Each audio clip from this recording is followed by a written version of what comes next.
Welcome back, legends. This is Animemonster Pro. Today's story is, we will see what if Harry Potter won the war and uncovered his legendary family. Here's a quick glimpse. After defeating Voldemort and bringing peace to the wizarding world, Harry Potter believes his journey is finally over. But when a mysterious letter reveals that his parents left behind a secret no one ever discovered, Harry is drawn into a hidden legacy that changes everything he thought he knew about his family. Before we dive in, if you enjoy powerful stories like this, make sure to subscribe to Animemonster Pro and share it with your friends. Let's start the story. In an uncharted location in Scotland, only known to those special few, sits an old castle. This castle was once a great place of learning that has been host to great minds. The once glorious monolith now shows the wear and tear of recent battle, with broken battlements and the scattered masonry of its once strong walls. In all, it is a sad sight to look upon this day. Those few that loiter now seem lost, for how does one go about cleaning up a battlefield, and picking up the pieces of their broken lives? The expressions aging their faces are those of immeasurable sorrow. Long after night has fallen. In the walls of the battered castle on a small bed rests the figure of a savior. In truth, it is the figure of a boy who was a man long before he was a child. The expectations of an entire world can be a weighty thing, and perhaps if the boy could tell his woe to the Titan Atlas he would commiserate. Such expectations are great and terrible things that boil the seas and shake the earth, and give men the power of gods or cause profound despair. Prophesy is the expectation of which the young man found himself the bearer of. He was prophesied the slayer of his foe, and that day finally came, and he was victorious. Oh, what immense joy should be felt on this day, feasts and celebrations for weeks, even months. But how could one celebrate when the life of the hero is still in dire peril? Break. Harry Potter was slowly coming back to consciousness. His mind felt like it was swimming through molasses, but he was becoming aware of his surroundings. The first things he noticed were the odd feeling of sitting up and the fact he didn't hear anyone. He was sure the last thing he remembered was the battle at Hogwarts and defeating Voldemort, but nothing after that. I probably fainted, he thought, but then I should be in the hospital wing. Why am I sitting up instead of lying in bed? Slowly he opened his eyes, having to blink a few times due to the light, but it wasn't harsh. He was soon able to see that he wasn't anywhere he remembered. It was a place that looked like a family library or study perhaps. His gaze found 6 strong oak bookshelves with a myriad of books. The plush wingback chair he sat in was soft brown leather and faced a somewhat daunting fireplace. The pitch-black marble fireplace had beautiful depictions of angels on either side, but they seemed better suited for a graveyard. Even though the flames of the low fire were warm, it still put Harry ill at ease. The carpet under his feet, that was the color of rich, red wine, was plush and warm. The rest of the seating, including a small settee and another wingback chair, were placed around the fireplace as well. Lost in his perusal of the room, he didn't notice when he spoke out loud. "Where am I? Because this is defiantly not Hogwarts." Suddenly a kind musical voice spoke. "Well, technically you would be nowhere, and yet everywhere." Harry will never admit it to anyone not present at that time, but he jumped. He jumped with enough force to move the chair as he wiped his head around to search for the source of the voice. He was almost completely turned around when he saw the source of the voice, more specifically her, because there was no mistaking the ample curves of the figure from only 5 feet away. It took a minute for him to take in the woman. She wore a black dress that was knee-length with sleeved puffed out at the shoulders that ended in ruffled cuffs at the wrist. Thick, white hair cascaded down her back and past the hem of her dress to mid-calf. In contrast to her ivory locks, her face held an ageless quality. When Harry finally looked at her eyes, his heart stopped and his breathing ceased. Unlike the rest of her that seemed out of time and somewhat unnatural, her eyes were green, but not just any green. It was the same green as the eyes that stared back at Harry every time he looked in the mirror. "Who are you?" Harry was a little surprised he had the breath to ask his question, but was happy that his body seemed to remember how to breathe as he spoke. A small and gentile smile pulled at the woman's full lips as she gazed softly at Harry. "Don't you know me already, master? I am Death." Death, the woman's last word echoed in Harry's head. Harry wouldn't normally classify himself as a pessimist, but in that moment an errant thought crossed his mind. "It figures," he sighed and leaned back in his chair. Harry knew the probability of the woman in front of him lying was small. He had already taken the chance to calculate it. The war with Voldemort had just ended, so if she were a witch she would either 1. Be trying to kill him, or 2. Singing his praises.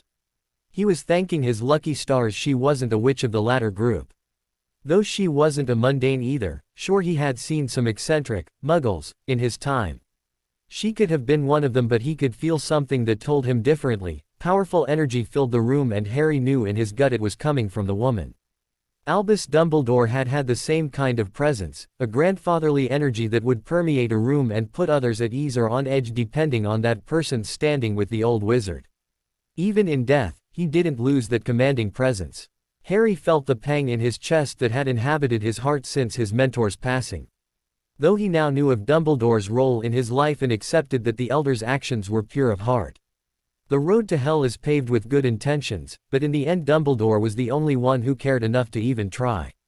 Any other wizard would have run at the first chance. Harry's thoughts continued to run rampant. When he thought of cowardly wizards, Ron Weasley's face flashed in his mind's eye. Ron was Harry's first friend and one of the first to turn his back on Harry time and time again. First the Heir of Slytherin fiasco, then the Tri-Wizard Tournament, and last his jealousy drove him to abandon Harry and Hermione in the woods with Death Eaters hunting them. Ron's one redeeming quality at those times was he was always there when it counted, because he always came back. Harry might be angry with Ron for his betraying their friendship, but he knew that as fast as he was to anger he would be as fast to forgive his friend. He did not know if he could forgive Hermione as easily for silently betraying his trust all this time. Harry had wondered once why Hermione had never gotten scared and run like Ron, and his answer came at the end of their 4th year. Flashback. Harry was under his invisibility cloak with the Marauder's map going to Dumbledore's office. He was aware that it was after curfew but he couldn't sleep. Every time he closed his eyes he was back in the graveyard watching Cedric die. Hoping that talking to an adult would help, and because of his trust in Dumbledore he was going to speak to him. He turned the corner to the hall containing the entrance to the headmaster's office. As he approached the entrance he looked down at the map and noticed something odd. He saw the old wizard heading to the door, but there was someone else with him. The next second the stone gargoyle Harry stopped in front of moved, revealing Hermione exiting. Looking more frazzled than usual with her hair in extraordinary disarray, and Dumbledore following behind her. Harry dodged back out of the way, leaving the other two none the wiser of his presence. I know that I should stay calm for Harry's sake and wait for him to come to us, but he keeps drifting farther away, sir. Hermione's tone was beseeching the wizard to listen to her. He never eats enough and doesn't talk about what happened anymore. I'm so worried, headmaster. Can you help him? Dumbledore placed a hand on her shoulder to try and comfort the distressed girl. I understand your concern, my dear, but we must give Harry the time he needs to come to terms with what he saw. I will be here to help him when he is ready, I can assure you. In the meantime you should continue to be a good friend to him. I'm counting on you to keep me informed in case something should happen. She nodded in agreement, of course. Then you should get some rest. Tomorrow is a new day. His words were a clear dismissal. Hermione knew she couldn't get anything else from the man tonight and bid him good evening. Harry stood in stricken silence as he watched her disappear. His eyes drifted back to Dumbledore. As he turned to walk back to his office, the elder wizard released an exhausted sigh that seemed to age him more in that instant. Dumbledore's solemn words wafted on the wind to Harry's ears. I am so sorry, children, but your sorrows have just begun. End flashback. After that day it wasn't hard to see that Hermione would go to Dumbledore behind Harry's back. He understood she did it because she cared. In hindsight it probably saved him more than a few times. He also started to see why it always appeared Dumbledore knew everything, even things he should not. The fact that Sirius is still alive is because Hermione informed Dumbledore about the raid on the Ministry. Sirius showed up acting like an overprotective mother dog and started attacking everyone who threatened his pup. Then the fight got to the Veil Room and Bellatrix Lestrange in all her deranged glory aimed the killing curse at Sirius. Harry just knew he would lose his godfather that day, when suddenly like a streak of red lightning Fawkes dove for Sirius, lifting him into the air and out of harm's way. Later, after recovering, Harry took the chance to thank Dumbledore for sending the Phoenix. The battle did not end well though when the Aurors arrested Sirius on sight and took him to a cell in the Ministry. Thankfully, while Harry was unconscious, Dumbledore was able to convince Minister Fudge that it would not look good to the public if he was found to be wrong about Voldemort's return, and convict an innocent man to death. The Ministry never having given said man a trial. With the insistence of one Amelia Bones, who found out about the grave injustice, Sirius was given a trial. Much to Fudge's chagrin and due to his confession under the effects of Veritaserum, Sirius was found innocent. As amends by the court for wrongful imprisonment without due process, and due to his status as a lord, he was given restitution in the sum of all the wages he would have received for the last 14 years.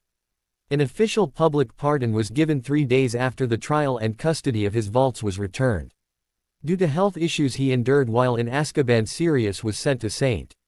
Mungo's under a healer's care until his health was as close to peak condition as it could get. Of course, all hospital charges were paid for by the Ministry. It was once again Amelia Bones who spoke up about what the Ministry's reparation to Sirius Black should include. The horror on Fudge's face when Amelia stated that Sirius' medical bills should be paid for by the Ministry was priceless. Her argument stated that it was the Ministry's fault that the conditions at Azkaban were so outstandingly deplorable, and therefore the man's ill health was the Ministry's doing. That would have Sirius in figurative stitches any time he remembered the look on Minister Cornelius Fudge's face. Sirius' slightly frightening cackles for the first few weeks drove some of the healers to question his mental health as well. But Sirius was not the only one that healed after the incident at the Ministry. Remus was often found visiting Sirius because he feared the impulsive prankster would drive the healers to drastic measures by trying to escape or causing other trouble. It was during these visits that Sirius seemed more relaxed and calm, so the healer looking after Sirius issued Remus an open invitation to visit anytime. Remus' health improved as well, his shoulders were no longer hunched, his hair was becoming thicker and his skin was less pale. When Harry commented on this observation the day he was allowed to visit Sirius and saw Remus there, the werewolf explained that the wolf inside of him was happy that its pack was together again. Sirius was at St. Mungo's until the conflict with Voldemort got more dangerous. He was discharged 6 months after he was admitted and was once again sent to stay at the Black family home. His health still not being the best, Remus and a young healer named Edwina, who was a member of the Order of the Phoenix, stayed with Sirius from that point on, as far as Harry knew, until the Battle of Hogwarts. He hoped they were both still alright. The last time he saw them was during the fight before he defeated Voldemort. That's when Harry realized that his thoughts had wandered and the last few minutes came back to him. It was comical irony that this was not the strangest thing to happen to him. He had woken in this strange place with a possibly mentally unstable woman who claimed to be Death. As if she could read his mind and found his thoughts funny, there was a tinkling giggle, like wind chimes, that came from the woman. It drew Harry's attention and he looked up to find her sitting in the opposite chair adjacent the fireplace with a placid smile still on her face. "So I'm dead then?" It was a statement and not really a question, but the reply he got was unexpected. As calmly as if talking about the weather, her airy response was, "Technically not yet." "Wait, what?" She adjusted herself to a more comfortable position, like someone settling in to begin a long and complex tale. "You are here because it is the most comfortable place for us to have a talk.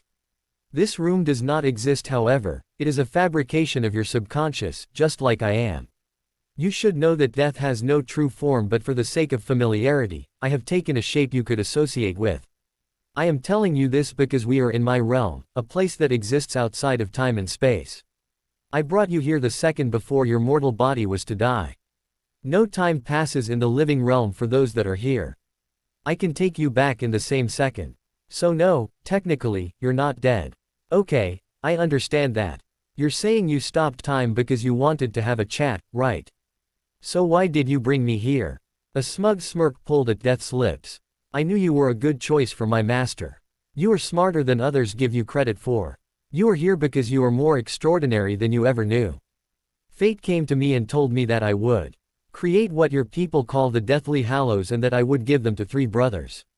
Fate also foretold that when the time was right my 3 gifts would fall into the hands of a hero that was destined to be my champion. You inherited the cloak of invisibility from James Potter, claimed the resurrection stone in the woods and won ownership of the Elder Wand by defeating its previous wielder, making you the Master of Death. As Master of Death you now have responsibilities that are inherited with your title. Yes, Harry, I know you do not want the power, but please let me speak first. Her words were followed by a brief pause as she looked at Harry sternly. When he nodded, she continued. I am a force of balance between the living world and death. As a metaphysical being, I have little say in the affairs of the living and even less in the affairs of the gods. When the gods decide to upset the balance, I cannot stop them. Fate said that you, Harry, would be my master and champion. You will be able to speak for me in the realm of the gods. I know the weight of what I ask, but I do not ask anything that you cannot do. As I said, you are greater than you know, and if you accept to take responsibility and be my master, I will help you achieve your potential. Death gazed steadily into Harry's eyes. The depths to the cosmic being's eyes were vast, but he could see that they showed hope that he would accept. Inasmuch as a metaphysical being could hope, Harry knew that he didn't want to let down the one in front of him, because in a way he had already accepted it as his duty. With the alien feelings of a brother not wanting to let his sister down, beating in Harry's chest, he answered. I can accept your request, but what do you mean my potential? A wizard's majority is on his 17th birthday and I'm already 17. And what about my life now? I'm going to die, aren't I? How can I help you in the living world if I'm dead? That answer is one and the same. You are not who you think you are. You have a power lying dormant in you that you tapped into during the battle. In your time of great peril, the power from your parents came forth, and you are dying because that power is too much for your body to contain any longer. You were born of two godly parents and should rightfully be a god, but your parentage is more complicated than that. Your father was James Potter, but he was also Hermes, god of Olympus, and your mother was known to everyone as Lily Evans, but she was actually Thor, god of Asgard. This means you are a transcendent demigod. The powerful feeling of shock Harry felt had him rising from his chair like a springing frog. What? All right, okay, I may have been able to believe everything else you told me, but now I know you're crazy. James Potter was the son of two pureblood magicals and Lily Evans was the sister of Petunia Dursley. I know that woman is a horrible shrew and I loathe calling her family, but she is my aunt. She will tell you any day of the week how she still hates her no-good sister. That I am a terrible burden as her nephew, but not once did she ever say that it wasn't true. Harry had taken a step closer to death in his conviction, but it was a terrible mistake. A force like a bull running into him knocked him back into his chair and forced the air from his lungs. He gazed at the visage of death as she rose from her chair. Her face was dark with anger and her hair rose around her, caught by an invisible wind. His fear of her in that moment sent ice flowing through his veins. Her voice when she spoke did not change from its melodious quality, but there was steel in her tone that would force even the dead to take heed of her words. Listen to me, young Godling. I have existed long before this universe sought to stretch out from the primordial darkness, and I will exist long after it has been wiped out. I am death. Death is many things. I can be cold and brisk, swift and cunning, but I am always fair and just. I uphold the cosmic balance that is the very fabric of life and death. I am a force for justice and truth. You will not call me a liar. While she continued, the force that had pushed Harry into his chair seemed to increase and now felt like it would crush his chest. The shadows cast by the fire grew longer and thicker. The invisible wind that moved her hair before now seemed to be a tempest as the ivory locks thrashed about violently. Yeah, that was definitely a bad move, kiddo. The sudden sound of an unknown voice was enough to make Death's anger subside into surprise. She looked at the man leaning casually, arms crossed against a bookshelf to her right, who had not been there a moment ago.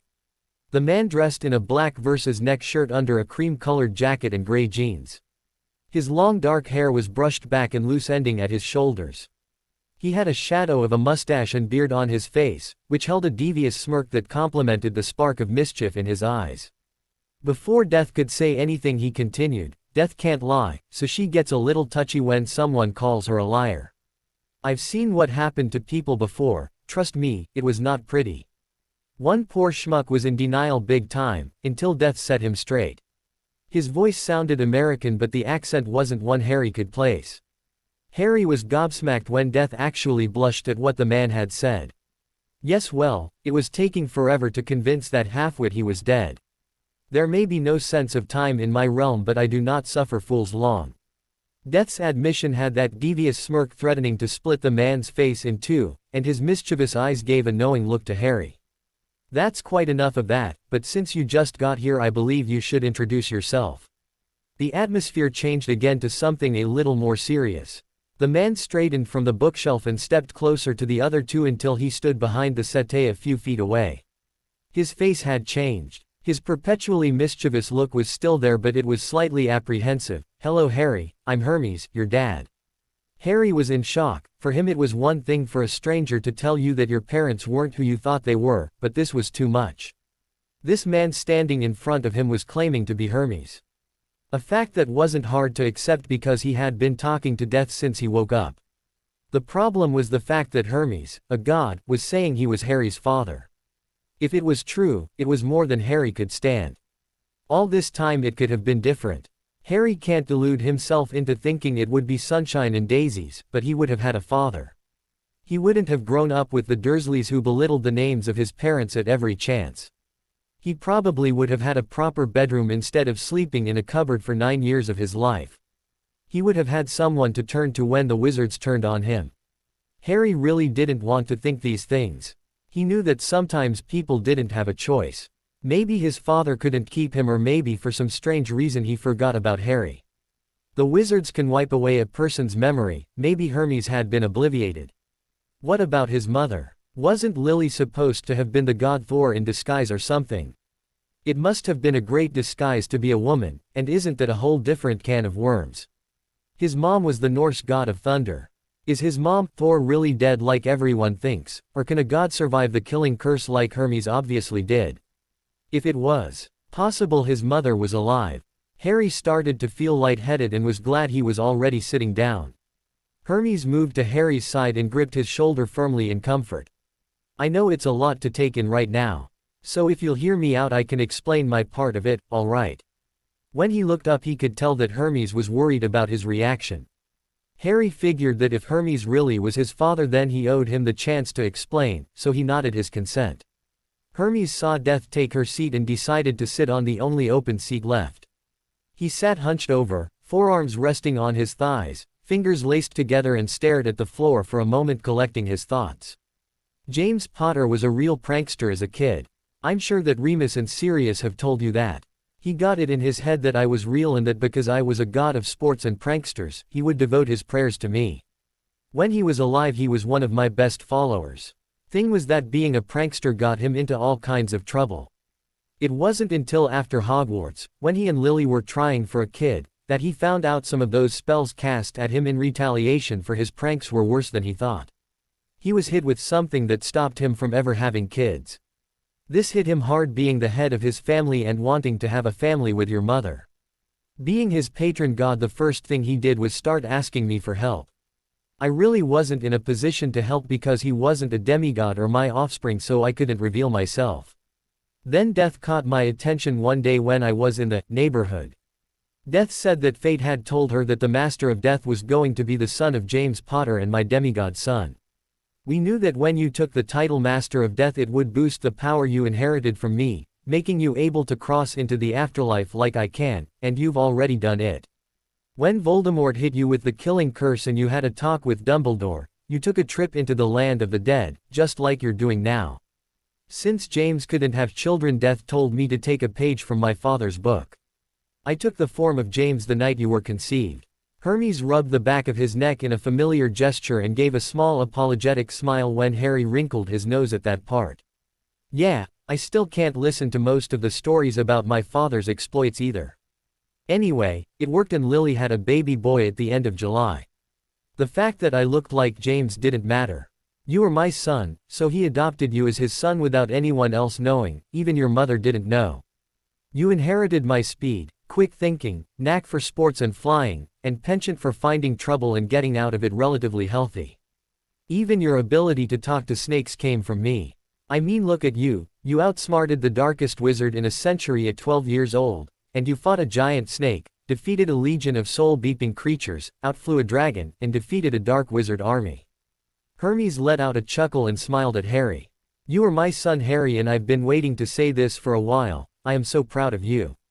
Thanks, Dad, but what about Mum or Thor? It was a new experience for Harry to call someone Dad, but he was starting to like it already. Well, Loki, the god of chaos in Norse mythos, filled me in on a few things. Apparently about 37 years ago Thor pulled some stunt that Odin got mad about. The Allfather decided he would fall back on his old punishment for Thor and send him to Earth, or Midgard, as a human to learn some humility and generally get Thor out of his hair. Well, Loki, being there at the time, thought his brother would have a better appreciation of humans if he was a woman. I know that everyone said your mother was a redhead with green eyes like yours, but you really get your eyes from death. You're the master of death and were born to have that power, so your eyes reflect that. You might think that Thor had blonde hair and blue eyes, but he was really a strawberry blonde, and your mother's eyes were an electric blue-green. When she got angry they would turn sky blue, and she had one fierce temper. Anyway, the whole time that Thor was immortal he had no idea of his godly heritage. When Voldemort came to kill you, Lily begged for you to be spared and offered her life for yours. That's powerful stuff, Harry. A god doesn't just sacrifice themselves every day. Thor's power broke through, and when Lily Potter died Thor gained his power and memories back. He protected you with his immortal essence, but he could not stay. His essence returned to his immortal body, and by then you had already been taken to the Dursleys and Odin forbid Thor from returning for you. I didn't know any of this before Loki told me a few years ago when the war with Voldemort started making waves, and I couldn't say anything because Zeus forbids all the Olympian gods from contact with their mortal children. The only reason I can talk to you now is because we are in the realm of death and the gods of the living don't pay too much attention to what goes on here. I'm actually breaking a divine law by talking to you, so don't tell anyone. Hermes' smirk was unforgiving and he sent Harry a wink. Death took this chance to speak again. I was going to explain to you before I lost my temper. You are truly a god in an ill-fitting mortal body, because Thor's essence was blocked when he was Lily. It kept you from being born into a proper vessel.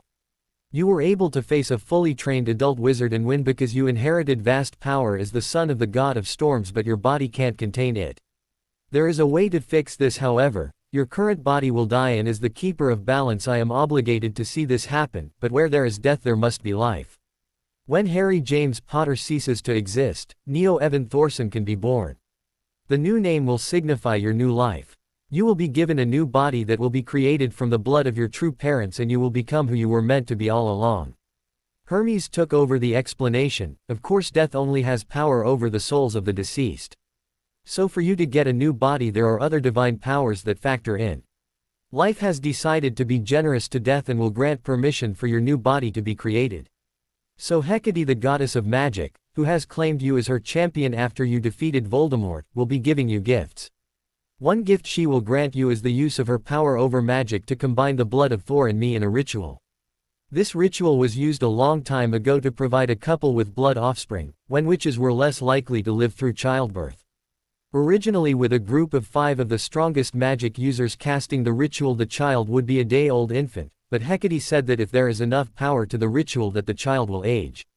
It's going to take a lot of power to make sure you come out a teenager. Which means Thor, Death and I will be present to lend our divine mojo. Harry was doing a spectacular job of keeping up so far, but he caught something that had him rubbing the back of his neck nervously while he thought. Just a second, Dad, you said gifts, as in plural, and if performing the ritual is just one gift. Hermes' eyes shifted. Well, I don't actually know what the other gifts will be. That's one of the things about being a messenger, I don't get the entire context sometimes. Death needed Hecate to perform the ritual. As a goddess of magic she would have a way to create life. So I delivered the request, and Hecate just mentioned that she was thankful you finally defeated Voldemort and his followers, so she was going to give you gifts as a way to thank her champion. I'm pretty sure she was being vague on purpose, meaning it's a surprise. Yes, unfortunately Hecate sometimes has the attitude of a stage magician. Harry saw as Death rolled her eyes. She always wants to do a big reveal, usually involving a curtain. It's ridiculous sometimes, but the poor girl rarely has people appreciating magic these days. Wizards have accepted magic as the norm in life, and they make sure to hide it away from the mundane mortals. No mortals stand in awe of knights fighting dragons, or demons slaying monks, or even a good princess overthrowing her wicked stepmother of a queen. There really is no one around to appreciate magic. So her attitude is understandable, ridiculous, but understandable. Death's tone was one of loving exasperation, but then her back straightened a little more before she continued speaking. I think we got off topic. You have to focus now on one fact, Harry. You're going to die. Harry Potter will die at midnight and the ritual to give birth to Neo Thorson will end at that very second. To the wizarding world you will be dead, records in the ministry will record your time of death and you will be a new person. The power you hold as the Potter heir will continue on in your new body, and the Potter family magic will still be yours. So I think it would be prudent for you to go back in time. You will need to submit an official last will that names Neo Thorson as Harry Potter's heir. Set up an account under your new name and have the Potter vaults, titles, properties and heirlooms all transferred to that new account. Then as Neo Thorson you will still be able to claim everything that James Potter left you as his heir. This is important, Harry. Never forget that after midnight Harry Potter will no longer exist.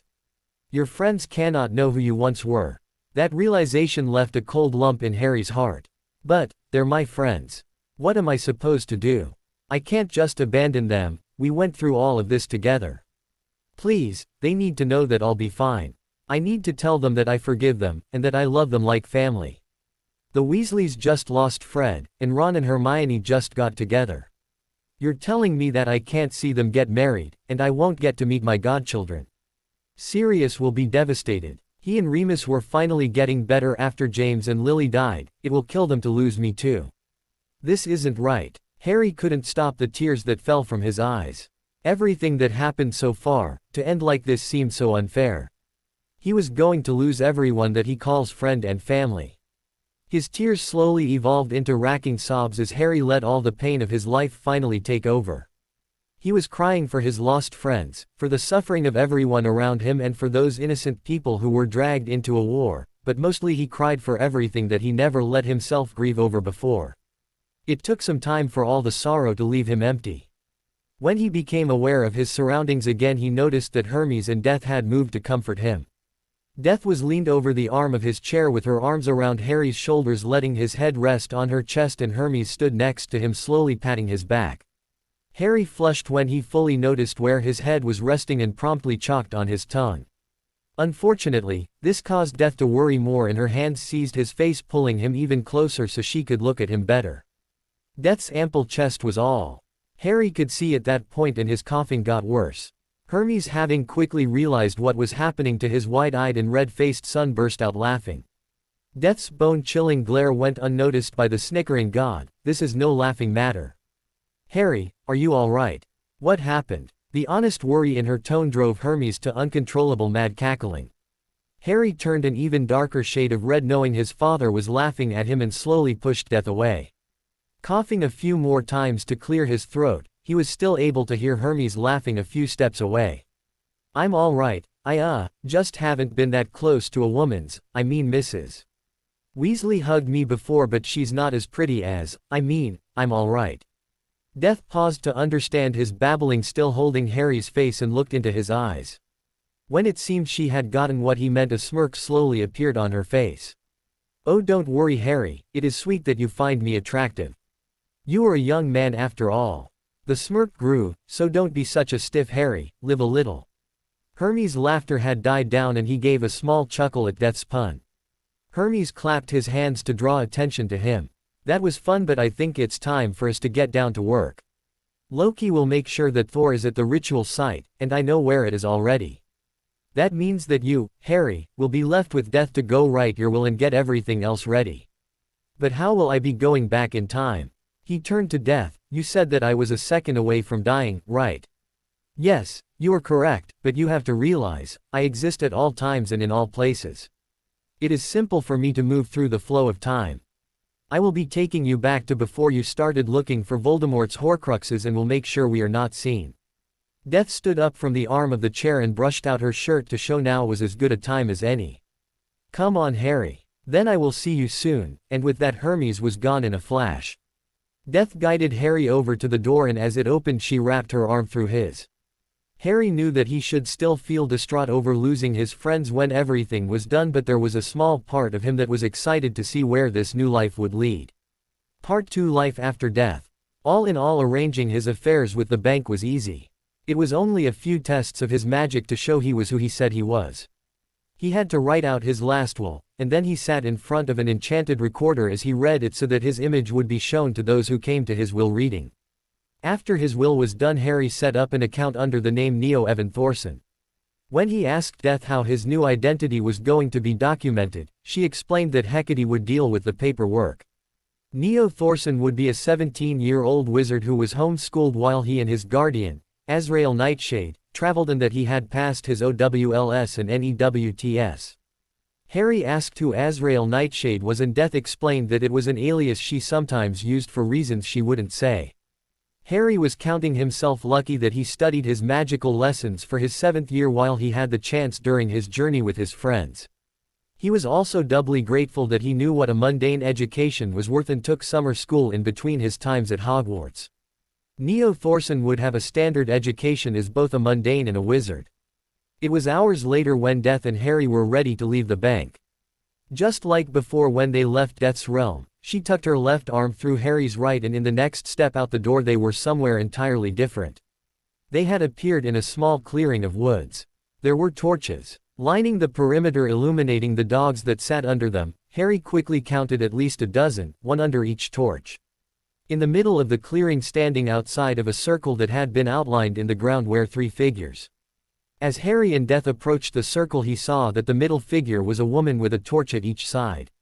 She had her long black hair loose and her violet eyes glowed with power as she gazed at Harry. Black robes hung from her slim shoulders, the low cut of the neck indecent as it revealed a strip of skin from her neck to below her navel. Her skin was luminous in the moonlight and she was beyond mortal beauty. A pair of dogs sat at her heels and a serpent was coiled around her left arm. To the woman's left stood Hermes, wearing what Harry assumed was ancient Greek robes. The robes were 2-layered with a metal body plate over the under robe. The under robe was solid white, the neck square and the sleeves stopped mid-upper arm, the hem was cut short at the knee. The outer robe was silver and looked like mercury. It was sleeveless, hung open in front and like the under robe stopped at the knee. He wore his famous flying sandals on his feet and his winged helm, and in his hand he held a winged staff that had 2 snakes coiled around it. Harry had seen that symbol before but couldn't remember where. On the woman's right stood a man who had a slightly more intimidating look. The new man had a muscular build, clothed in fitted armor. The bracers fashioned around his forearms glinted in the light. Scaled chainmail pronounced the bulging muscles in his arms and legs.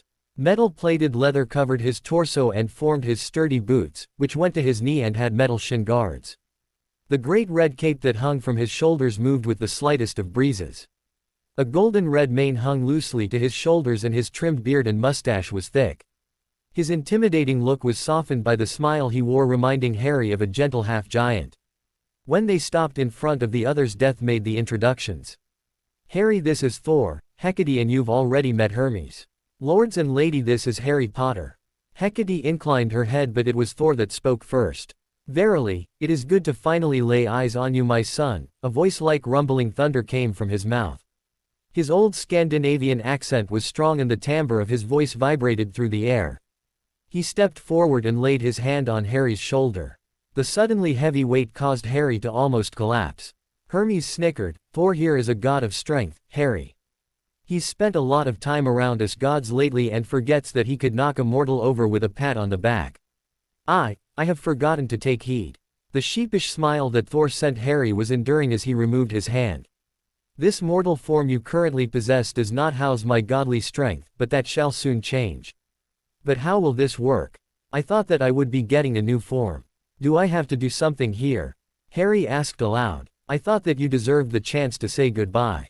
Death explained to him. As Harry turned his head to look at her, he caught a flash of light out of the corner of his eye and turned back. Standing right in front of him was James and Lily Potter. He swallowed thickly. What? Death explained to me what was going on and I asked if I could see you before the ritual got started, his adoptive father answered. I wanted you to know, Harry, that I have always loved you as my son. I am so proud of you and I always will be. James turned to Lily, who stood beside him. I know that you are the mortal form of a god, but I still love you in death as much as I loved you in life. Lily smiled at him. I love you too. I lived a lifetime as Lily. In that time I learned how to be a witch, fell in love with a man I wanted to grow old with and had a gorgeous son with him. I may be memories from a different life, but I loved you so much. As James faded away, the beaming smile on his face made tears appeared in Lily's eyes. Harry, who was listening to the couple say their final words, realized Thor's absence. Harry may not understand the gods, but he knew that the spirit of James Potter was at peace now that he said his goodbyes to his family. He saw Lily look at him. "How are you here? The power of gods can do many things. We can change our appearance. I wanted to make sure you understood that it is me talking, Harry. I am your mother and I wanted you to know that I will always be here for you. I am Thor too, and I can be whoever you need me to be." She was smiling, but Harry could tell she was unsure if he wanted her or Thor. "You are my mum and you always will be, but you don't need to think that I would want you to stay, Lily, just because of that. I knew that my parents, James and Lily, loved me and I will always have that love in my heart, but I never knew my parents. You can be who you want to be, because I love you no matter if you're Thor or Lily." Harry knew it was a strange thing to say, but he meant every word he said. Lily smiled sadly as she went to hug her son. It was the best hug that Harry had ever received.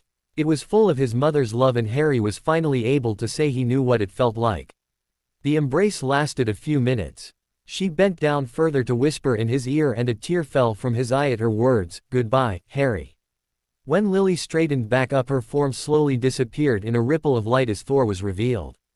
At that moment, Harry realized that Death had hoped seeing his parents again would give him a sense of peace.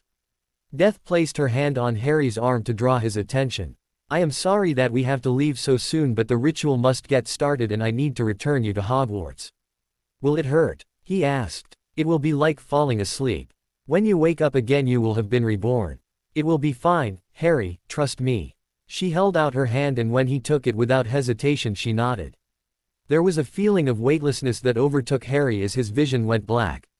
Break. When Harry started regaining consciousness he could hear a voice and as he became more aware he recognized it as Hermes. Opening his eyes, Harry was almost blinded by the light. After his eyes adjusted he noticed that he was lying in an unfamiliar place once again. The bed he was lying in was a regular queen-sized bed on a frame with white cotton sheets. The walls were painted cream and the only other furniture was a small table next to the bed and a chair that was being occupied by the god of messengers. Hermes slipped a phone that made a hissing noise into his pocket and sat up with a grim look on his face. He held out a mirror to Harry, but before he could look at his reflection Hermes pulled it back just out of reach. "I'm sorry about this, kiddo. We have no idea what went wrong, but it will be okay. After all, you like house elves, don't you?" Hermes' question made Harry's eyes widen and he lunged forward to snatch the mirror. He saw his hands were at least human-looking, but still dreading what he would see he turned it toward him. The first glance he got made him breathe a sigh of relief, and he whacked Hermes on the shoulder out of frustration at the god. When he was done he took a closer look. He really wasn't Harry Potter anymore. He had the same emerald eyes as before and his hair was still dark, but that's where the similarities stopped. He now had an olive complexion and his face looked completely different. His face was squarer due to his jaw being slightly broader. He had a wider nose and the set of his eyes matched his new face. His neck was thicker and he had broad shoulders. He glanced down to see that his arms had more muscle than before and seemed longer. When he spoke he noticed his voice had changed and for some reason his accent wasn't as pronounced. "Wow, just wow, how long was I out?"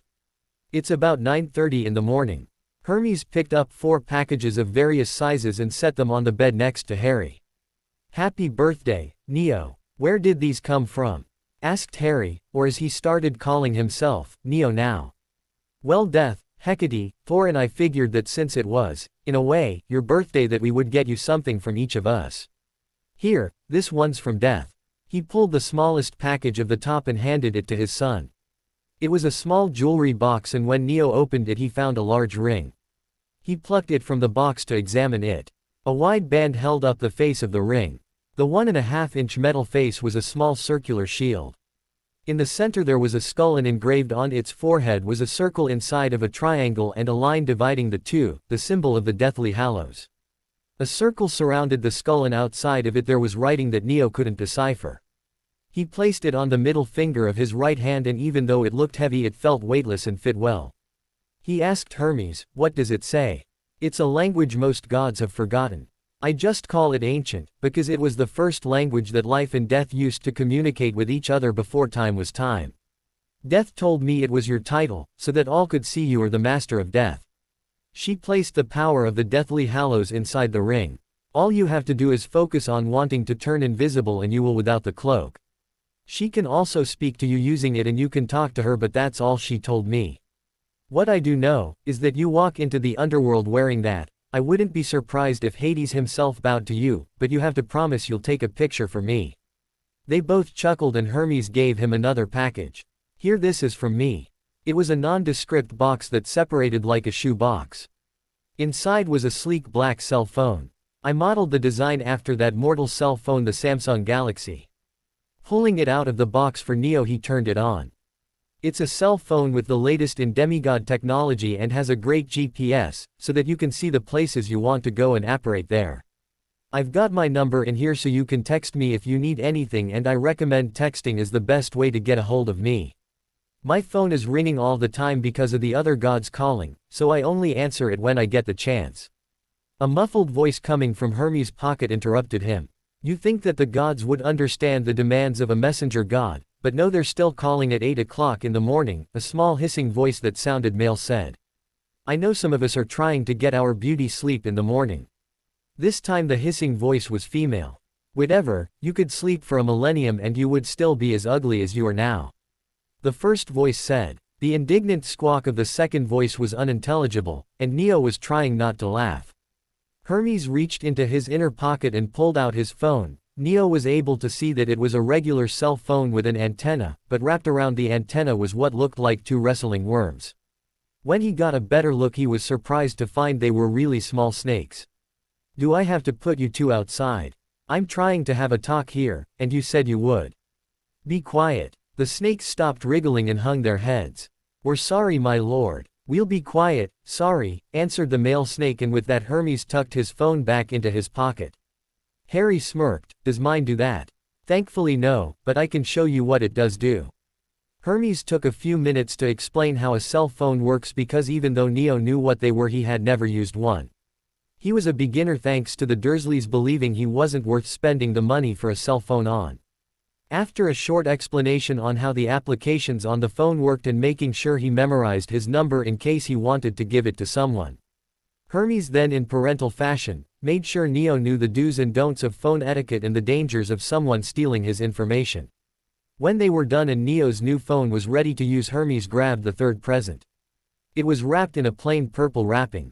Hermes explained as he handed it over, this is from Hecate and she told me that it wasn't her last gift to you, but she thought it would be good for now. Unwrapping it and tossing the paper to the side, Neo found a large, black leather-bound book the length of his arm. He opened it and the title cover proclaimed it was, The Grimoire of the Battle Magus. Neo noticed that he could read it clearly even though it was written in Latin. When they were setting up Neo's cell phone, Hermes explained that most demigods were only capable of reading the writing designated by their parents' respective pantheon. Meaning he should have only been capable of reading ancient Greek and Norse. When he mentioned this to Hermes, the god explained it was probably due to the fact Neo retained his magic and the magic was automatically translating things for him.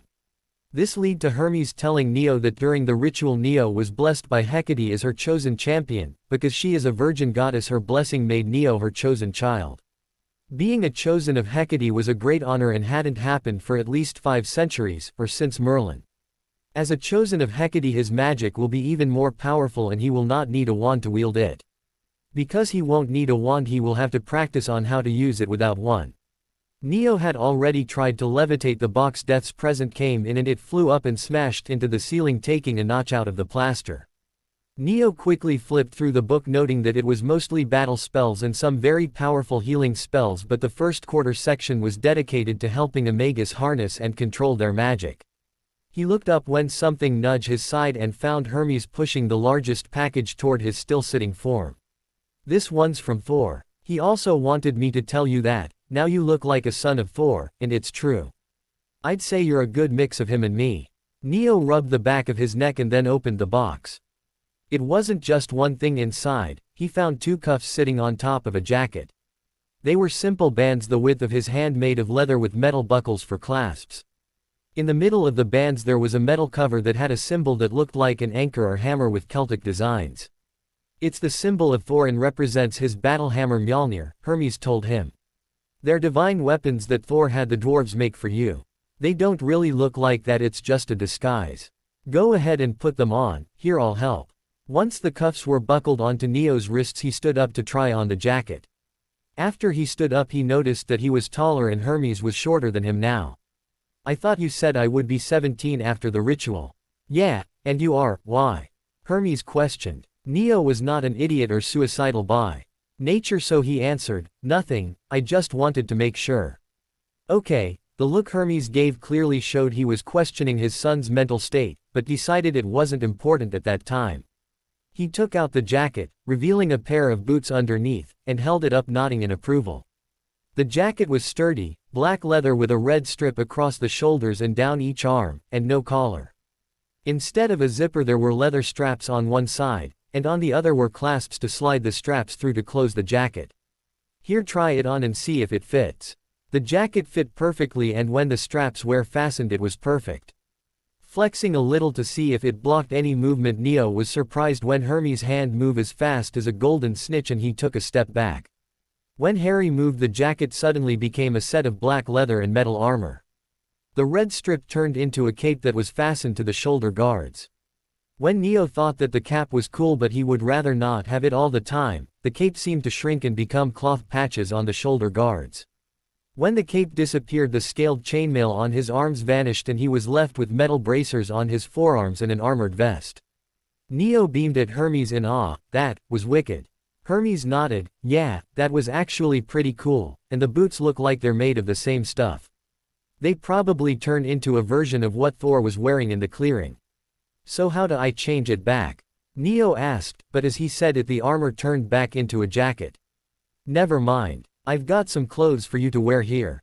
Hermes grabbed a bag that had been sitting next to his chair. I'll be back in a few minutes, so try to get ready quickly. Neo started to pull off the jacket and sleepwear he had on as he took the bag from Hermes.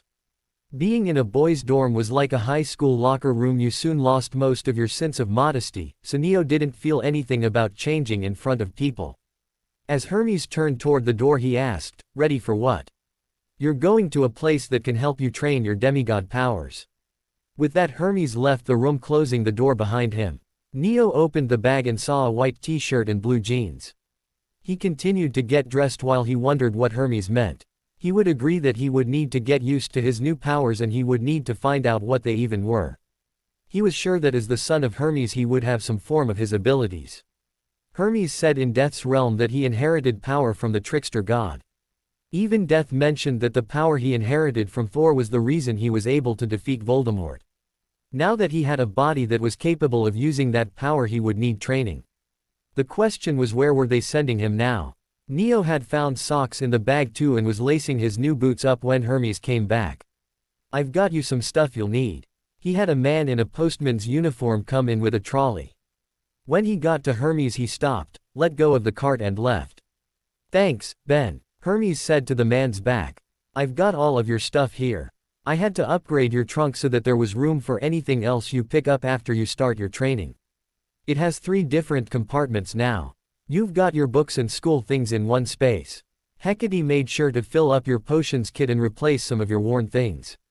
I'm pretty sure I saw her adding in other things that Hogwarts definitely wouldn't allow at the school. Like the more poison-oriented ingredients, and some spell books that probably have some forgotten spells and curses. You're lucky you were unconscious when she and Death decided that you needed a new wardrobe. You would have had to go shopping with them. Those two are as bad as mortal women when it comes to shopping. Instead, Hecate had a magic measuring tape take your measurements and your clothes are already packed into your second compartment. He reached behind the trunk and brought out a cage with a falcon in it. The bird's intelligent eyes looked at Harry and he felt an instant connection that he had felt before with Hedwig, but she had given her life for him. He bird bobbed its head and its silver feathers glinted in the light from the window. Neo didn't know what color a falcon's feathers really were, but he was sure they were not completely silver. This is a peregrine falcon. They're the fastest bird and can actually reach 389 kilometers per hour. I made him for you, but I'll understand if you don't want to keep him. Neo interrupted his dad. No, he's great, thanks Dad. He took the cage and slowly reached out to the falcon, which nibbled at his fingers in greeting. Hello, hatchling of my creator. A voice spoke in his head. What was that? He asked Hermes. Hermes' smug grin was on his face again. It was the falcon. He's not an ordinary bird. Since I made him, I gave him the ability to speak to you, and just like when snakes talk, you're the only one that can hear him. I haven't given him a name yet, so that's your job, but later. We have to get you out of here before anyone from Olympus starts wondering what I'm up to. That made Neo pause. Yeah, I thought you said that you couldn't contact me outside of Death's realm. So what are you doing here, in the clearing? Hecate was shielding the clearing because it was part of her domain, and she warded this room to make sure that no one could see you and me. Oh, I almost forgot about her last two gifts to you. He went to the door and poked his head out. You two can come in now. Hermes stepped aside and two other men in their early 20s walked in. Neo knew who they were because he had seen pictures of them in photos with James and Lily after Hogwarts, but it wasn't right because the two looked the same as when they were in the pictures. Sirius, Remus, what's going on? It was true. Sirius and Remus stood in front of Neo looking young again. Hecate thought that it was unfair for you to leave everyone behind, so she and Death got together to give you and these two a second chance. The wizards think that due to your death, Remus took Sirius out of Britain on a last-minute trip to escape the sorrow of losing you so suddenly. Hecate blessed them as her vassals. It's something like a priest and also gives them a power boost and your protectors so that they can go with you. Death reversed their time clocks back to before Sirius went to Azkaban, and Hecate helped Remus with his lycanthropy. As a law of magic, the curse is permanent, but she was able to shift the conditions of the curse. Remus is now a shapeshifter that can change at will, fully aware when he changes, and can change into a very large wolf with super speed and strength. He's definitely one lucky dog. Neo heard Sirius give a small barking laugh that made Remus roll his eyes. So you ready to go? We can't wait much longer. Almost. I just need to make sure I've got everything. Neo quickly checked himself in the room. He had on the ring from Death, the clothes from Hermes, the bands that were actually some type of weapons, and his new boots. He set the falcon's cage down lightly on the floor and picked up his jacket to put on because it was better to wear it than have to carry it. The book Hecate gave him was the last item on the bed beside the boxes his gifts came in. What should I do with all of this? He said, gesturing to the empty packages. I've got it, Harry, said Remus as he pulled out his wand to banish the trash, shrunk the book and then Neo's trunk, which he handed to him. Thanks, actually it's Neo now, what with the new body and all, besides I think it fits. Neo took the trunk and pocketed it in the book. He looked at the falcon in his cage. You're the last thing, my friend. Do you want to travel with us, or can you find me after I get to wherever I am going? The bird spoke to Neo with a voice that was deep. Silly hatchling, now that you are my human I have to look after you. Your kind can get up to all sorts of trouble after all. Be careful what you say though. It's an insult for you to think that the fastest god would make me into an ordinary bird. I can fly faster than any bird and have strength like a phoenix, and my sense of direction is extraordinary. I will find you no matter where you go, even into the lands of the dead if I must. Come now, hatchling, open the cage and I will find you later. When Neo opened the cage, the bird flew over to the window and passed right through it as if a ghost. What was that? Neo exclaimed. Well, he's not your average bird, is he?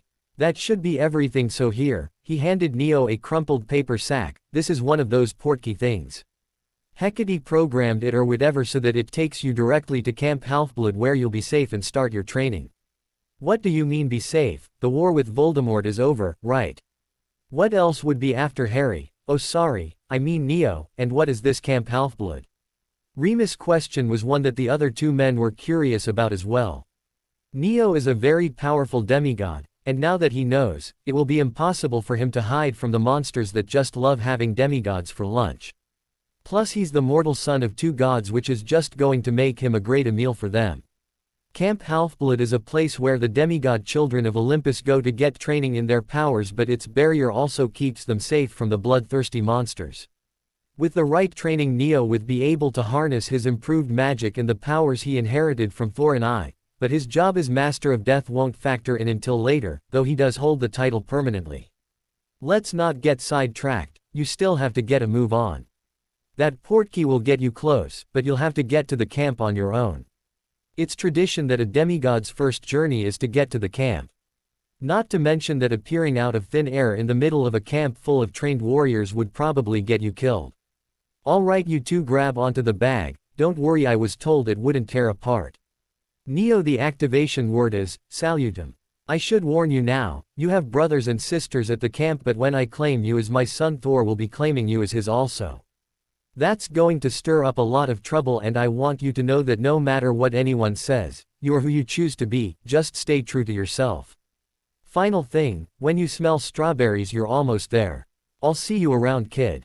Hermes quickly embraced Neo in a hug, and when he let go his smile echoed the pride he felt. The wizards and demigod grabbed the sack and Neo quickly said the activation word. Then in a swirling mass the world blended into colors. When it finally stopped they found themselves on a road in the middle of farmlands. Well, which way do you think we should go? Sirius questioned. Neo's gut was telling him that they should continue in the direction they were facing, and he was sure that he could catch a whiff of strawberries on the wind. I think we should go this way. They had been walking for about 20 minutes when the smell of strawberries was unmistakable, and they had just passed a sign a little way back.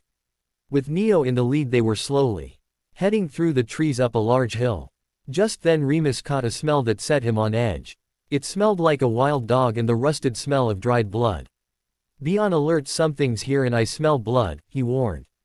Sirius had just pulled his wand from its holster when a large black shadow launched from the trees at the three men, who were able to dodge just in time. When Sirius turned to see a large two-headed dog slow to a stop and spin around snarling at Neo, he said the first spell that came to mind. Reducto, he shouted. The dog was too surprised by the unexpected attack to dodge in time. It was hit square in the face of its left head, which broke its jaw and caused the other head to let out a howl of pain. Instead of deterring the beast, however, it seemed to become more furious and swiped at Sirius, who put up a shield. Unfortunately the spell was only enough to protect him from being shredded to pieces, while the force of the giant paw coming into contact with the shield sent him flying through the trees. Sirius. Neo had seen this happen in the matter of seconds and was worried for Sirius. He didn't have long to worry about his godfather though, because the monster was once again turned and heading his way. He knew his magic was uncontrollable and didn't want to use it in case he got Sirius or Remus hurt. He was wishing that he had some kind of weapon like the sword of Gryffindor or even a big stick. He glanced down at his hands when he felt something appear in them. Neo was shocked when he noticed that he was holding a pair of large battle batons. They were 2 feet long, made of oak and were encased in metal for half a foot on each side. Neo had never used anything like them to fight with, but they felt perfect in his hands. He looked up to see the monster about to surround his torso in its huge jaws and acted on instinct. He swung the batons up in an arch with deceptive grace. The dog's uninjured head went backward with a snap, but its neck didn't break. Neo didn't want to give it another chance to bite, so he swung the batons in a downward X at the monster's chest with as much strength as he could. There was a sickening crunch as the batons impacted with enough force to crush the monster's chest. The beast was stunned and in too much pain to do anything but lay there and whine pathetically. You can't leave it like that, Neo. Remus spoke in a voice full of battle sympathy for the wounded creature. Finish it. Neo had a stirring of power run down his arms and electricity sparked at the ends of the batons. He focused on that feeling and willed for enough power to finish the monster. Lightning shot out from the batons and ran through the two-headed dog, making the body jolt and shake before it disappeared into golden dust. Remus turned toward the trees looking for any sign of Sirius. They heard a groan in reply. I'm all right, but next time I see that thing I'm going to kill it. Sirius came out of the trees looking no worse for wear and joined the other two.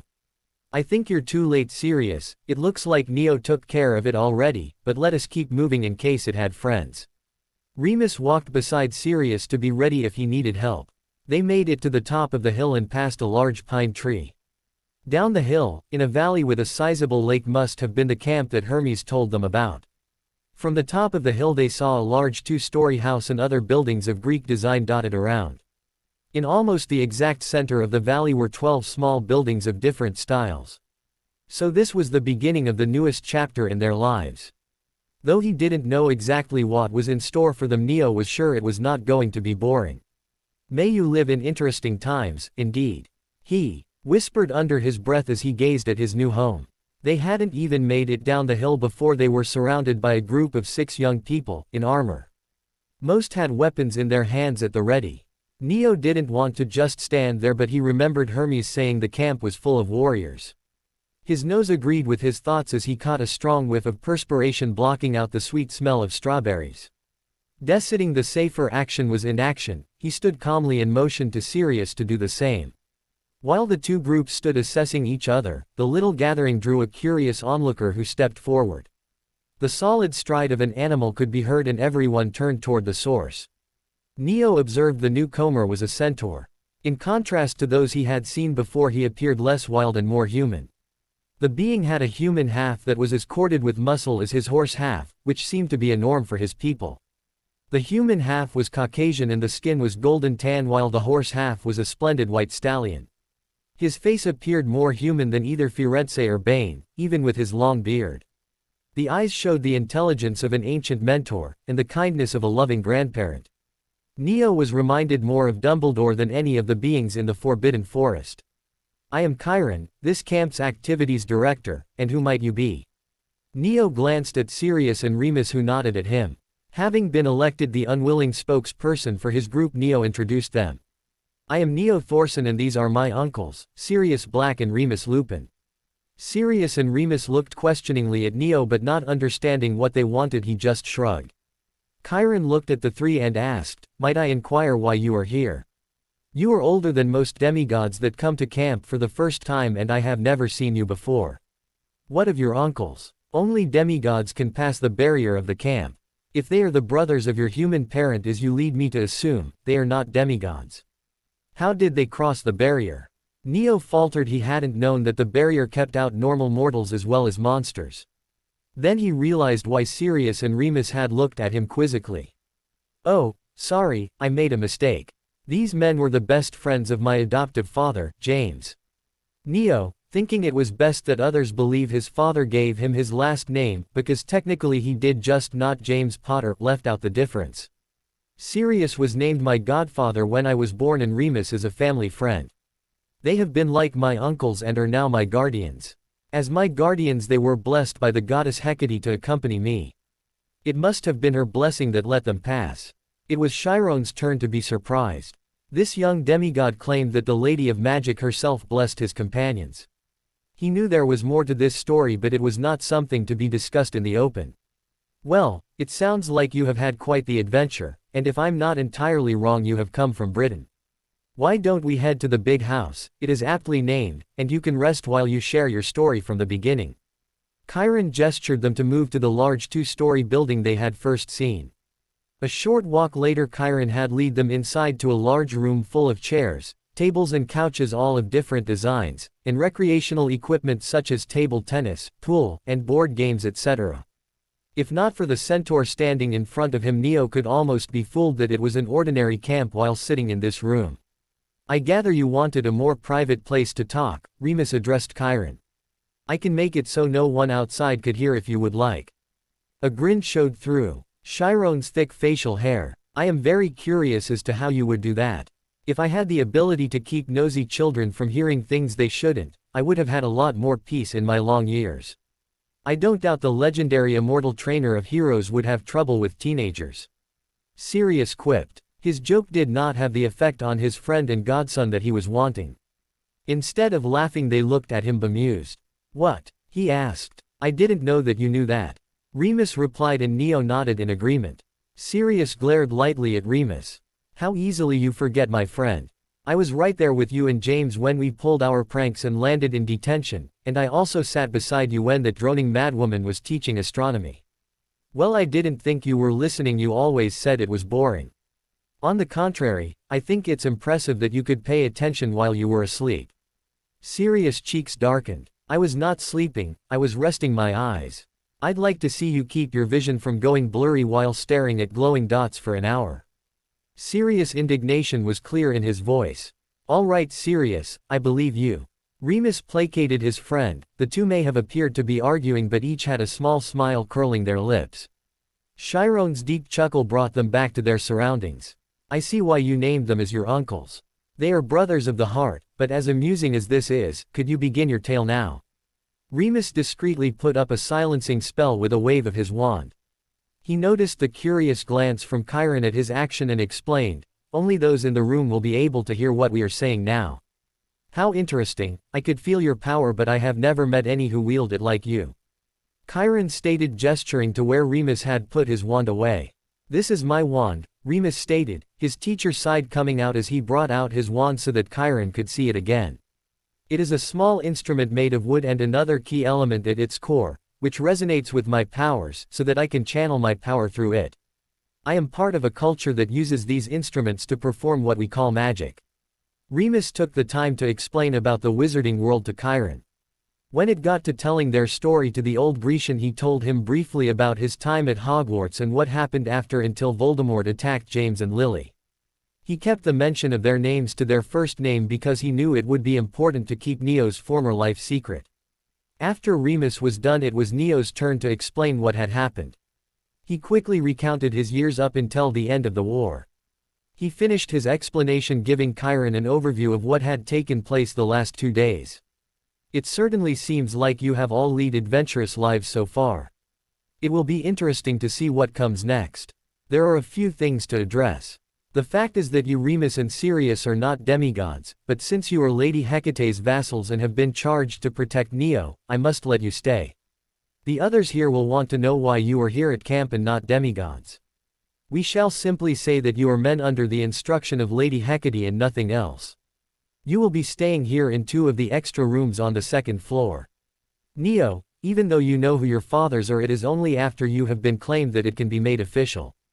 Until then you may want to keep the knowledge to yourself. It will be a good way for you and the other campers to remain unbiased in your opinions for now. That also being said, any undetermined demigods are to stay at the Hermes cabin until they are claimed by a godly parent, so you will be with your brothers and other children of the gods there. I must admit to feeling slightly apprehensive of what will happen when your other father determines you." Chiron paused with a pensive look for a moment, wondering if he should worry the child with his thoughts. "Camp Half-Blood has never hosted a demigod of 2 gods before, not to mention that your 2 fathers are from different pantheons, and I do not know how you will be received afterward.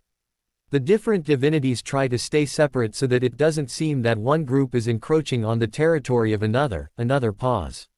"What I mean is this may cause controversy between the gods of Olympus and Asgard. If that is the case, I want you to know that it is not your fault and I will always welcome you at camp. I wanted to tell you this to prepare you for the possibility, but try not to let it bother you. As of right now it will not make a difference." "Thanks, Chiron, but I have experience with not letting impending doom bother me," Neo replied sarcastically. "I'm just a little excited to meet my brothers, actually. I've never had any real relatives other than my adoptive aunt and her family, and I don't count them as family much." "I see, but there's no need to worry about that. The sons of Hermes are mischievous and love pranks. So you should get along well with your half-brothers." Chiron smiled grimly in anticipation of a prank war the likes of which the camp has never seen. With the 2 wizards and a magical demigod, it was going to be a war of epic proportion. As if summoned by Chiron's feelings of terror, Luke Castellan, the notorious head counselor of Cabin 11, walked in. "Hey Chiron, what's keeping you, big guy? You're half an hour late for archery and it's almost lunch."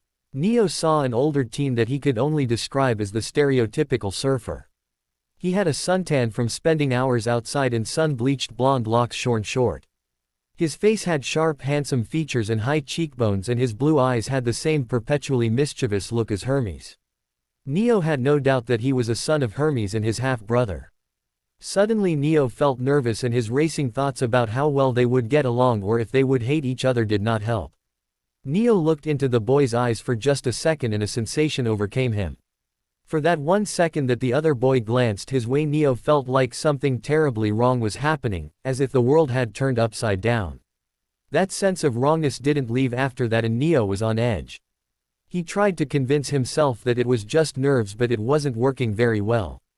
"Ah, Luke. I was just about to take our new demigod to meet you. Neo Thorson, this is Luke Castellan, son of Hermes, and the head of the Hermes cabin."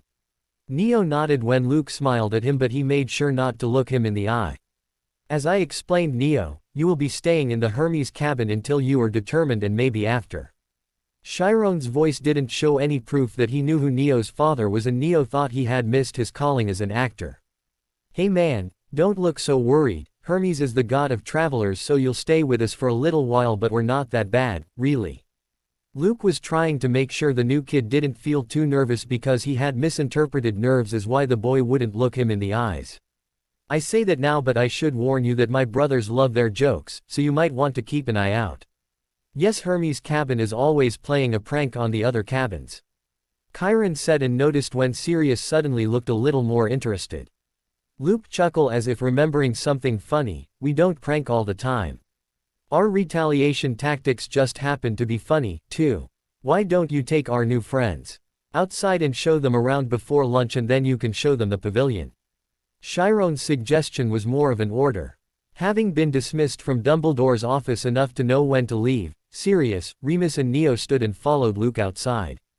Before they made it more than a few feet from the big house, Luke turned around facing the other three. He held out his hand to Remus in a gesture of greeting. Luke Castellan, son of Hermes. Chiron didn't actually introduce you two. You're not new campers, are you? Shaking the other's hand, Remus introduced himself. Remus Lupin, pleasure, and know we're here as the guardian of our nephew Neo. The brief handshake switched to Sirius, who returned it firmly. Sirius Black, he announced. Well, no offense guys, but you look like you're playing dress up with something my grandfather would wear, and it's got to be hot. So the first place we're going is the supply cabin to grab you something to wear. Luke turned to the side of the big house where a small building that looked more like a shack stood. Behind him, Sirius and Remus looked at their clothes and each other, puzzled, both not knowing that the wizarding world's fashion was more outdated than they thought. It took a few minutes to find clothes that fit and put them on.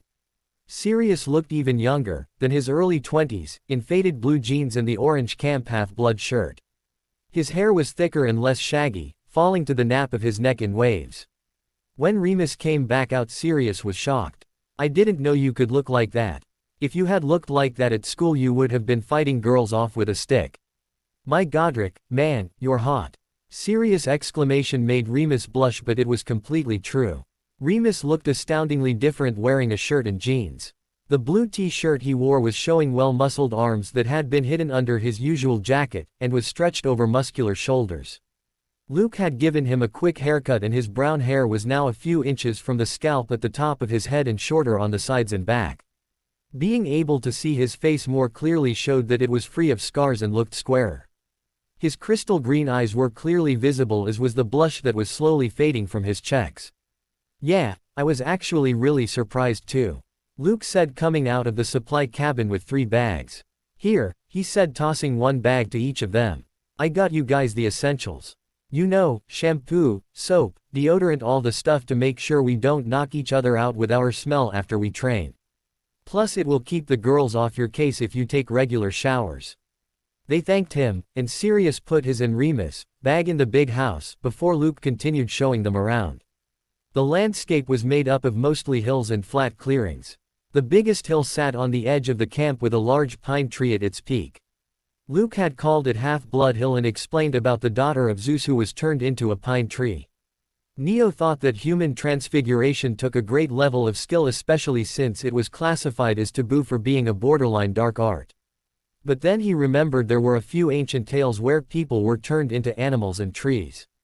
When you have eliminated the impossible, whatever remains, however improbable, must be the truth. He quoted the famous words of Sir Arthur Conan Doyle in his head. So perhaps the power of the gods was stronger than wizard magic, at least enough to accomplish seamless human transfiguration. Neo didn't want to mention anything to Luke, however, after seeing the sadness on his face when he spoke about the tree. They passed the volleyball court where demigods and satyrs were having fun playing.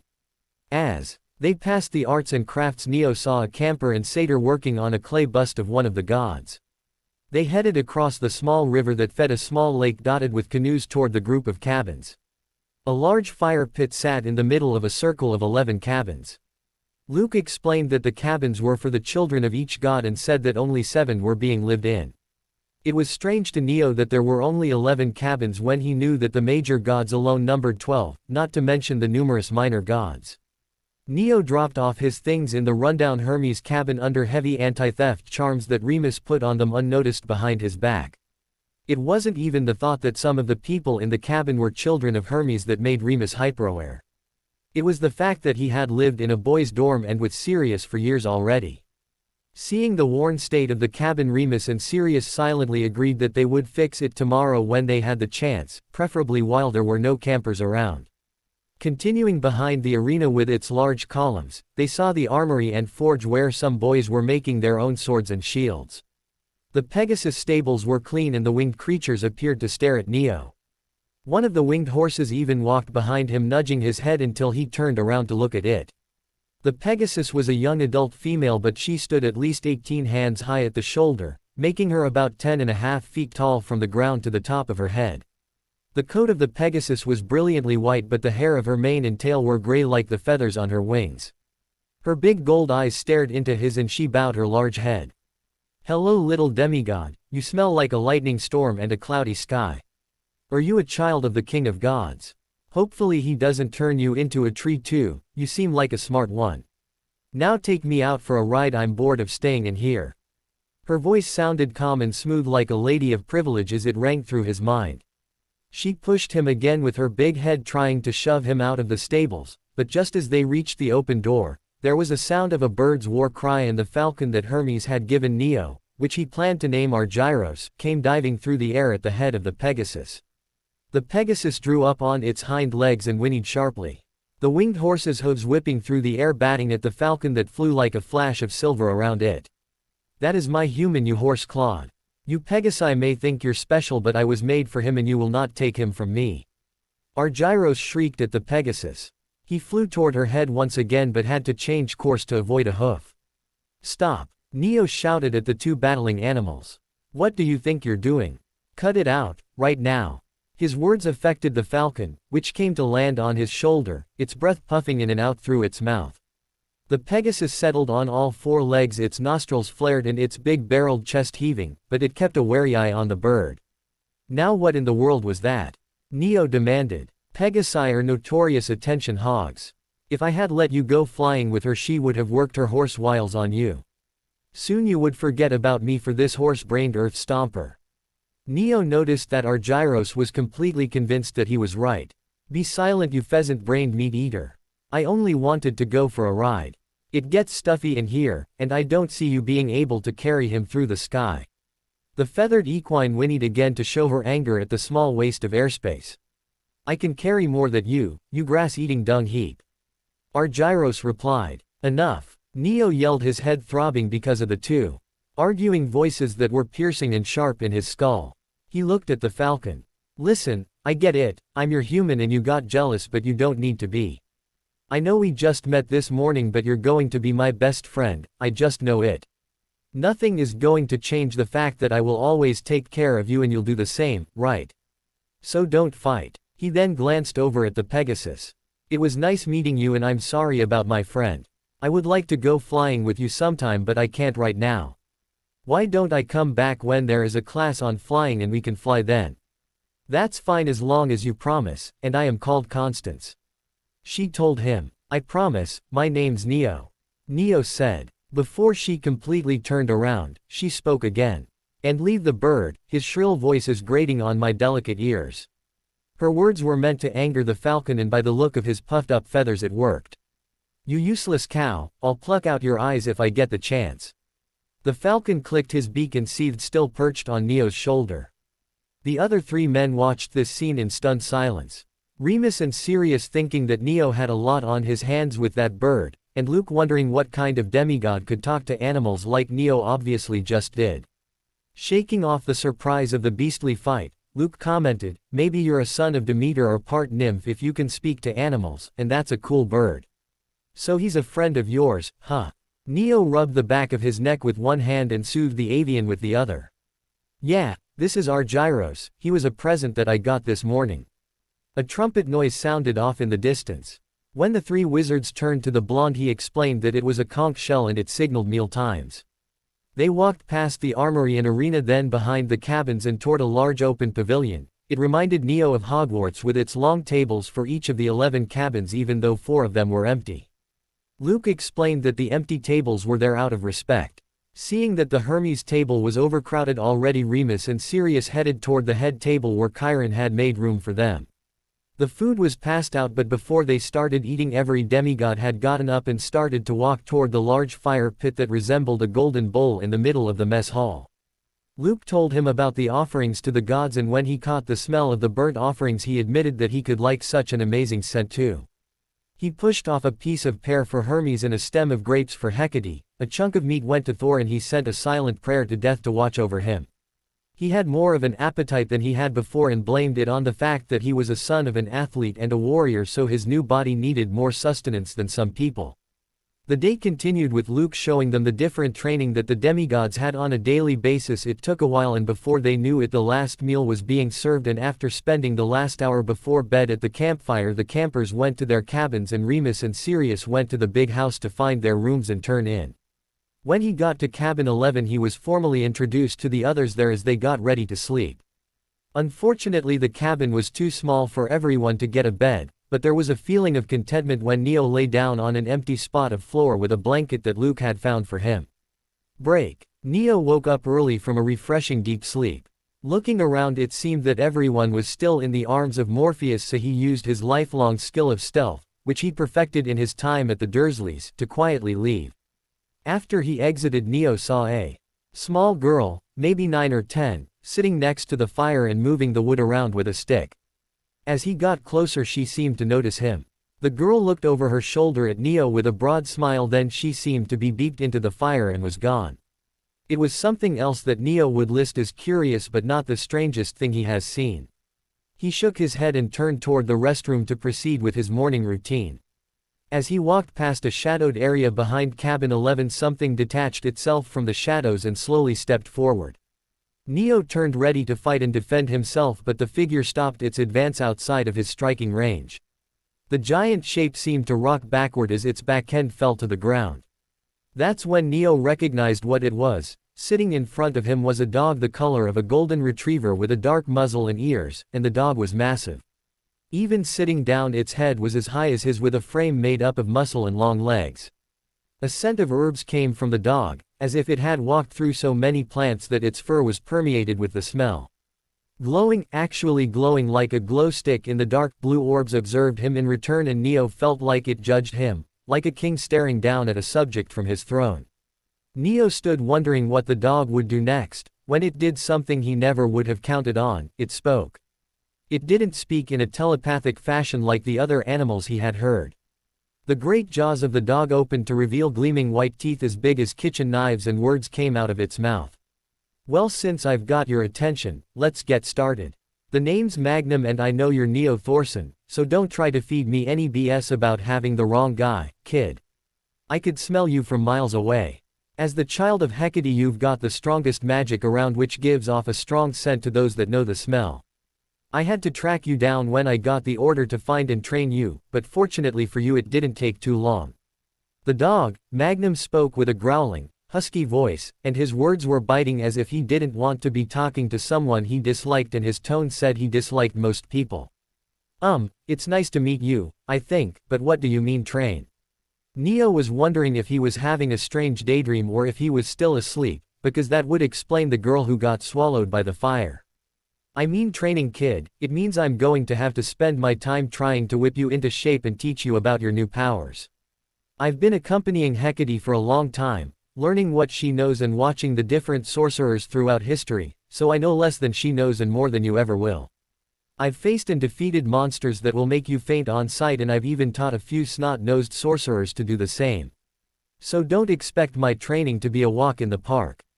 If you survive, your life expectancy will go up, but that's only if you survive my training first. Magnum started out glaring at Neo for having to explain something so simple to the kid, but when he was finished he was baring his daunting teeth in a wolf-like grin and there was a bloodthirsty gleam in his eye. Neo was a little frightened, to be honest. He had no idea what this dog, apparently his new trainer, was going to teach him, but he knew that if the teachers at Hogwarts looked like that he would never have gone. Listen, kid, I've got to go talk to an old horse about my new job as your trainer right now, so I'll be seeing you around. Magnum got up and disappeared into the shadows cast by the early morning light. Man, this just keeps getting weirder and weirder. What's going to happen next? The centaurs getting dressed in tutus and performing the Nutcracker. Neo thought woefully as he continued with his morning. After most of Cabin 11 was awake, the conch blew signaling breakfast and the campers marched to the pavilion. Neo saw Remus and Sirius already sitting at the head table where they were last night. Remus was lightly nudging Sirius with his elbow when it looked like Sirius was going to fall asleep.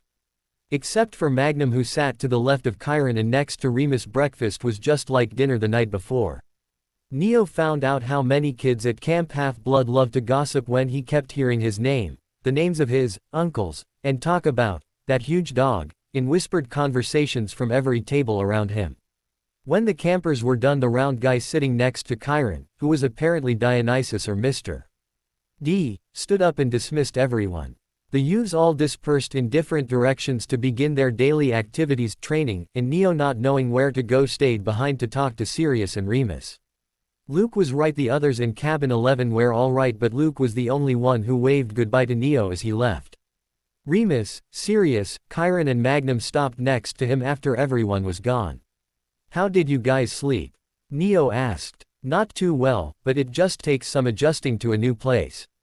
I think the sounds of nature at night really help because I don't remember having any nightmares," Remus admitted. Sirius dismissed Neo's concern by saying, "It was fine, pup. I slept like a baby." At least it appeared to be true. Sirius looked a little tired but not sleep deprived, and Remus had told him before that Sirius' nightmares were getting better. "That sounds good," Chiron stated. "Remus Lupin, Sirius Black, I would like to introduce you to Neo's new tutor in the arcane. This is Lady Hecate's companion Magnum, who has been in her service since Anatolia was founded as her city. He has taken on the position of secretly training young warlocks before, just as I train heroes. She told me about you too, the Protectors, a cursed man and the dog Animagus. She's the unofficial patron of dogs, so I can see why she likes you." Magnus' words surprised Remus and Sirius for a moment because unlike Neo, neither of them had faced a talking animal before. Like the old horse said, "I'm here to teach the kid magic and fighting." Remus was quick to place his hand over his old friend's mouth. He didn't want the huge, obviously magical creature tearing them to pieces because of Sirius letting his mouth get them into trouble. "Well, I think a trainer who has studied under the goddess of magic would know a thing or two. I'll be happy to leave Neo's training to you as long as he isn't in too much danger," Remus said politely. "Good, now that the matter is settled, this," Chiron said, handing Neo a piece of paper, "is your activity schedule, Neo. I've already asked Remus and Sirius to help with teaching mythology while they are here, so you will all have something to do in the mornings. Remus, you and Sirius should be going back to the big house for your class." Remus nodded to the ancient centaur and Sirius patted Neo on the shoulder as Neo continued looking over the schedule. Most of the activities were in hourly increments, and since it was Sunday, the schedule was 8 a.m. breakfast and cabin inspection, 9 a.m. to 11 a.m. sword and shield, and archery, 1 hour each. 11 a.m. to 1 p.m. winged horseback riding, a picnic lunch was planned at noon. 1 p.m. to 2 p.m. mythological study. 2 p.m. to 4 p.m. Magus training. This was written to the side after what was originally there had been scratched out. 4 p.m. to 8 p.m. free time and cabin cleanup. 8 p.m. to 9 p.m. dinner. 9 p.m. to 10 p.m. prepare for bed. Lights out at 11 p.m. There was a second schedule set apart for the weekdays, and looked the same with less free time. Neo was ready to see what he could do. He may not have dyslexia like the other demigods due to his magic, but he had the ADHD. Before his death it had never affected him as much as it does now. His reflexes were better than when he played Quidditch, and he was always on alert, and his senses were better than a normal mortal. His body wasn't the only thing ready to get going. Neo could feel his magic ready to be used in a way completely different than before, and he could feel it like a part of him. His magic was like a missing limb that had been reattached, or a piece of him that was finally back. He felt more than ready to start training, even with the strange dog as his tutor. "I think the three of us should head down to the arena. It is a good thing that I was able to be here this weekend. I can give you your first archery lesson," Chiron said happily. Obviously he was a morning person. "I have recently had business outside of camp and I will be leaving again tomorrow for the rest of the week." "What kind of business, sir?" Neo asked. Just call me Chiron, Neo, and it's nothing much, just some business, but I don't think it will take too long. Chiron continued on with pleasant conversation about the fortunate weather that the camp gets year-round and that the end of the summer solstice was coming soon, until they made it to the arena and his first official camp lesson began. Break. Soon enough it was 4 o'clock and he was almost back at the Hermes cabin. Neo was thoroughly exhausted, but no matter how hard he tried he couldn't get the grin on his face to go away. He had been terrible at sword fighting. His sword always felt awkward in his hand and the only thing he was good at was blocking with his shield. Luke had seen his struggle and promised to give him some help when he got the chance. His first archery lesson left him afraid to pick up a bow and arrow again. During archery he had one arrow land about half an inch from a poor sparrow sitting in a tree, which did not have anything nice to say after its near-death experience. Another arrow would have hit a son of Apollo in the backside if he hadn't moved in time. Chiron complimented Neo on his accuracy, even if they were not the targets he was aiming for. Flying with Constance was amazing but left Neo even more tired. He took to flying on a Pegasus as easily as a broom, and Constance even gave him high praise, saying, "At least you didn't throw up," at the end of their flight. Aerial combat practice was fun, even when Neo discovered he had the power to fly the hard way. As they were practicing a barrel roll, Neo slipped from the saddle and no one was close enough to catch him. Falling through the air, Neo wasn't contemplating anything but his inevitable stop. Then about 20 feet from the ground a voice whispered in his ear that he recognized as Death, "You're a son of Hermes and a son of Thor, use the wind, young god." Neo silently called out to the air around him. He didn't know what to ask for, but he decided it would be better to land safely than try to suddenly fly. He felt the air almost become solid around him as he willed it to slow him down and find a safe place to land. His flying lesson ended abruptly after that, but he thought it was a great lesson anyway. Mythology was a good time, but it felt like school again. He worked on remembering what he was told because he knew one day it would be the difference between him living or dying, and as much as he liked death, the being he knew it was, 3 times the charm, not 4. It was interesting having Remus as a teacher again, but he was still as good as always. The surprising thing was that Sirius was actually helping. However, that was mostly because one of the female campers had laughed when he introduced himself and Sirius thought that it was his opportunity to flirt with a girl. Sirius grudgingly decided that it was a lost cause, when she told him that his name was funny because it means sparkling in Greek. His magic training had not gone as Neo expected. His tutor had been following him around all day until 2 o'clock. Magnum took him on a run with the Naiads. His trainer explained the exercise out of earshot because no one was supposed to know that Magnum could talk.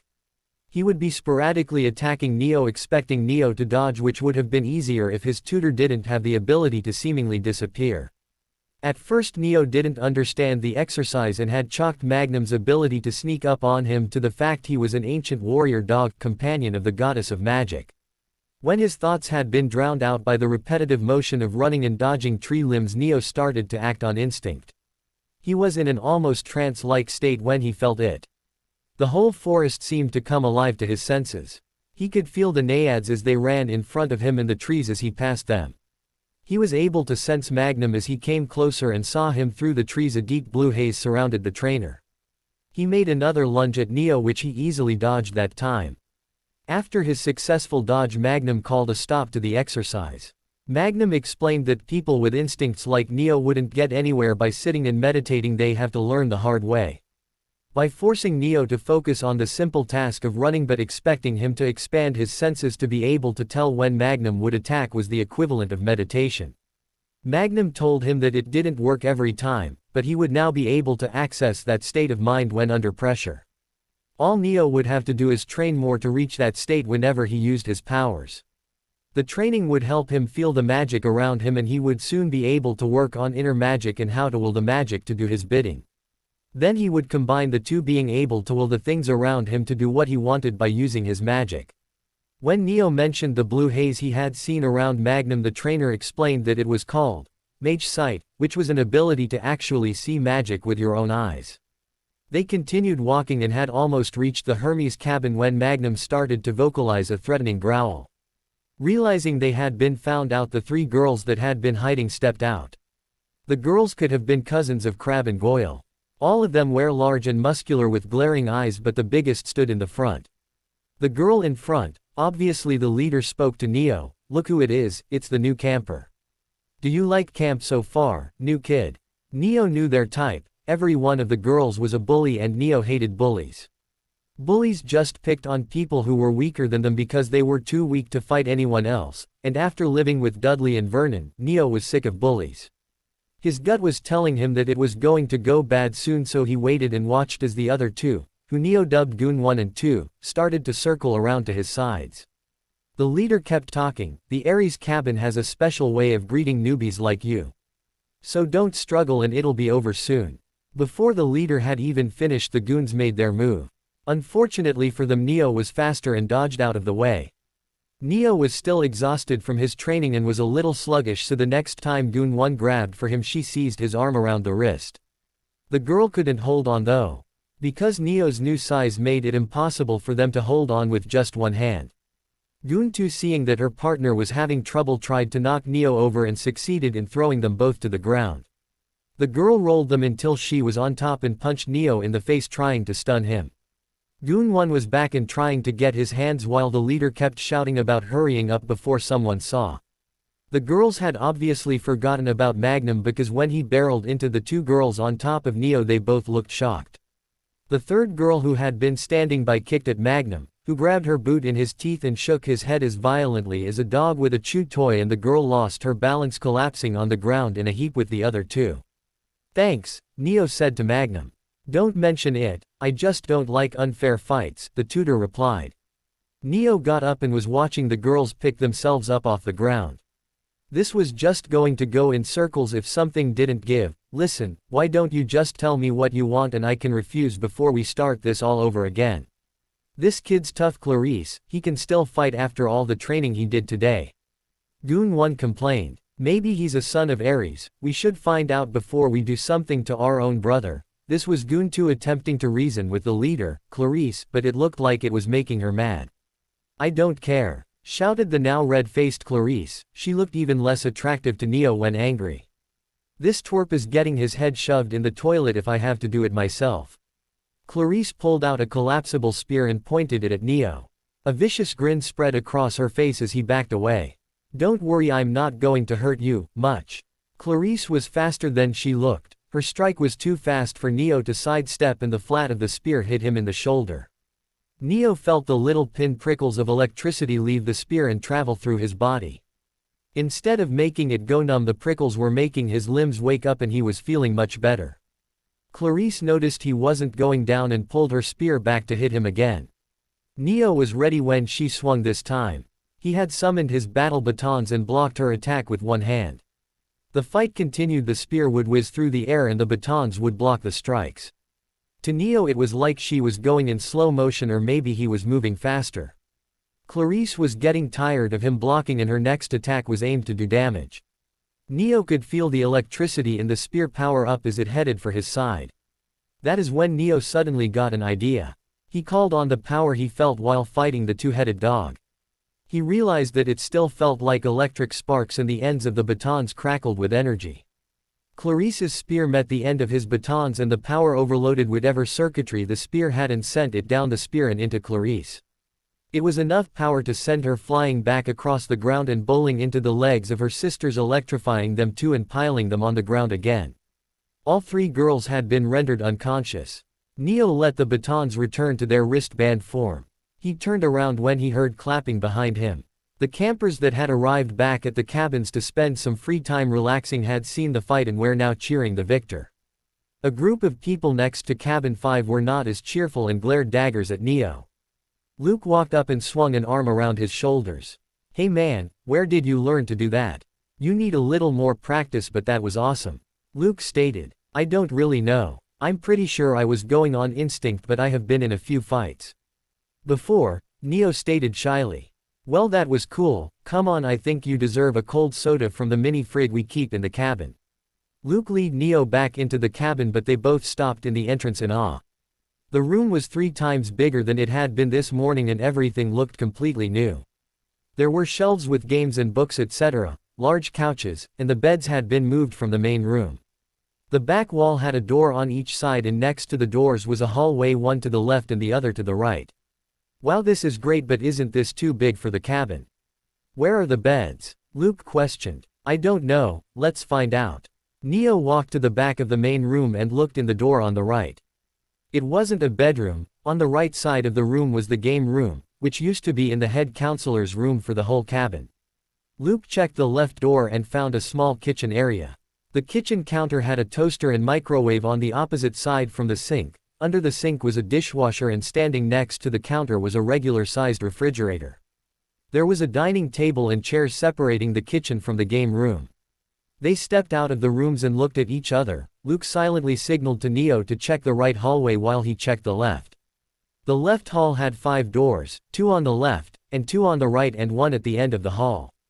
The first room on the right was a large bathroom with a bathtub bigger than a jacuzzi with different spouts, 4 different shower stalls, 4 toilet stalls and 2 sinks. When Luke looked in the cabinets under the sink, the left side was full of toiletries and the right side had enough cleaning supplies to make the CDC happy. There was also a closet full of huge fluffy white towel and washcloths. Luke was impressed and curious about the rest of the rooms. Going down the hall, he found rooms that belonged to the sons of Hermes. The metal plates on the door showed who occupied which room. He checked the rooms he passed and saw that his brother's things had been moved into the correct rooms. When he got to the door at the end of the hall, he saw his name. Opening the door, he almost fainted. The room was full of his stuff and he could tell that nothing had been disturbed, but the room was so much bigger. There was enough space in the room that Luke could have everyone in the cabin in it and still have room to spare. Neo came walking up and knocked on the door behind Luke. This room is awesome. I guess this hall is like the other one except that the rooms are for the undetermined campers. The first door on the right is a bathroom too and my door is across from it. This is really amazing, but who do you think did it? And I'm pretty sure that this is all way too big for the cabin. There was a look of wonder on Luke's face. Neo didn't want to ruin the surprise, so he just shrugged even though he had a good guess. After they had gotten a good look around and joined the other Hermes cabin members in the main room, it was a pleasant evening before they went to dinner and then back to the cabin for bed. At dinner, Neo sent knowing looks to Sirius and Remus, who smiled back at him and silently thanked them. Hermes somehow was able to add his own touch by leaving a large box in the game room that had new games and handheld consoles for everyone. The box made everyone think that it was Hermes who did it all, earning him some major points, and the 2 wizards weren't going to dispute it. It would be an interesting week for Neo. Even with Chiron gone for the week, everything was mostly normal. Constance was nice to him because Neo took the time to treat her well, but he noticed that she was standoffish to anyone else. Argyros and the Pegasus still didn't get along, but Neo was able to make them apologize, and from then on they stayed away from each other. He was having fun training and Magnum was still as mysterious about his methods, but it was slowly working. Neo was able to sense the magic around him if he took the time to concentrate. He took the time to joke around with Sirius and Remus, and Chiron had been right, the pranks that had taken place that week were epic. The Hermes cabin had been turned hot pink with lime green polka dots, and the members of Cabin 11 didn't know who was to blame. The next day, when they all sat down in the pavilion except for Neo, his gut telling him it wasn't safe, they found their hair turning bright shades of sunshine yellow, hot pink, neon green and orange. The whole camp was laughing hard enough to send eggs flying out of their nose or spewing from their mouths. Mr. D found it funny but demanded that whoever did it needed to stop or start getting more creative. That was the wrong thing to say. The whole camp was soon being assaulted by flying green elephants that shot pistachio pudding out of their trunks, and small ducks that roared like lions and vomited out rainbow paint everywhere. It only ended when Remus and Sirius were caught in their own prank courtesy of Neo. Both men had to walk around all day singing love songs and dressed as women wearing high heels, with makeup plastered on their faces, and every time they tried to rub it off it just looked worse. The chaos had just calmed down and Neo was thankful for the quiet, but little did he know things would get interesting again with the appearance of a new camper on Monday. Chiron had returned Friday evening to a cleaner camp than he had left. All of the buildings had been washed and the cabins had been repainted. He immediately knew something had gone wrong but was not prepared for the wild story that the head counselor of Apollo Cabin told him. Chiron was thankful that he had been gone and surprised that the campers had done so well at cleaning everything. The news didn't stop there. Luke had greeted Chiron with a genuine smile when he arrived and told him about the improvements Hermes had made to the cabin. It warmed Chiron's heart to see Luke happy after spending such a long time being angry. He didn't let Sirius and Remus get away with their pranks, however. He assigned the two to teach ancient Greek as well as mythology. It will hopefully leave you less time to invent outrageous ways to destroy the camp, the centaur had told the two wizards. It was harder on Sirius because he had to learn ancient Greek while Remus had studied the language alongside ancient Latin. Neo had heard about the boy that showed up Saturday half alive after defeating the Minotaur and dragging an unconscious satyr. The camp had a knack for spreading gossip, so everyone knew about the kid while he was still in the infirmary. It had been 2 days since the new arrival and it was like the whole camp was holding its breath. He had been heading up to the big house to ask Chiron about some tips on sword training, when he saw a boy that must have been the new camper walking next to Chiron. Neo just started walking a few feet behind them as they passed the strawberry field, not bothering to make his presence known. Okay, he would like to say that he wasn't eavesdropping, but that would be considered a lie. As Neo followed them, their conversation reached him carried by the wind and he couldn't help but hear. The centaur and demigod continued to talk as Chiron showed the boy around and Neo silently followed, enjoying a nice walk around the camp. When the group got to the Hermes cabin, Neo noticed the daughter of Athena who would often be seen around cabin 11. It wasn't a big secret to Neo that Annabeth had a crush on Luke. It was unmistakable after spending years with two friends who slowly fell in love with each other. He wished them luck, but it would be hard for them as long as that feeling of wrongness was still hanging around Luke. Neo had felt it a few more times over the week. When Luke would be tired and stressed out, it was hard for Neo to look him in the eyes. The feeling was starting to bother him and he was thinking about asking Remus and Sirius about it. Before his thoughts wandered too far, he saw the new guy enter cabin 11 and Chiron turned toward the archery range. Neo shouted out for Chiron and asked about the lessons which Chiron agreed to give after his master's archery class. The training session with Chiron ended with Neo being black and blue. Most of the campers had left the archery field for the pavilion. He was putting away his practice sword when he decided to take a leap of faith. Neo looked over at the old trainer, Chiron.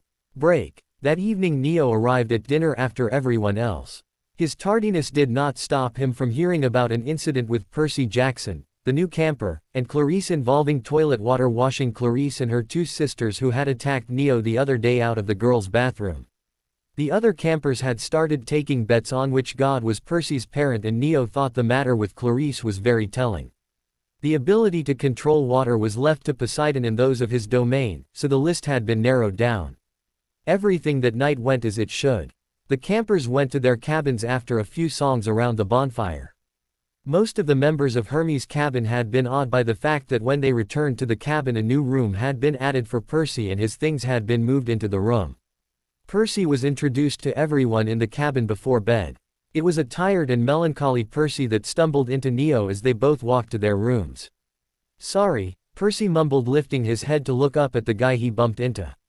He saw another boy who looked a year or two older than him. Percy was shocked that the guy in front of him had similar coloring to him. The other boy's green eyes were a different shade than his and looked like emeralds, and his hair was black. The other guy was handsome. His eyes had some of the mischief that the sons of Hermes had, but his features weren't as sharp. Maybe it was the attitude of Hermes' cabin rubbing off.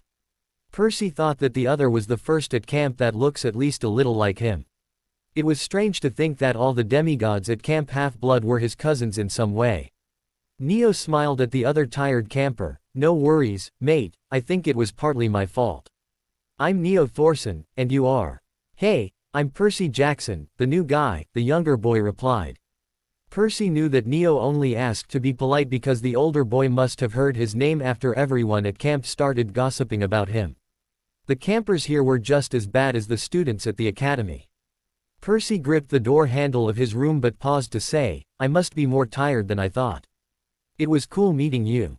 I'll see you later. Good night, Percy, Neo called over his shoulder as he walked into his room.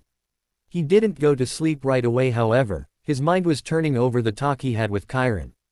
It was a long talk that boiled down to two facts: 1, things were going to get busy soon, and 2, it wasn't going to be easy. Break. For the next 4 days Neo followed Chiron's advice and waited. While he waited, he took the time to look through the things that he had brought with him. Opening up his trunk in the privacy of his room, Neo went through the new compartments. Hermes had been understating when he said that Hecate had added a few books. The second compartment of his trunk was the size of a private library and full of books. There was no way that he could read all of the books in one summer. Fortunately, there was a catalog that included the titles of all the books in the library. The third compartment didn't have much in it, just the bird cage that Argyros was in when they met, the clothes Hecate and Death had bought him, and the leather jacket from Thor which he didn't wear at camp because there was no need for a jacket, ever. Neo took 2 books from the shelves and closed the second compartment. One was a handwritten account of some of the Greek myths. The author of the diary was unknown, but if Neo had to guess, he would say that it was written by a hunter. The diary recorded stories of the author facing the Nemean lion, the Hydra, and encountering the Furies, and many more, with details on how to lure them out and kill them. Neo noticed that for monsters, some of them were very vain and some were just tragic characters who had a hard life. The diary held a golden fountain of knowledge in its pages, and for those 3 days Neo worked on memorizing it. The second book that Neo took was actually a collection of Norse myths mostly centered on Thor and Loki. In the book were chronological stories which the author states are the true tales of Thor and Loki. Reading the book, Neo felt himself feeling a little embarrassed because of his father. Thor seemed to be really gullible and very stubborn. Neo thought that if it had not been for his uncle Loki, then Thor would probably be dead a few times over. There was a story that showed the true character of Loki. The story told how he was a brother who cared and used his tricks to teach Thor lessons in humility, and Loki was always a friend to his brother in their youth.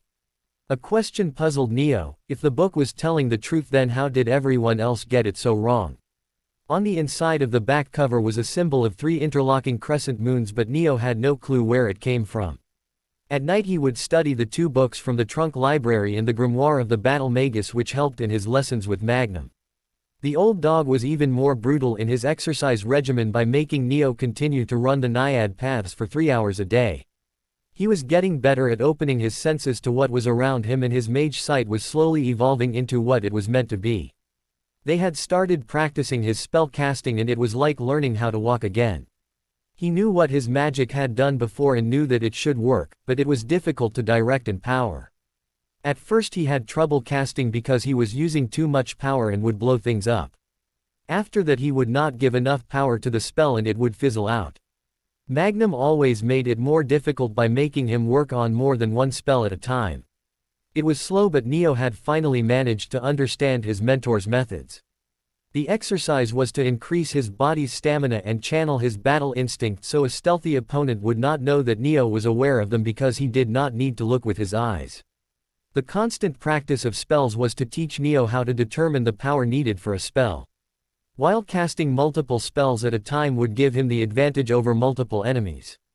Also, channeling that much power into different areas and tasks would build up his power, like when a bodybuilder weight trains. He needed to build the amount of power he could contain and harness at a time. Just because he inherited the power of Thor and Hermes did not mean that he would instantly learn how to use it or that he would be as strong as a god without training to be strong. Chiron was also training Neo in his spare time. It was mostly lessons over the Greek monsters and how to fight with a sword and shield. He was still clumsy, and it was made worse when Chiron decided that it would be better if other demigods helped him train. 2 of the children of Athena, one of which was Annabeth, were charged to help him learn battle strategy. When Annabeth spoke to Chiron about giving Neo special attention by training him more than other demigods, Chiron simply said, "I train all of the demigods here, Annabeth. Neo is simply seeking out my help on his own. It is my duty to train young warriors, so who am I to deny training to one who is as driven as young Neo here?" The 2 children of Athena were not the only ones Chiron had invited to Neo's training sessions. 3 of the sons of Ares, who were the best from their cabin, were also drafted to help. Of course, help is not the right word. Neo was not surprised at what happened during his first lesson with the other 3 boys, only resigned.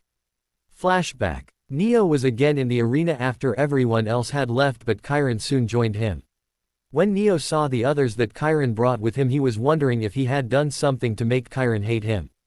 Behind the ancient Grecian stood 3 of the largest boys from the Ares cabin. Travis was only 18 and looked like his brothers, as big as a brick house and meaner than a Cerberus with red hair and black eyes. Cole was 18 also and had brown hair, and the last brother was Damien, who was a dirty blonde with a horizontal scare across the bridge of his nose and ending under his eyes. Each of the sons of Ares had vicious grins on their faces. Neo knew that his day was not going to be easy. After Clarice's failed attempt at giving him a swirly, the whole of the Ares cabin had gone out of their way to make his life hard, but it also looked like Clarice and her sisters were getting the same treatment. When Neo had finally had enough, he walked up to Clarice at breakfast and demanded they settle it right there. He would never give a bully the idea that he wasn't going to fight back, he just didn't need to resort to being childish. Harry Potter may have been childish while dealing with his rival Draco, but Neo Thorson was more mature and smarter than many thought. Clarice LaRue, Neo Thorson would like to formally challenge you to a fight.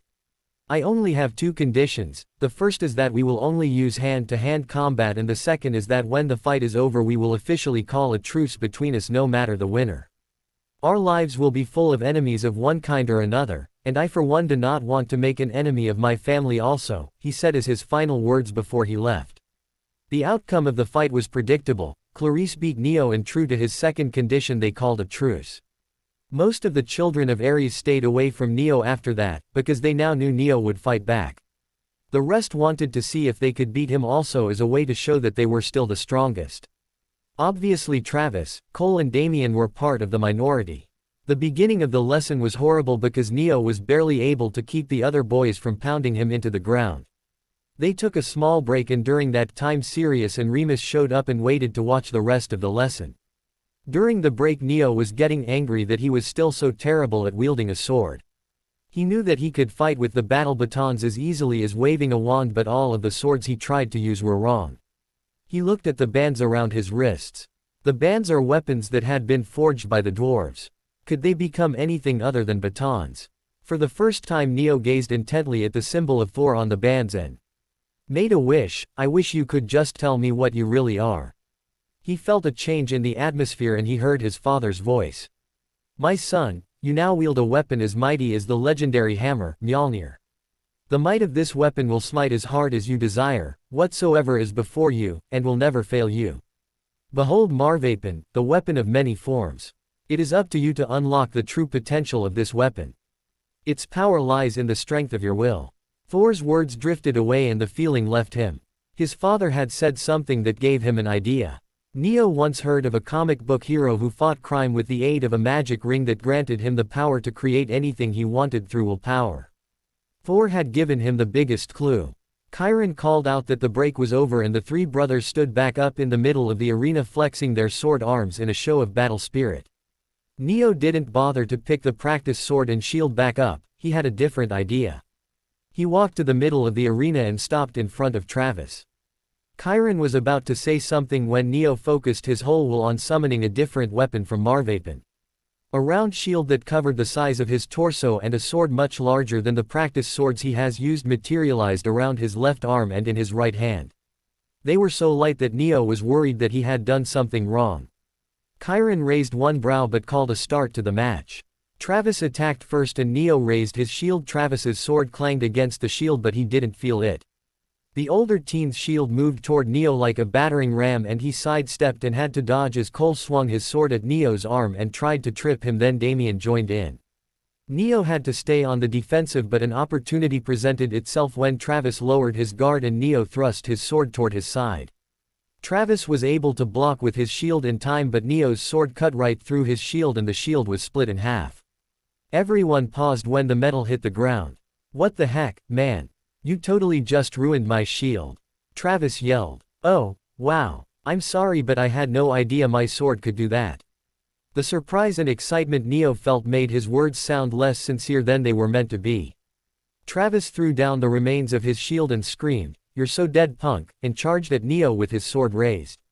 Neo raised his shield and deflected Travis's blow to the side. The charging teen lost his balance as his momentum shifted to the side. Neo tripped him as he went by and Travis landed hard, knocking the air out of his lungs. Cole used the flat of his blade against Neo's sword but instead of making him move his arm and expose an opening, the training sword was cut in two as it passed across Neo's sword. Wicked, it's like it can cut anything. Neo's thought had him thinking the sword could be too dangerous to use in this fight. Damien attacked from the left and Neo raised his shield, again not feeling the blow from the sword against his shield.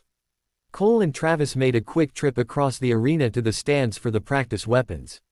Foregoing a shield this time, Travis picked up one of the heavier broadswords.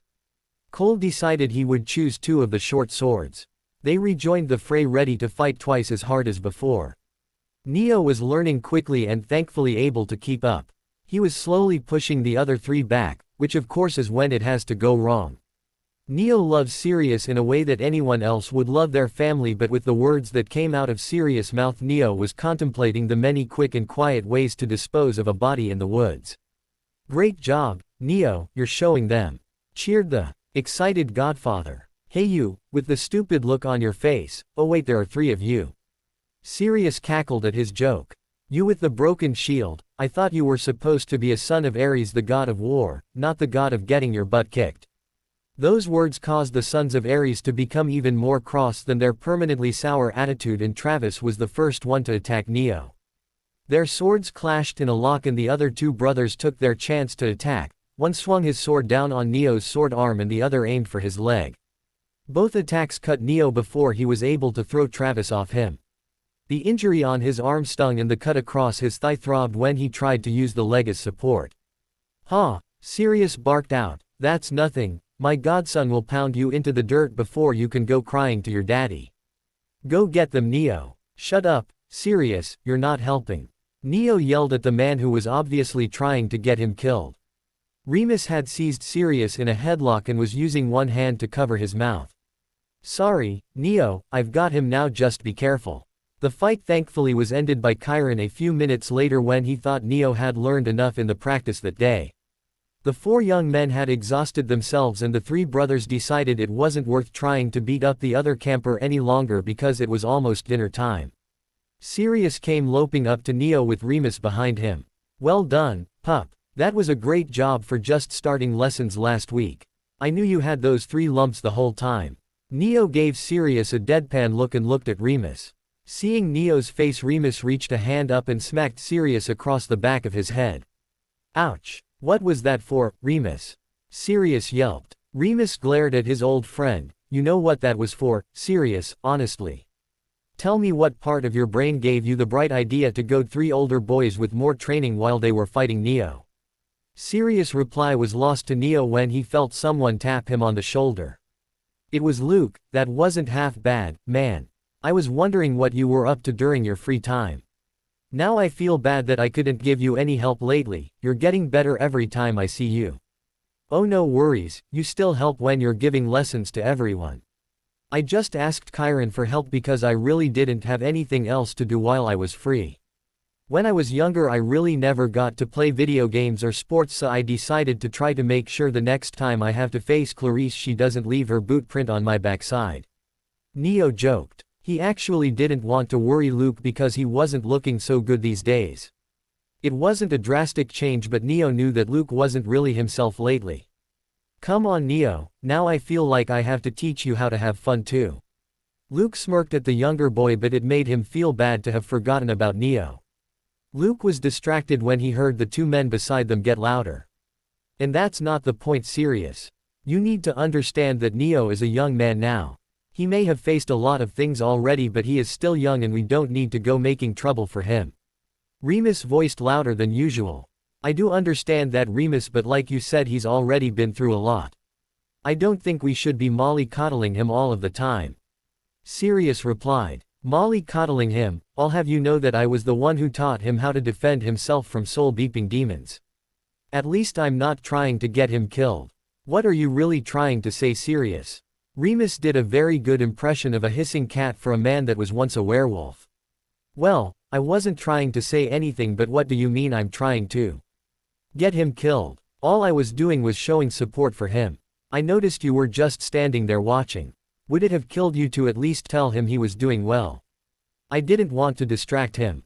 I was going to tell him that he did a very good job today after his practice, and then you had to start this pointless argument."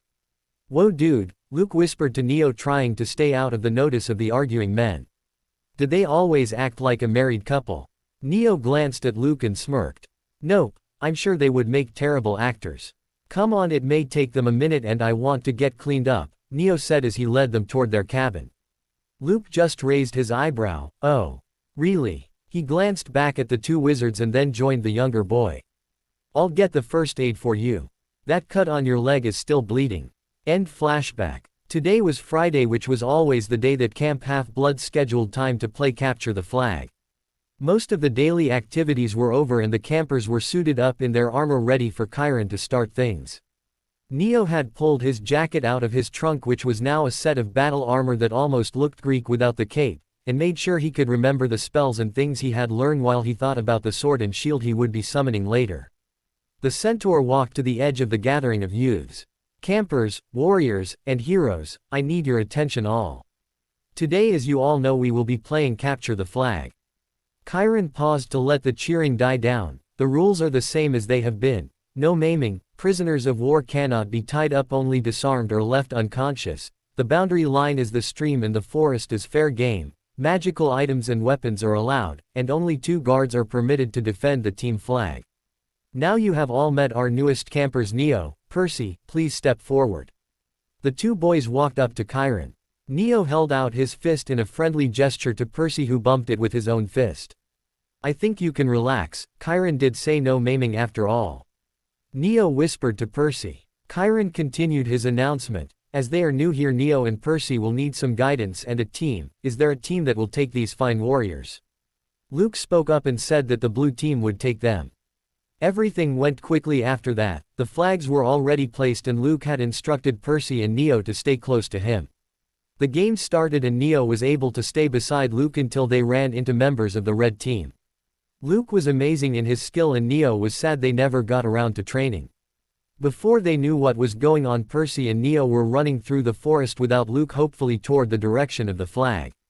When they came to the stream, Percy dropped his shield exhausted and Neo, who let his shield reform into a band, was even happier that Magnum was such a taskmaster when he found he wasn't as tired as the other teen. Noticing the water seemed to perk up the other demigod, Neo was almost certain that Percy was the son of a water god. Percy looked up and the surprise on his face made Neo look as well. Right there in front of them was the red team's flag. Neo followed Percy across the water, but his instinct said it was an ambush, so he activated his mage sight in time to pull Percy out of the way when he saw an attack coming through the invisibility enchantment that Annabeth was under. He watched as she removed a baseball cap from her head and quickly tucked it away in her pocket. Did you really think it was going to be that easy? I'll give you credit for having good reflexes, but this is as far as you go, boys. Annabeth was in a defensive position. That's when Neo thought about it. 2 people were supposed to be guarding the flag. He was ready when a spear flew towards him through the air and he rolled across the ground as Clarice came running from behind the trees. Clarice was able to get her spear back, but now the girls were between Percy and Neo, with Annabeth facing Neo and Clarice glaring down Percy. The fight began when Clarice made a move toward Percy. Annabeth guarded Neo, who stepped forward to stop Clarice, and he knew that Percy was on his own. Neo waited for Annabeth to make the first move. The fight between them was predictable. Neo knew he had more patience than Annabeth, who would think that she was better than him because of experience and battle intellect. The thing that Annabeth forgot was that she taught Neo the way that she thought, and even though he may not be a strategist, he could use her previous teachings to predict her moves. She attacked first and Neo countered the first blow, deflecting the attack to the right and then sending a left hook at her face. When she went to block with her arm, Neo pulled his hand back and grabbed her wrist, pulling her toward him, surprising Annabeth. He used the move to send a headbutt that left Annabeth clutching her forehead in pain. Ow! By the gods! What is your head made of cement? Annabeth cried as her head throbbed in agony. It really did feel like she had just ran into a concrete wall and she couldn't stop the tears that started to run down her cheeks. Neo was extremely sorry when he saw her crying in pain. I'm so sorry, Annabeth, can I help? How much pain are you in? Annabeth laughed wetly because Neo was cute when he acted like a mother hen, and she would have been sorry for making him worry if it wasn't for her terrible headache. I think I'll be fine, if you never do that again, I mean ever. That's when Neo heard Clarice scream. He and Annabeth looked over and watched Percy knock Clarice out, but they both saw the real problem. Lying on the ground was Clarice's spear, but it had been broken. The cry must have alerted the other members of the red team because they quickly came to see what had happened. With Clarice down, Percy moved toward the red flag, but Annabeth, despite her pain, blocked his path again, and after she pushed him back, she left him on the ground next to the stream. The red team was celebrating what they thought was Percy's defeat when Neo sensed the power targeting Percy and the sound of an unnatural wind passing his ear. He watched as Percy turned toward the water and dipped his hand in. The water seemed to wash away his wounds and Percy got back up. Everyone around them seemed to gasp as a symbol made of green light formed above Percy's head. It was a three-pronged spear, the trident, symbol of Poseidon, god of the sea, earth shaker, and master of horses. Percy glanced at the spot above his head where everyone was staring and saw the symbol. Realizing that it would be a good opportunity to get the flag, he started walking closer. When the Sons of Ares went to stop Percy, Neo stepped forward to guard his back. Cole, Travis and Damien were facing him again, but this time Neo had something up his sleeve. He had practiced changing Marvapen into its sword form, and a funny thought popped into his head. The bands could become anything he wanted, right, but does that also mean that they could be any size? The Sons of Ares watched as the sword in Neo's hands seemed to grow and it became a sword of almost comical proportions. The blade was almost as tall as he was and had a grip that was long enough to grip with both hands, but Neo still only held it in one. The advancing warriors quickly backed away. Neo gave a roguish grin. What? He drawled and taunted, don't tell me you're intimidated because mine's bigger. Neo didn't know it, but at that time his eyes had the same look as Magnum's when the old dog was ready to fight, and his smile was just as wolf-like. Not wanting to look bad, the others started to advance again, but less of them faced Neo than before when they noticed he could wield the great sword just as easily as a normal sword. Percy almost dispatched the warriors on his own, and Annabeth wasn't as successful, defeating him a second time. Percy claimed the flag and crossed the stream. Another round of cheers went up, but it was from the blue team this time. The jubilation was cut short when all hell broke loose. Well, it was just one hellhound actually. A loud growl reverberated around the clearing, and all of those gathered looked up to see a giant black wolf. The wolf was as big as a tank and its eyes were a glowing red. Neo may have never met a hellhound, but one was baring its teeth down at them from the cliff above them.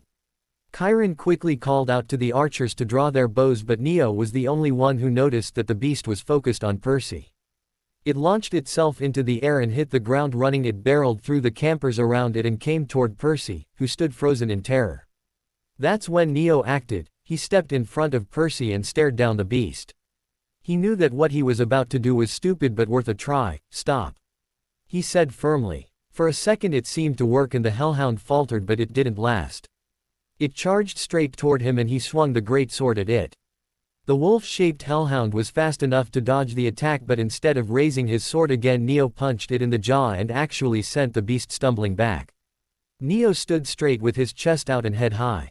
It was a pose he knew worked with canines to make a person seem bigger, and the hellhound actually whimpered. Zol does not want to fight you, Alpha. Zol is only here to kill the runt. It is Zol's command. The voice of the hound actually sounded like a child and surprised Neo. An arrow pierced the side of the hound and it yelped in pain. Neo had to think fast. Something was going on and the hellhound knew what it was. Hold your fire. Wait. The young hound had faltered again, but Percy had moved out from behind Neo and it went to attack the other demigod. His mind was screaming at him to make the beast talk, so instead of swinging his sword, Neo jumped at the hellhound's side, colliding with it, and after dropping his sword he brought his arms around its neck, pinning it on the ground. The giant jaws of the hound snapped, trying to bite him, and all four of Zol's legs were scrambling to get Neo off, but the demigod held on even tighter. He was determined to get Zol to answer his questions, but he needed the hellhound to listen to him first. It took about 3 minutes for the wolfhound to calm. When it didn't show any signs of continuing to fight, Neo was ready to see if his idea was going to work. Stay, he commanded when he started to loosen his arms. When Zol continued to lay there, he slowly got to his feet. The wolf hellhound was lying still on its side. Its tongue was lolling out of its mouth as it took in great heaving pants of air. Neo held out his hand to summon Marvapen. Zol caught the gleam of the light off the blade, closed his eyes and whimpered piteously, but Neo commanded the sword to turn into a band again. Everything was calm until Percy stepped forward. The ears on the giant wolf perked up and he started to growl from his position on the ground. Neo again stepped between them and Zol was quiet again. Who sent you? He asked in a calm voice, but he too was taking in great gulps of air. The one who stinks of Tartarus called Zol. It was the same childish voice but it sounded smaller now, like a chastised child. He made Zol hunt down the runt. All right, I will make you a deal. You forget the order to hunt Percy and I will let you return to the underworld after I pull out the arrow and heal your wound, but if you attack again I will send you back in pieces. Neo didn't want to sound cruel but it was better to speak plainly to a creature as young as Zol seemed to be. He was getting flashbacks of talking to Dobby and he felt the ache of losing his friend. Zol will do what Alpha says. Neo stepped forward and pulled out the arrow. It was easy to quickly heal the small wound due to having to patch himself up the last few days. It only took a few seconds and then they both got up from the ground. The hellhound acted like an oversized puppy as it licked his face and whined happily. Neo chuckled, now go on you. Zol walked around him and glanced at Percy but continued on into the shadow of a tree where he seemed to fade into the darkness. That was when it happened, a moment that Neo had been anticipating and dreading in equal measure. Above his head 3 symbols materialized, the caduceus shimmering silver, a hammer glowing electric blue like lightning suspended in midair, and a pentagram glowing purple. Hermes, Thor and Hecate had finally claimed their son. Break. Some people might think that it would be cool to be the son of 2 gods and the adopted son of a goddess but it really wasn't. For the next few days, it was like Neo had suddenly grown 2 heads and the second one was screaming that it was going to kill everyone. None of the campers would get within 10 feet of him. The only ones that treated him like normal were Sirius, Remus, Chiron, Magnum and surprisingly Mr. D. It made sense why Dionysus didn't care. The prospect of the gods killing Neo would mean he had one less camper and if they didn't then he would still be the camp director.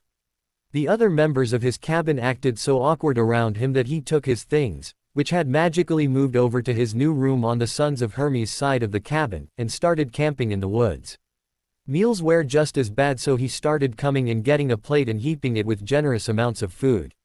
Then he would make his sacrifices to the gods, and go back outside to find a quiet place to eat. Then there was Percy. It wasn't easy on him being a son of the big 3 as Poseidon, Zeus, and Hades were called. When Neo talked to Chiron about why the campers were treating Percy differently too, the old mentor told him about the oath the 3 brothers had made. Chiron then took him to a more private spot on the beach and told him about the Master Bolt being stolen and how Zeus was convinced that it was Percy. Chiron was also afraid that now the gods knew about Neo they would think he had stolen it too. It wasn't like he actually had an opportunity to do it but the gods could be as paranoid as Mad Eye apparently. Neo kept hearing the whispers that just got more outrageous as the days went by. The demigods that Chiron had asked to practice with Neo suddenly had loads of things to do in their spare time and couldn't train with him any longer.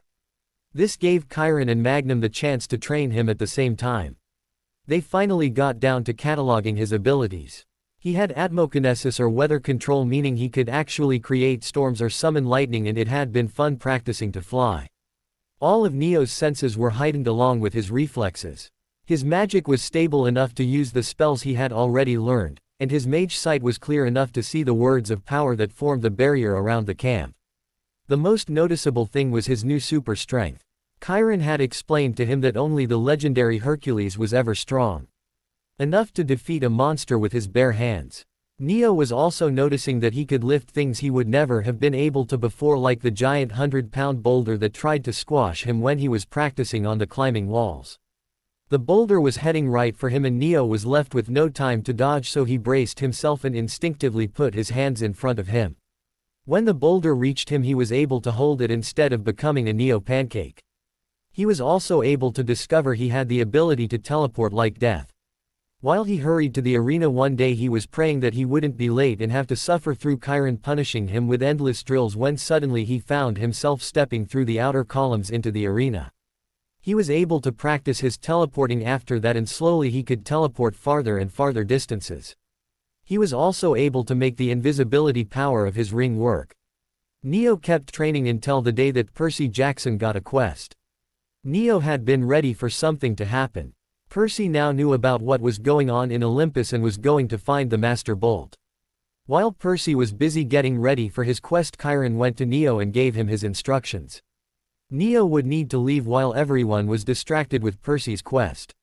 He packed a bag full of supplies like food, water, clothes, a first aid and potions kit, and included his wizard tent. Chiron also gave him a bag full of drachmas, for an emergency. Neo called Argyros, who was enjoying his time in the forest at camp. He let the falcon know that he was going, and Argyros agreed to follow in case he was needed. Before the young demigod left, Chiron voiced that he wanted Magnum to accompany him. The canine tutor was against this for some reason but didn't bother saying why. In the end, Magnum agreed to go as his guide. One of the last things the ancient mentor had mentioned was that because it would be a mission for a demigod, Remus and Sirius were not allowed to accompany him. Neo was a little worried. He had gone up against a lot of things alone, but he had always had a friend who came along for the journey. Just because they couldn't go didn't mean Sirius and Remus were going to let him leave without giving him things to help his journey. Sirius was letting Neo take his old motorcycle, which Sirius had shrunk, for when he needed a quick getaway. He also handed Neo a locket on an unbreakable chain that had an expansion charm so he could put the bag he already had inside. Remus gave him a magical lighter that would always light, even underwater. Neo was ready to leave at noon, but it took a while to say goodbye to Sirius and Remus. He looked completely unprepared, but he hopefully had more than he needed.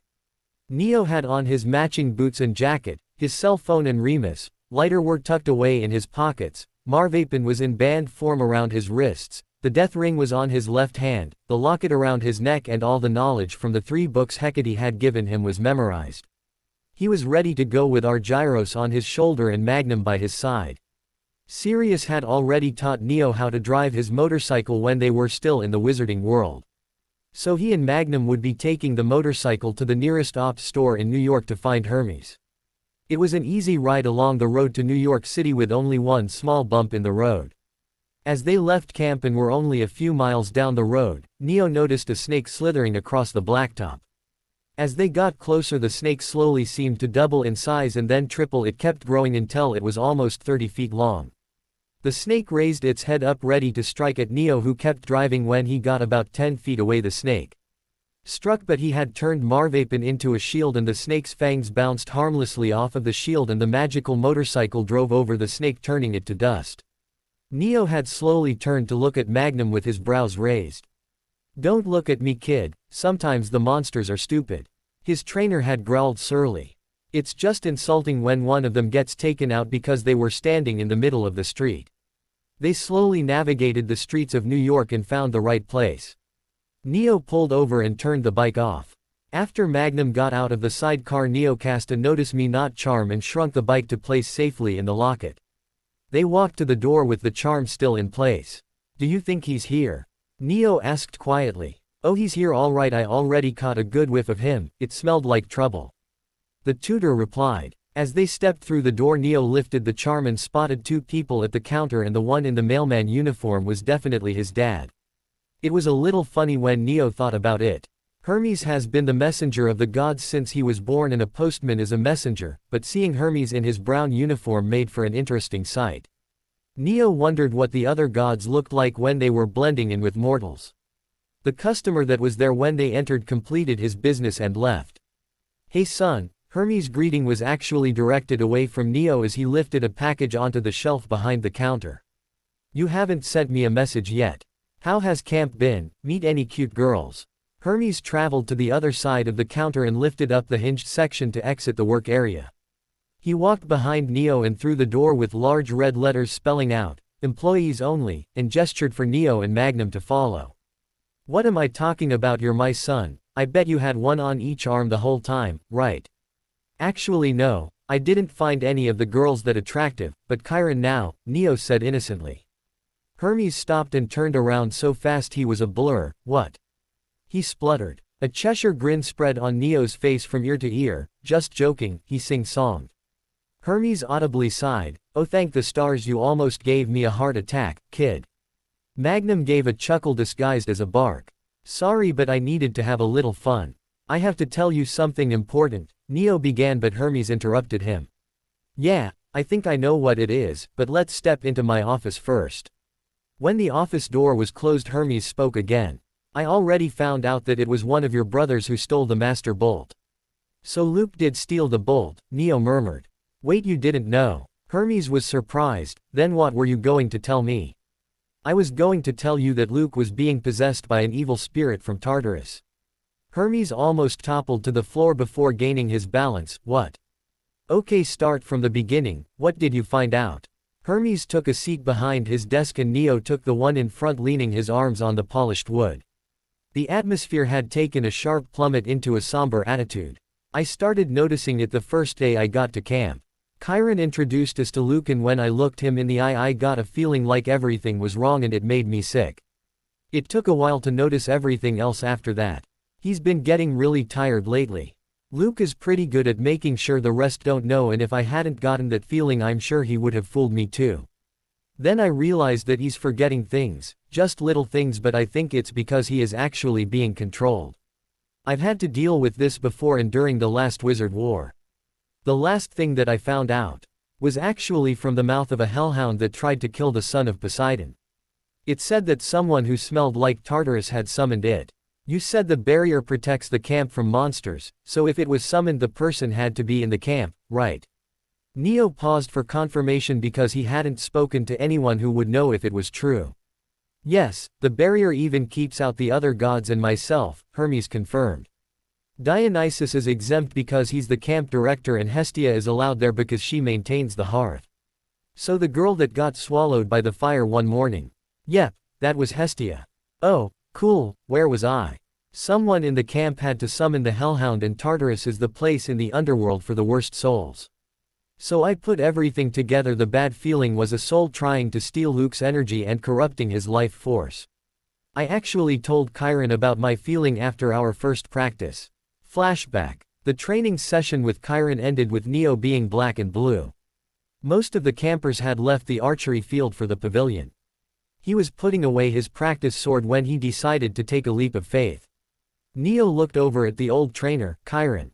Yes, child. Do you remember when I told you about Voldemort and how he was able to return after he died? Yes, I believe you said that he used magic to anchor his soul to this plan by taking pieces and putting them in enchanted items. Why do you ask, Neo? Chiron stood calmly to the side as he waited a moment for the child to organize his thoughts. I'm not really sure. He had to stop and think for a moment. His thoughts were buzzing and he was slowly coming to frightening conclusions, but while my friends and I were hunting down those items I was able to sense them more strongly after a while. I'm pretty sure it was my power starting to develop. His soul was evil and broken, it would give me this sick feeling sometimes. I keep getting that feeling, here, at camp, and I'm really worried. I wasn't sure until I started talking to you, but I think I'm right. There is another dark soul that's stealing life from people and trying to control them, and I'm pretty sure who its target is. It's Luke, Chiron. He's in danger. Neo was becoming more convinced as he spoke that the wrongness he had been feeling was a dark soul hanging around Luke, stealing and feeding on his energy just like Voldemort's Horcruxes. Chiron's hooves stomped against the ground anxiously and his tail lashed through the air. What do you mean? He asked, alarmed. I got the feeling the first time I saw Luke. There is some kind of dark soul that is trying to steal his energy like some virus. That must be why he's so tired and depressed lately. It's almost the same thing that happened to my friend. Whatever it is, I'm sure it will try to hurt Luke. What do we do, Chiron? There was a pensive look on Chiron's face and it took him a few minutes to answer. You are right, Neo, we must help Luke, but we must keep it quiet. It would take a powerful and cunning soul to escape the Lord of the Underworld's notice, so we need to be cautious. As for who could help, I think I know who to ask. I believe this is what we need to do. End flashback. I didn't want to jump to conclusions, so I spent my time watching everyone. No one else showed the same signs or gave off the same bad feeling as Luke. So Luke has a soul leech from Tartarus that was able to attach itself to him at some point. I don't know when or where, and that's not important, but we already know the why. Luke must have stolen the Master Bolt, and Chiron explained that its disappearance is about to make Olympus go to war. So whatever the soul is, it's using Luke to cause a war between the gods which would lead to them killing each other. That is why Luke is being possessed. The only problem is we don't know how or by whom. Tartarus is in the underworld where only Hades, his minions and the dead can go, so at least that narrows it down. When Neo was finished he sighed and fell back into his chair completely drained of energy. Chiron thinks you can help me get to the people who will help get rid of the soul possessing Luke. That's why I'm here. I only had an idea that it could have been Luke that stole the Master Bolt, but I don't think he has it anymore. Luke's room is completely open to the rest of the cabin in case someone needs him, so he's not hiding anything at camp. That's something I can help fill in, Hermes interjected. As messenger, I hear all of the gossip and see mostly everything that goes on in Olympus. Hermes paused to answer a call, gesturing to Neo to give him a minute. The call lasted a short time and Hermes put the phone back in his pocket. Anyway, the bolt went missing after the start of the summer solstice.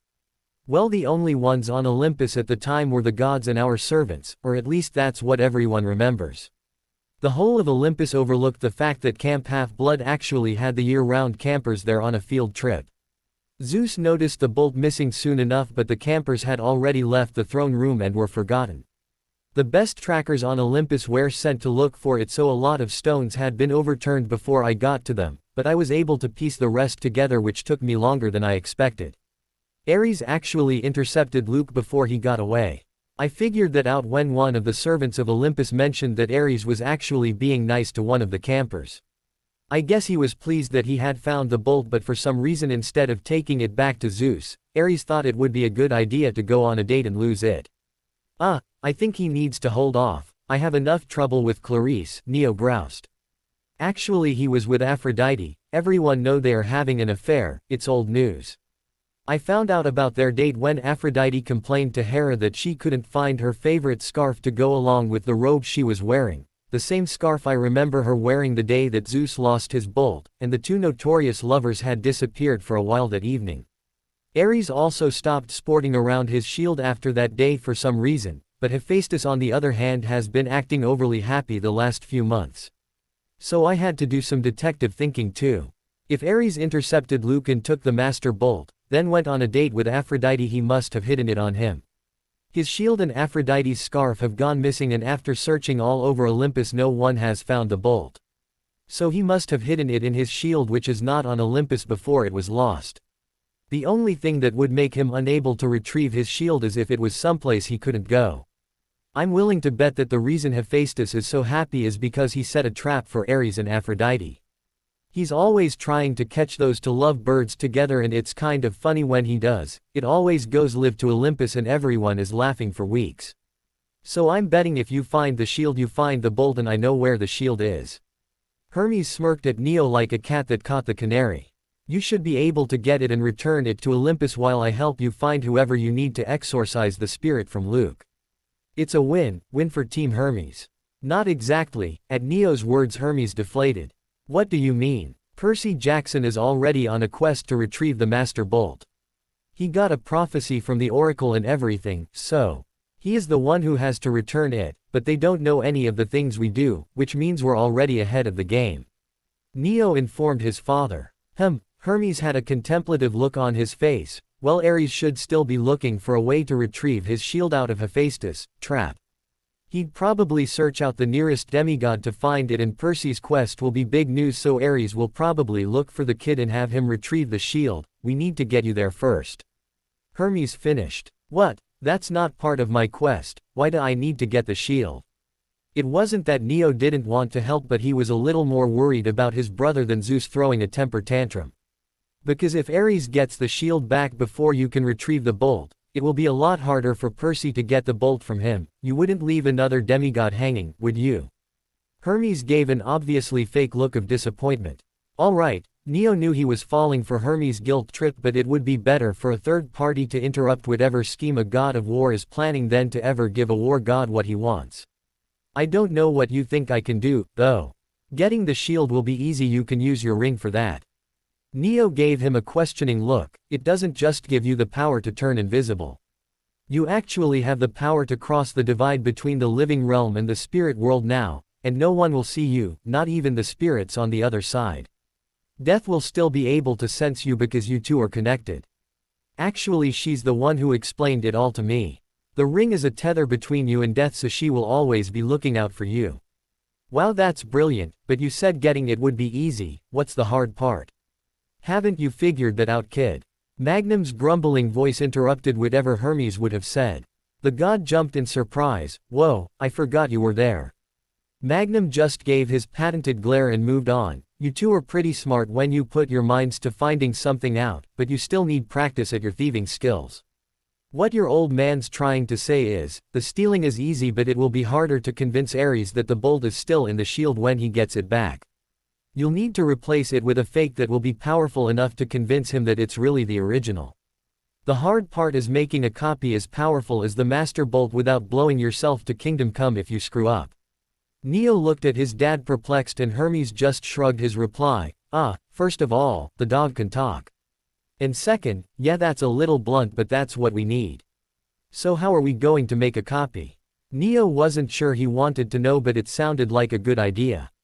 Magnum was actually the one who answered his question again. It will have to be done in 3 steps but it's doable.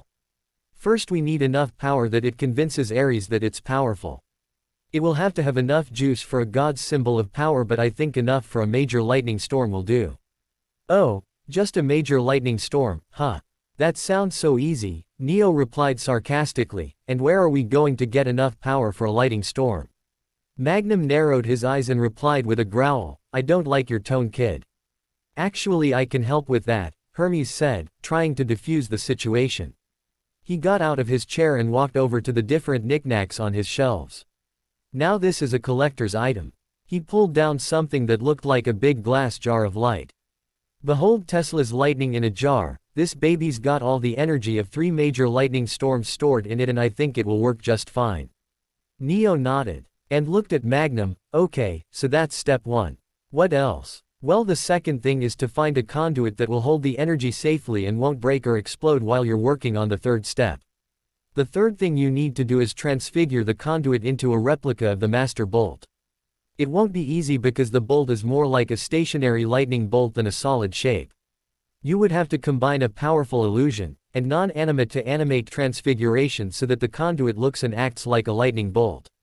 The Magus Master explained. Okay, yeah that sounds like a great plan but you're missing the part where I have no idea how to make a real lightning bolt replica, Neo said.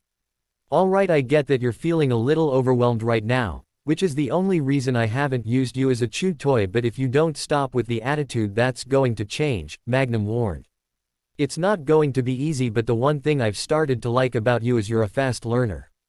You've practiced transfiguration before, the only difference is your end product was always a solid shape. To transfigure something into an element of nature you have to focus 5 times harder and use at least 10 times the power if you want get anything at all. But don't jump the gun kid. First we need a conduit that can hold that much power and be strong enough to maintain the form longer than a few seconds.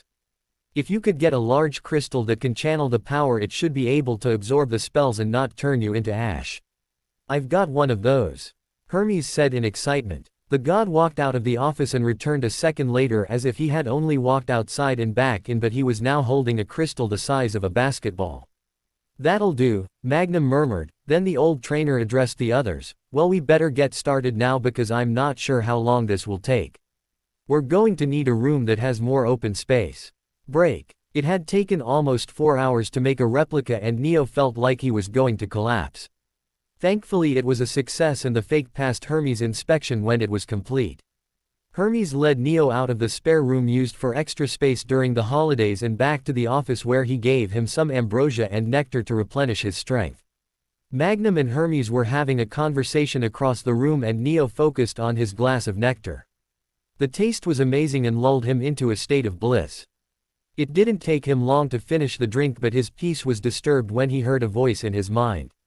Neo, Death's voice whispered in his ear. Neo's vision had instantly gone black and it felt like his body was floating in an abyss. It was completely black around him until a small light started illuminating the darkness.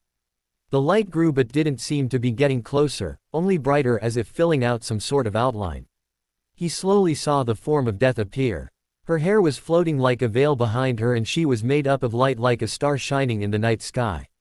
Even thought she seemed far away Neo felt her presence like a warm hug and he could smell her unique scent. It was the smell of fresh flowers and turned soil that curled around his senses.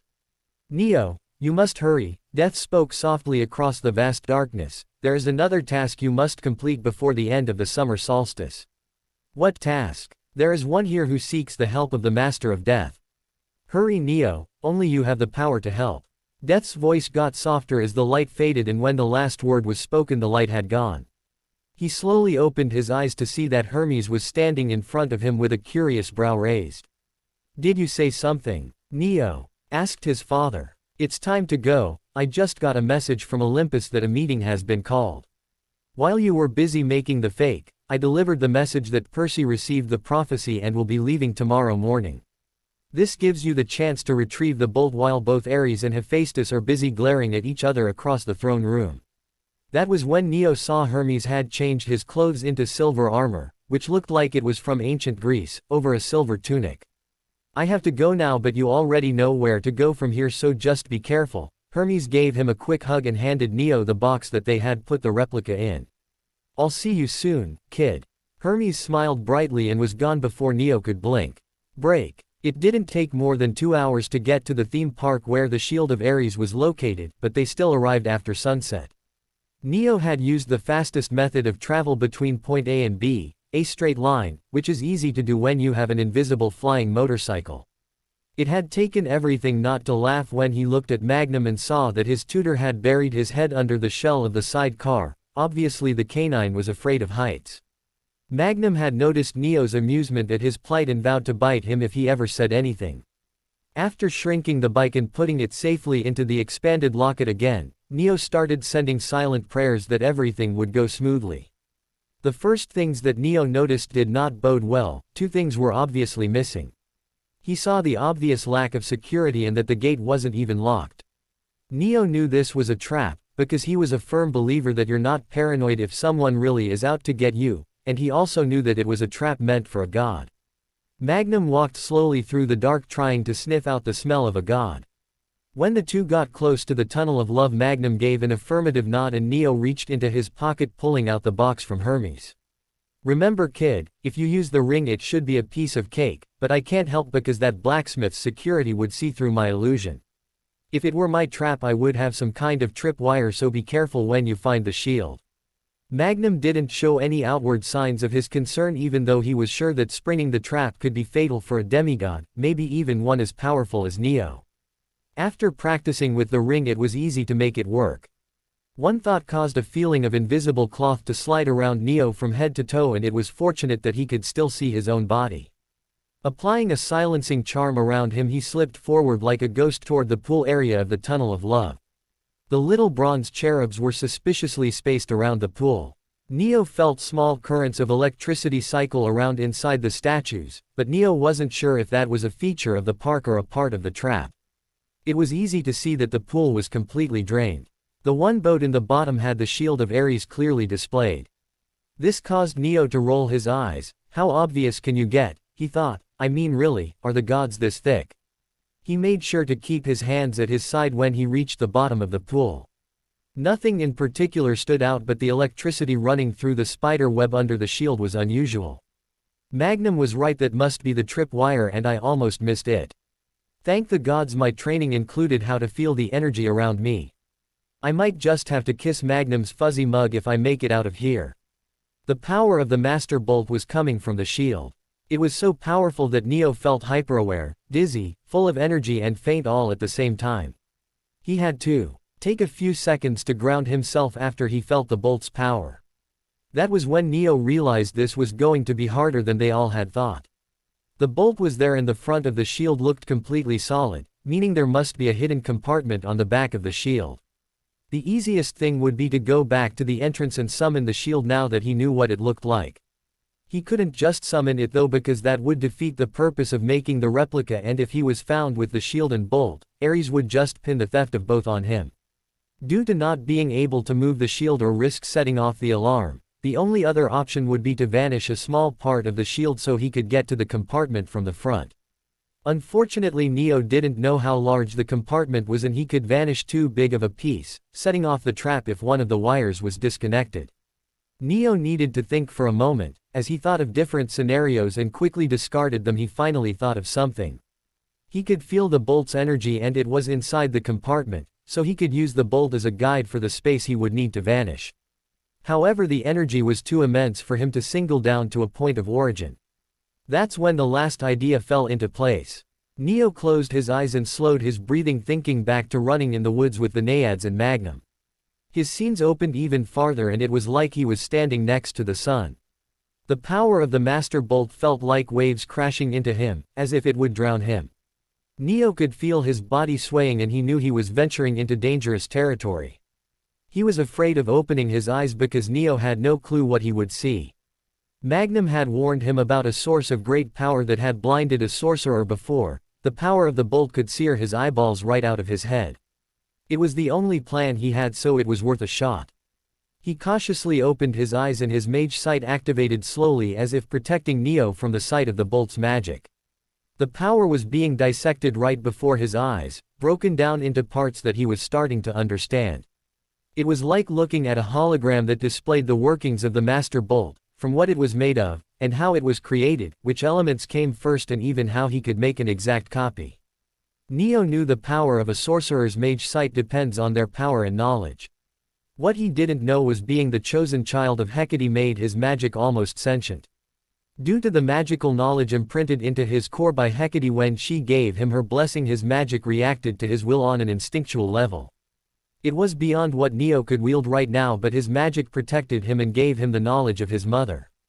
Right now it was important for him to rein in his mage sight and give it a purpose before it overwhelmed his mind with the properties of the bolt. He focused on only being able to see it. He willed his sight to look through the shield at the bolt and there it was. Neo had to work quickly because his magic was already being depleted rapidly. He carefully used the vanishing spell to disappear the metal blocking the bolt from view. Once that was done, he took the bolt out and swapped places with the fake, placing the replica in the shield and the real Master Bolt in the box. The last thing was to summon the material back into place like it had been there all along. Neo was so focused that he didn't realize he was sweating profusely and his clothing was getting damp. He willed his mage sight to clear and collapsed beside the boat.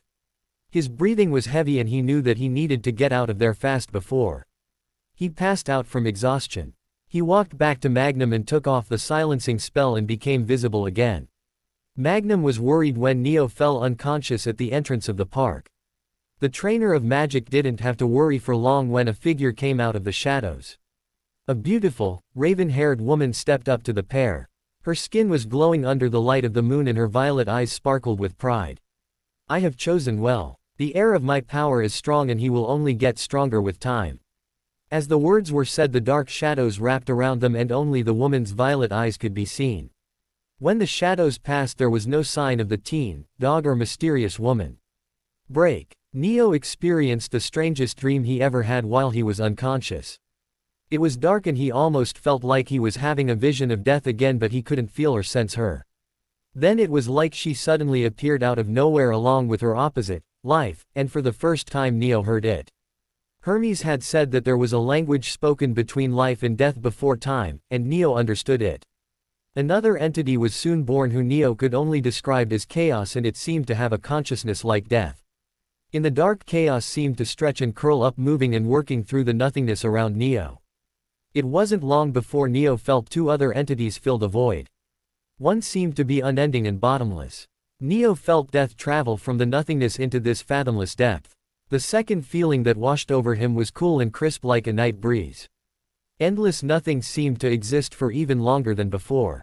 Only the darkness of night, and the depth that death dwelled in, existed in the chaos, but then pure love gripped Neo in a cocoon of warmth as it seemed to still the chaos and command order from the vast confusion. Love soon gave a spark of light and the cosmos seemed to explode around him. The seed of Earth formed in front of Neo's very eyes and he watched as the Earth was born. The pathways between worlds connected it to other places across the stars, worlds and realms that Neo didn't even know existed. Soon the Earth was covered by the heavens and life unraveled from there, on the planet and every world across the universe. From the Earth sprung up great monsters, who with the irresistible, shattering and overwhelming forces of earthquake, hurricane, and volcano lifted up the mountains and scooped out the seas. 3 of the monsters had 100 hands and 50 heads and were the largest of them all. 3 more of the giant beings had large eyes in the middle of their foreheads and devastating power that made Neo tremble. A number of other monsters just as large and powerful were left, who were, Neo guessed correctly, the Titans, but not every one of the last group was as destructive as the 2 other kinds of monsters. A change happened when heaven itself seemed to force the three 50-headed monsters back into the depths of the earth. The earth rumbled and shook when this happened, as if trembling in rage. The monsters seemed to understand, but only one listened. Neo watched as one titan seemed to attack the sky, and from a great wound heaven bled out and giants sprang up from the drops of blood. Another group of monsters appeared at that time, terribly ugly crones that had snakes for hair and bloodshot eyes that wept tears of blood. Their bodies were coal black and bat-like wings sprouted from their backs. From that battle on, the titan who defeated the sky seemed to rule with another as his wife. As his wife bore his children, the titan ate them. Neo knew that it must be Cronus. The wife of Cronus hid the last son, and when he was grown he came back and made his father disgorge his siblings. After that was a great war, that was so terrifying Neo didn't know the words to describe it. The titans and monsters joined forces against the gods. One titan joined the 6 siblings along with the 50-headed beings, who were released along with their irresistible weapons: thunder, lightning and earthquake. At the end of the war between the monsters and children of Cronus, Zeus punished his enemies severely. They were bound in chains and cast as far down into the earth as the sky was above it. Neo heard the voice of Cronus swear his revenge from the depths of Tartarus. The vision ended with quick flashes showing a titan who was punished by having to hold up the heavens on his shoulders. Then one more monster crawled from the earth to battle the gods and was struck down. One of the last images showed the giants doing battle with the Olympians and being defeated by the gods, who were helped by the mighty demigod Hercules. The last thing Neo saw was the gods sitting on their thrones in Olympus as victors over the earth and her children.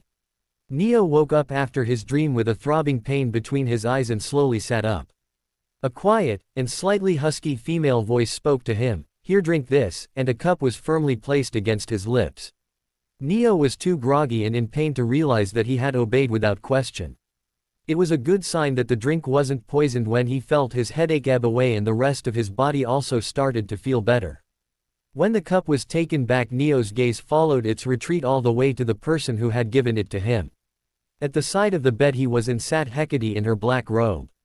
Neo wasn't sure what to say, so he decided to get his hello and most important questions out of the way first. "Hello, mother." Neo gave as low of a bow as he could while sitting down. "You don't need to do that, Neo. You are my son, and I would like you to treat me as you would have your human mother." Her smile was nervous but genuine, and Neo was getting the feeling that this was as new to her as it was to him. "You have questions? What happened? I remember getting the bolt, but that's it." The headache may have been gone, but his memory was a little fuzzy. "Oh, Neo," she said with a hint of sympathy, "you did a great job, and I'm so proud of how far you have come in such a short time, but you exhausted yourself. The magic inside of you is very powerful and you have not learned how to channel so much energy at once, though you are a quick study. The strain caused by your lack of training was too much for you. You collapsed before you even left the park and I brought you here. This is one of my homes and the closest to where I found you. You're in South Carolina right now." Neo was trying to remember where that was in the United States, but he suddenly remembered. "I have to help Death. She sent me a message before I left to get the bolt." "How long have I been asleep?" "Oh, you slept all night. It's almost 9 o'clock right now. Just let me make sure you're all right and I can help you get to Death's realm." Hecate calmly told him. "You can?" he asked. "Yes, Neo, I am the pre-Olympian goddess of magic, the knowledge of herbs and poisonous plants, sorcery, witchcraft and necromancy. I also have power over the moon, ghosts, entranceways and crossroads. I have minor rulership over the 3 domains, earth, sea, and sky, and one of my abodes is in the underworld actually. There are not many places I cannot go." With her tone it sounded like she was simply stating her hobbies, but Neo was impressed that such a powerful goddess had chosen him as her son. "You said pre-Olympian. I just had a strange dream and I think I remember seeing you." Hecate's eyebrow cocked questioningly. "Oh, what was your dream about?" Neo could still remember his dream in more vivid detail than usual, but it really didn't make sense to him yet. "I don't actually know. At first it was really dark. I could feel that I wasn't alone, but it was strange. I could feel Death, at least I think it was her, and something that felt like her exact opposite. I guess that was life. There were others, but I don't know who they were. Then I felt this almost suffocating feeling of love and it was like someone set off fireworks. I saw the beginning, I think, how the earth was created and the whole universe. It wasn't the way everyone thought. The earth was young and these beings, monsters, suddenly came out of the ground. Giant beings with a bunch of heads and twice as many hands. Huge cyclops bigger than mountains, and I'm pretty sure it was Cronus and the rest of the titans. That's when I saw you. Are you a titan? No, I am a goddess, daughter of the titans Persis and Asteria. She answered. Did you see anything else? Yeah, after the titans were born or created I saw Cronus attacking the sky.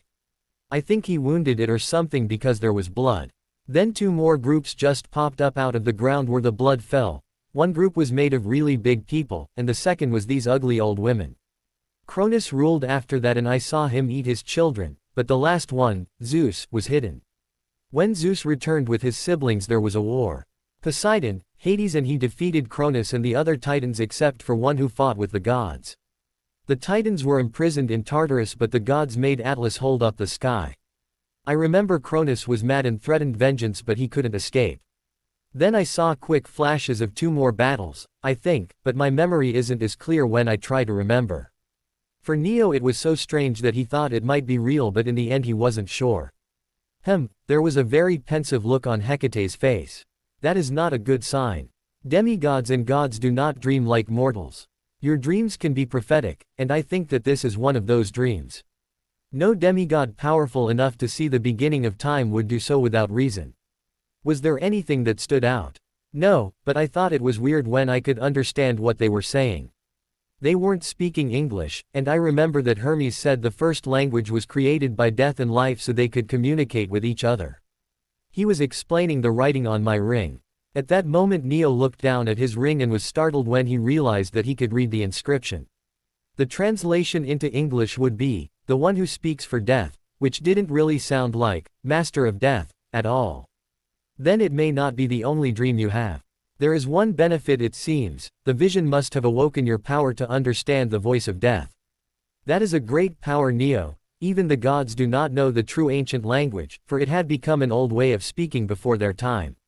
Hecate set aside the empty cup and stood up. You should be fine now.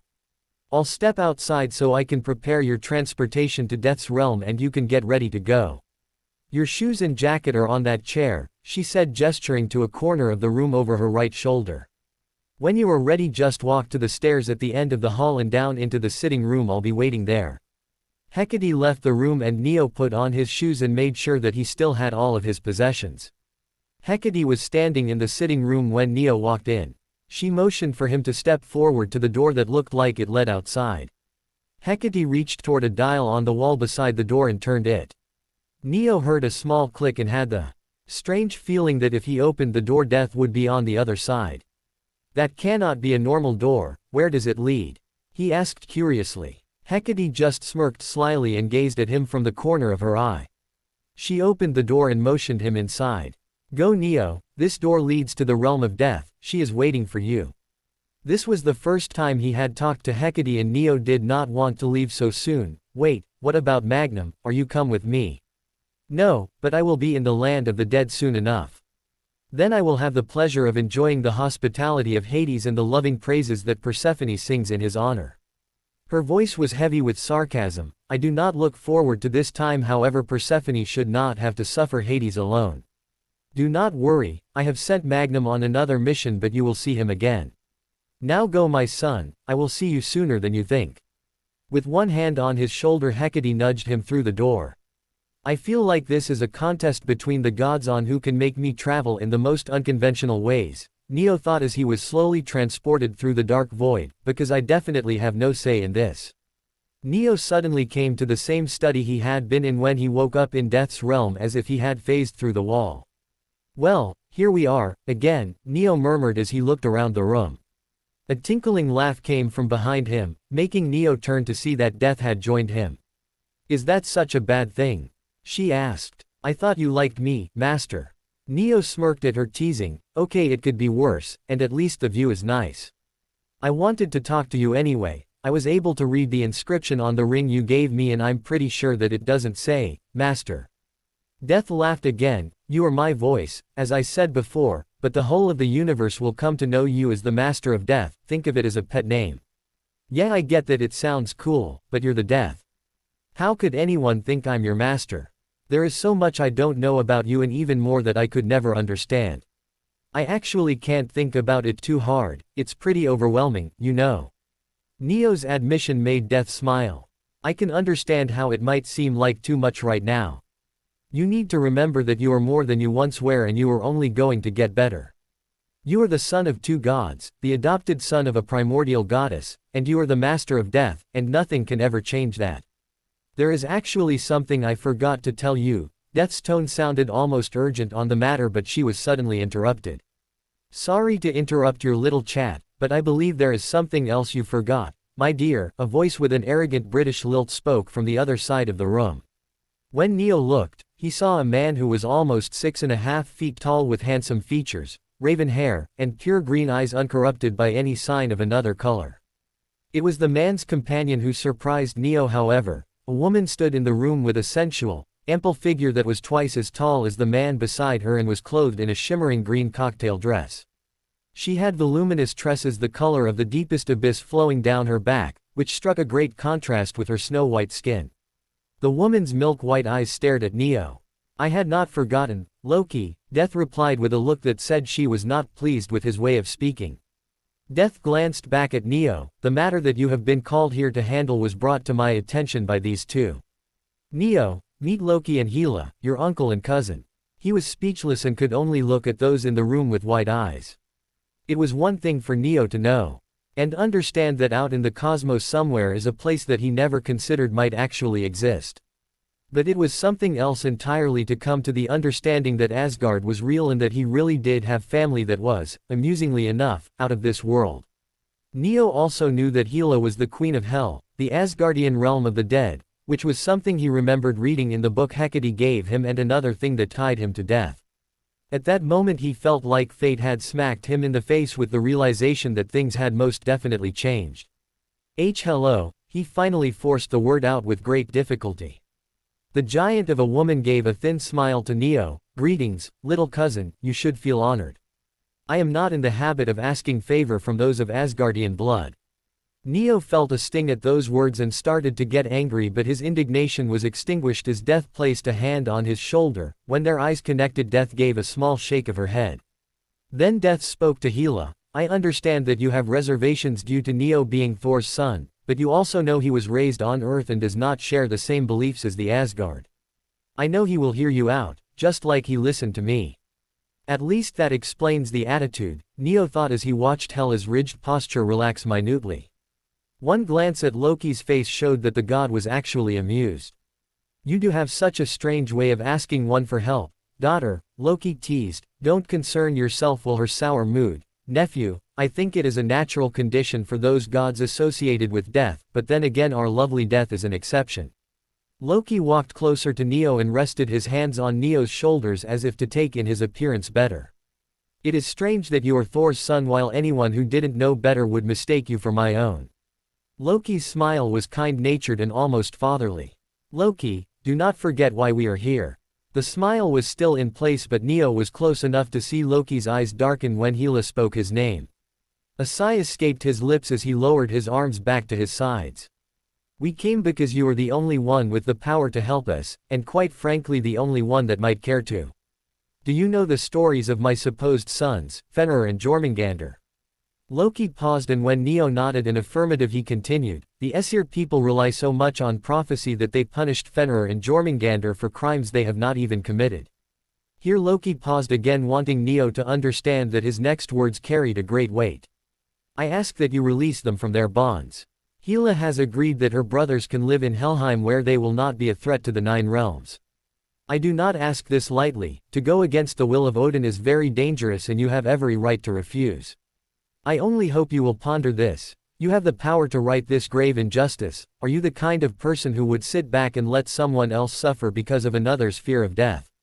Do not all things, in time, succumb to the great sleep that is death? Neo swallowed thickly. Back when his world was so much smaller, Neo would have said yes, no questions asked. After all, when you thought about it, the Aesir are acting like Voldemort in a way, but he was dealing with forces unlike anything he has ever known. How was he going to save Fenrir from unbreakable chains? He was just one person after all, and Neo had no clue what bound Jormungandr. Loki also had a point. Odin was the king of the Aesir, he could probably wipe Neo out with his pinky finger. But of course that was when his conscience kicked in. He was starting to think he was a closet masochist, and he felt a shift in his resolve, like a fire of justice had been lit in his body and was not going to be extinguished until he had fixed this. It was a strange feeling, it came from him, but he had never felt something so strongly.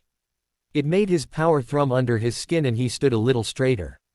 Neo turned to Death and silently pleading for her to make this decision easier for him, because even though he has only known Death a short time, he knew he could trust her. "You are the master of Death, Neo," Death said. "You have the right to act in my place, and with my authority, but I will not tell you what to do. I would be very happy if you helped them, which is all I can say." She was sympathetic to his plight. This would not be an easy decision. Neo took a minute to weigh the pros and cons again and smiled dubiously when he had made his choice. "I will help Fenrir and Jormungandr, but I am not doing this just because you asked. I want it to be clear that I have no grudges against the Aesir, even if I do believe that what they did was wrong. If Fenrir and Jormungandr swear that they will not seek revenge against Asgard or any other realm once they are free, then I will do everything in my power to free them." Loki seemed relieved to hear this, and Hela actually smiled before thanking him. Neo turned to Loki and gave the god a hard look. "They may call you the god of lies, but that's not entirely true, is it?" Neo smirked at the 1-second look of shock that Loki gave. "You don't have to lie, do you? Just tell people exactly what they need to hear, even if it's something that they don't want to know. It's funny, you're essentially guilt-tripping people into doing what you want.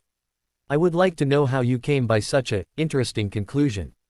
Neo still had a smirk curling the corners of his lips as he glanced at Death and ignored Loki's last comment. "So you probably had a little time to plan this out, yeah?" Death nodded. "The easier path would be to search for Fenrir first, Master. First you must enter Asgard, where you will travel across the Lake Amsvartnir to the island of Lyngvi, where you will find the river Van. If you travel up the river to its point of origin, you will find Fenrir.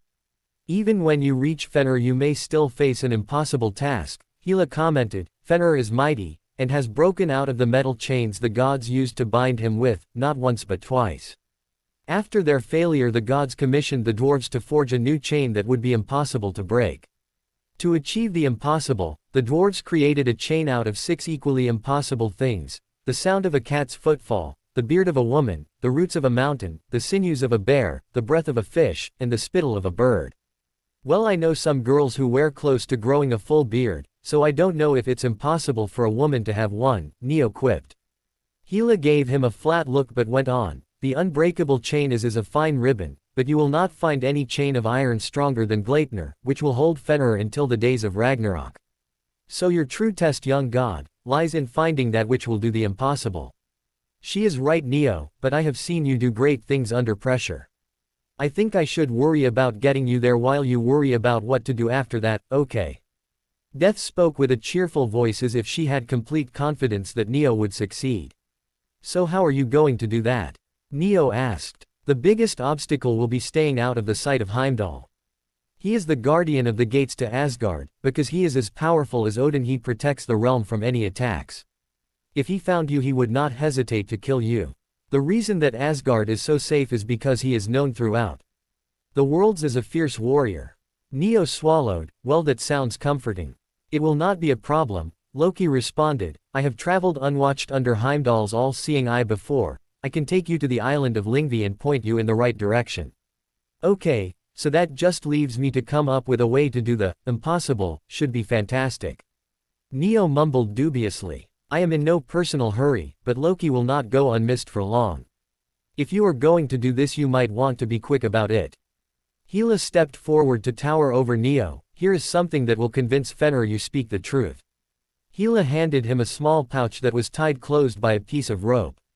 "Simply a lock of hair so that he will know I was the one who sent you." Neo wondered something as he slipped the pouch into his inner pocket. "How does he know what you smell like?" "A wolf will always know its pack." It was Loki that answered as he wrapped a deceptively strong thin-fingered hand around Neo's arm. "I suggest you close your eyes if you frighten easily." With those words, Loki forced his nephew to walk briskly out the door and into the abyss. But it wasn't the abyss that was a part of Death's realm, it was the cosmic abyss like in his dream. He could see stars and planets floating around him as they passed by with great speed. For a second he found himself panicking because he remembered that people couldn't survive in outer space. But the strong hand around his arm tightened and actually calmed Neo down so he could realize that he was strangely fine. What he saw would be a sight he could never forget. It was so gorgeous, but any words that he would have used to describe it seemed lackluster. After passing by galaxies and nebulas, their route took them over a giant golden city that stretched out farther than anything he had seen on Earth. They passed the city and traveled over a lake to an island where they slowed to a stop. How fortuitous, it appears Heimdall has not noticed your presence, Loki said as his eyes searched the surrounding area. Neo's flesh prickled as it slowly warmed from the cold chill of the magic that brought them there. How do you know that? Because we would have already encountered trouble if he had, Loki explained, perhaps even in the form of your father. Hela was right, I do not have the time to take you to Fenrir, but I have gotten you here unseen.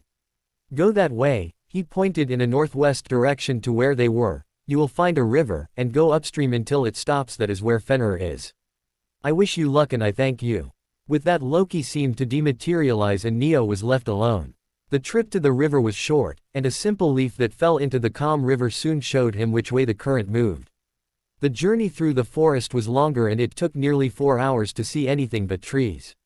Neo was glad that whatever the boots Thor had gifted him were made of, at least they were well suited for traveling long distances. The trees thinned and rocks gradually became interspersed in the landscape. The rocks grew into large boulders and ahead he saw the peaks of a mountain. It was another hour before he reached the mouth of the river, ironically it was a literal mouth.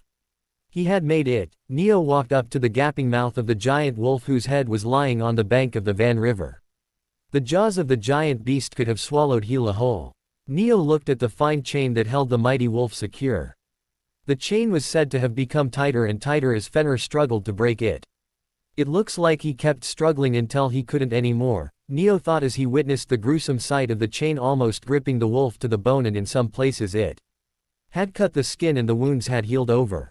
As he looked he was able to observe that the end of the chain seemed to disappear under the mountain. The sword that threatened to pierce his brain if he should close his mouth appeared to have never rusted after all these years as it gleamed in the light of the setting sun. Neo turned his eyes from the terrible state of his cousin and looked toward the red sky. It was a melancholy sight, a truly beautiful sunset, but how many sunsets had Fenrir suffered in this condition? How long have you laid here in agony praying that Skoll would hurry and swallow the sun? Do you want him to because it would be the day you are freed from here? Or do you wait for the day you are free, so you can kill the gods that imprisoned you? Who are you to ask such questions? The voice of Fenrir resounded in Neo's head like the rumble of a falling mountain. The magical link he had with animals was working on the wolf. I am Neo Evan Thorson, and I am here to free you, cousin. Do not mock me, young god. You are just another of those who wish to gawk and throw things at me while you laugh at the pitiful son of Loki. Well, I can tell you now that you will find no amusement here, son of Thor. Fenrir's voice still reverberated deeply, but Neo finally noticed a note of weary depression that made his heart hurt with empathy. He knew what it was to be trapped both physically and metaphorically, and he knew that Fenrir suffered from a pain that was more than physical. I am not here to mock you, I will free you from the chain, Gleipnir, even though it is not the same one that binds your mind and soul, Neo replied as he pulled out the pouch from Hela. I was sent by Hela. He noticed the nose of the wolf twitch. Do you believe me now? I can smell her scent, yes, and I have been listening to your heart as well as your words, you speak the truth. So tell me, cousin, how will you free me? Do you think you are strong enough to break the unbreakable chain? Probably not, Neo answered honestly, but I don't have to be strong enough, I only need to be smart enough.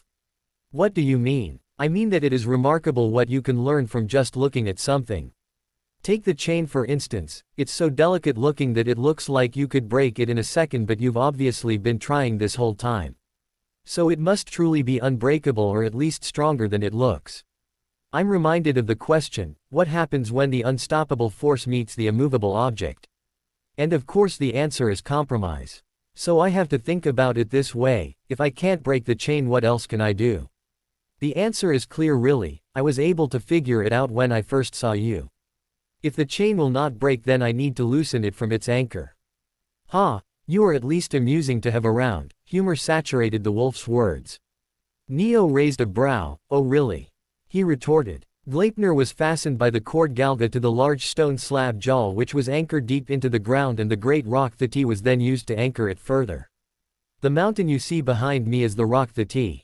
Yes, I can see that, which now gives me the option of breaking the rock and the slab so I can free you. We can agree that at least it is no longer impossible. Neo grinned like a loon as he revealed his plan. You truly believe you can do that? You are completely insane. I know that others can make jokes and appear to be less than sane, even Loki has his moments, but you are a fool. You know Loki? Neo asked as he walked closer. The wolf. Yes, what are you doing? Fenrir was alarmed as the teenage god started to climb into his mouth. This sword must be dreadfully uncomfortable, huh mate? Neo commented, absent-mindedly as he got a better look, but he was unable to avoid a large drop of saliva that fell from the roof of Fenrir's mouth and traveled under his collar and down his back. Neo's face was masked by a look of revulsion and he shivered briefly before steadying his balance on Fenrir's tongue. I'm not thinking about it, definitely not thinking about it, he told himself. Just give me a sec while I pull it out, but I need you to open your mouth as wide as you can. I will open my mouth, but if you betray me my teeth will come down and bite you in half. Do you hear me? Fenrir stated as a rumbling growl came from his chest. Of course, Neo gripped the hilt, on the count of 3. He paused as he felt and watched Fenrir's mouth open wider. 3, he said as the pulled the sword out and away with him as he tumbled back out of the wolf's mouth and onto the ground. Fenrir whined as he slowly closed his mouth. It is painful to close my mouth after so long, but it also feels so good. Thank you. Fenrir's tongue came out of his mouth to lick Neo almost from head to toe. Ow, thank you. I have some pain reliever, but do you want it now or after we get out of here? Neo asked while he got back up, leaving the sword on the ground. I can bear the pain, but I do not know if I could wait any longer to be free. Yeah, don't worry, I got this. Neo nodded as a show to build up confidence and focused on Marvapen as he thought about what he needed. It will smite whatsoever is before me, huh? Let's just hope that includes mountains. Marvapen started to take form as Neo visualized what he wanted. In his hands a great hammer appeared. It was easily as big as his body, but he wielded it like it was nothing. He raised the great hammer over his head and gave a battle cry as he charged toward the mountain. 1, 2, 3 steps and he jumped. The force of his jump sent him feet into the air, and as he came back toward the ground he swung the hammer down. Like an explosion that was centered outward from him, the mountain was reduced to boulder-sized pieces that were smaller at the point of impact. As the dust cleared, Neo was relieved to see Fenrir was all right and that he could now see the place where the chain was anchored to a giant slab. It worked. Neo ran toward the end of the chain because he was almost certain there was no possible way that his little hammer time trick went unnoticed. He raised the hammer again, and when it came crashing down, the slab split in two, exposing the rope that held the chain in place. Marvapen transformed into a sword, and with one slash the chain was loose. With the chain loose, Fenrir rose from the ground, shaking the chain from him and pulling it from his wounds that healed again unhindered by the chain. It shocked Neo that as Fenrir stood, his coat turned from dirty gray into midnight black as power filled his furry form and he became clean and healthier looking. Now that Fenrir could look at him directly, the young godling noticed that the wolf's eyes glowed orange like fire, and the power that was flowing around the large form was projected like flames covering Fenrir. It felt warm, powerful, and destructive, but was held by a will of iron. Fenrir was very powerful, and Neo could tell that he should never underestimate his cousin, or any of them for that matter. Fenrir's ears pricked up, and because he couldn't speak without pain, yet he projected his thoughts. They are coming, and I'm sure that it is the guards of Asgard. Now would be a good time for us to leave, yes. Fenrir looked down at him with a less intimidating golden gaze that must be their normal color when not using power. Neo looked up at Fenrir sheepishly. Honestly, I haven't thought that far ahead yet. I was making it up as I went. We are doomed. Hey, I've gotten this far, haven't I? Just, I don't know how to get us out of here, yet, so we'll have to hide. Neo grabbed the chain and sword lying on the ground. What are you doing? If they catch us they could tie you up again with this, and I figure the sword could probably kill you, right? When both items were in his hands though, it was strange that they shrank and merged with Marvapen around his wrist, leaving a thin chain and sword charm, wrapped around and hanging from the right band. Okay, that was weird. Well, I could think of worse people to have the power to imprison and kill me, but I think it's more important that we hide. Fenrir grabbed Neo with his teeth by the back of the jacket and leapt the distance from where they had been standing into the tree line, in a single jump. Fenrir ran faster on land than his broom had ever flown in the sky. He barreled past trees in the direction that must have been opposite from where the guards were coming from, but it was also opposite from the way that Neo had traveled. They stopped at the edge of a great ravine and Fenrir turned around. Neo, thinking that Fenrir had given up, was about to say something, but he could only exclaim in amazement, when the wolf turned sharply and ran the short distance toward the edge of the ravine and jumped through the air, landing gracefully on the other side. In the distance Neo could finally hear something. People shouted out words that he couldn't make out, and he heard horses neighing in the distance behind them. They broke through the tree line and saw the edge of the island, a cliff that plummeted down into the lake below. Fenrir sat Neo down and panted out a whine. "What, can't we just swim across?" Shaking his head, Fenrir answered, "No, the warriors of Asgard will stop at nothing to catch us. They would dive over the cliff to retrieve our corpses if they had to. But if we could trick them into thinking that we did go over the cliff, they would move on and continue to search the water." Thinking quickly, Neo gauged the distance from the cliff to the water and then listened to how far away the warriors were. "I've got a plan, come on." Neo walked back to the trees and Fenrir followed. He turned back to the cliff. "Okay, we run straight at the cliff and jump. I'll catch you, then use my magic to turn us invisible and fly to the mainland. It would be a lot easier if you could become smaller or something. Wait, can you?" Fenrir seemed to pause, as if he really didn't want to answer, then simply said, "Yes." "Okay, so if you change before I catch you, it will be a lot easier." "Well," he said as he crouched lower to the ground ready to take a running start, "here goes nothing." They both ran toward the edge and jumped. Neo twisted sideways and looked at Fenrir, who was slowly becoming smaller and younger. He directed the wind to push them toward each other and caught Fenrir, then slowed to a stop midair. He looked at the wolf cub he was holding in his hands and had to suppress the urge to coo at the adorable creature. The look of affection must have shown on his face, because he could swear that Fenrir was glaring at him with his golden eyes. Willing the power of the death ring to work, Neo turned them both invisible and then flew them the distance back to the golden city he had seen earlier. Neo landed on the shore and found a place behind two large boulders and under the shade to hide. Figuring that now was as good a time as any to help Fenrir, he sat the wolf cub down and pulled out the emergency potions kit he had packed, then took out a pain reliever potion in a flask of water that contained enough clean water for a year in the desert. He looked back over to the cub that was looking at their surroundings with keen eyes. "Hey," he called quietly, "you should drink this, it will help with the pain in your jaw." Fenrir was silent as he looked over to the vial. He sniffed it and his black nose wrinkled cutely. "I know, but it will work quickly and I've got water to wash it down with." Neo placated. Fenrir nodded and tipped his head back, letting Neo pour the potion into his mouth.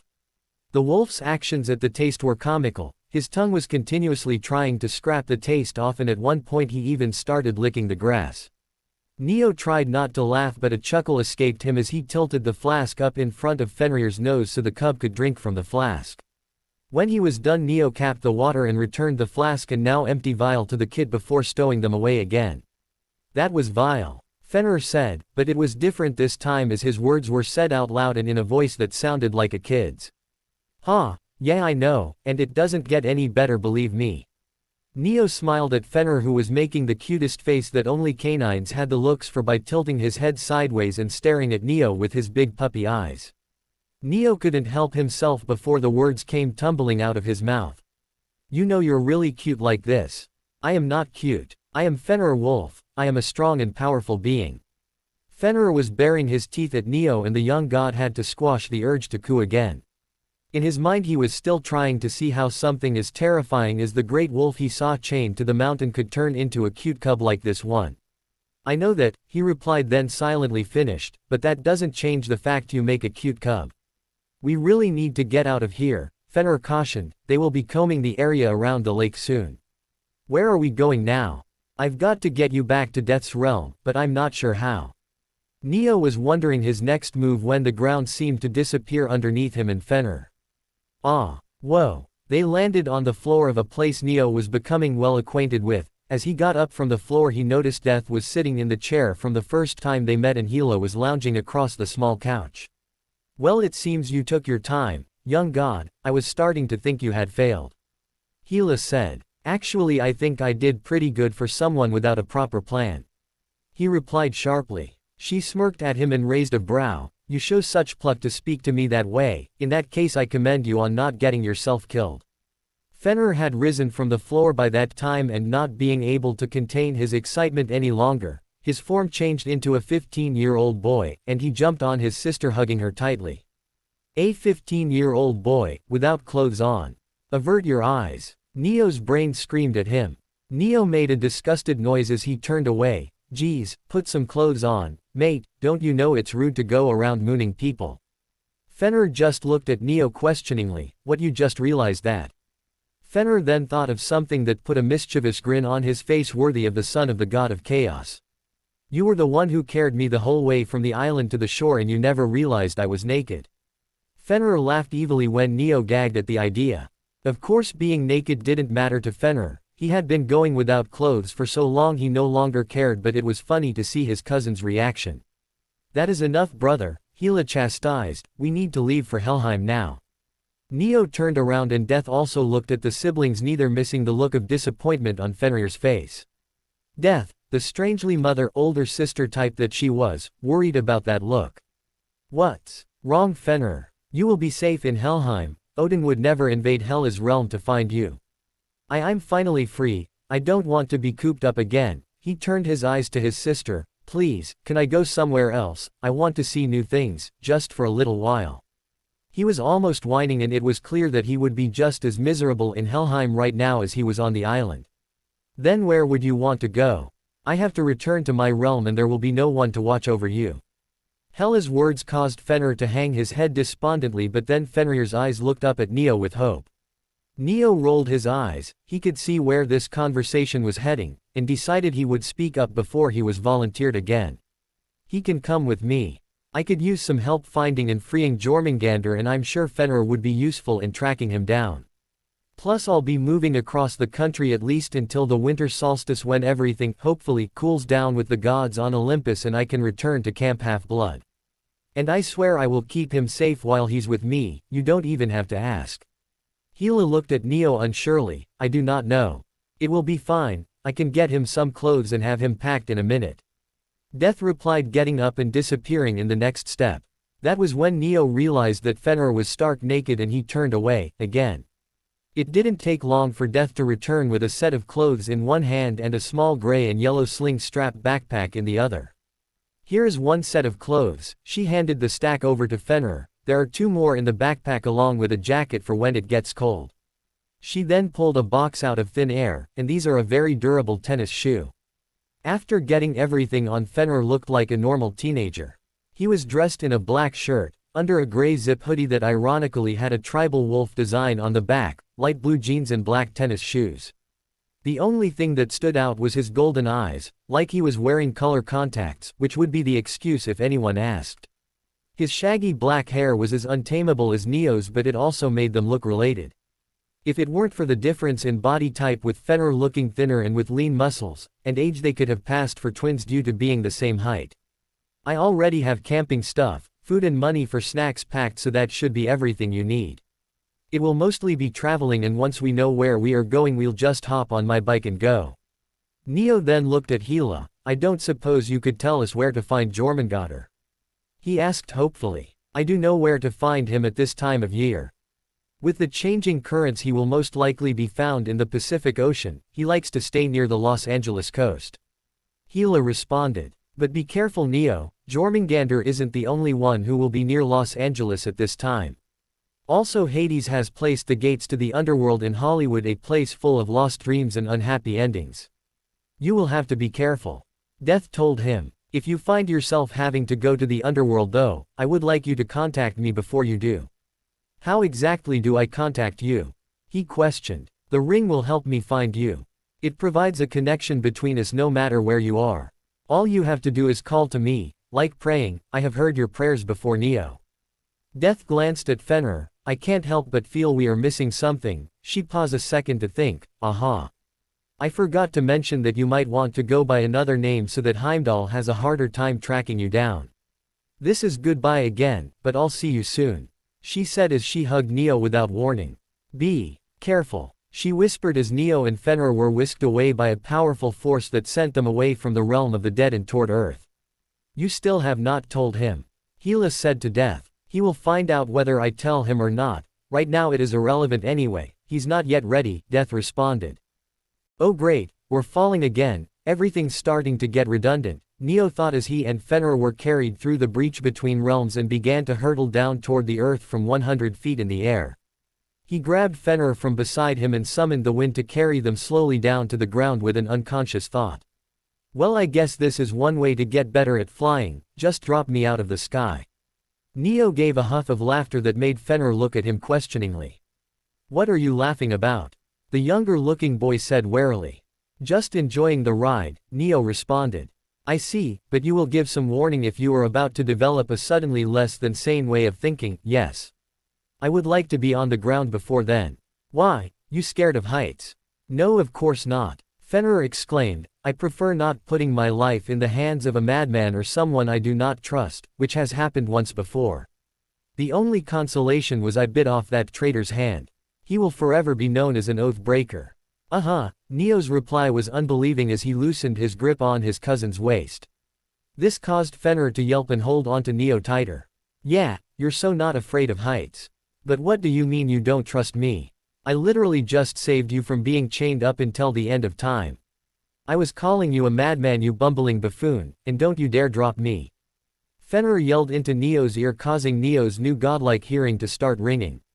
Neo noticed that Fenrir must have closed his eyes sometime during his small freakout because he hadn't noticed they were only 8 feet from the ground and slowly getting closer.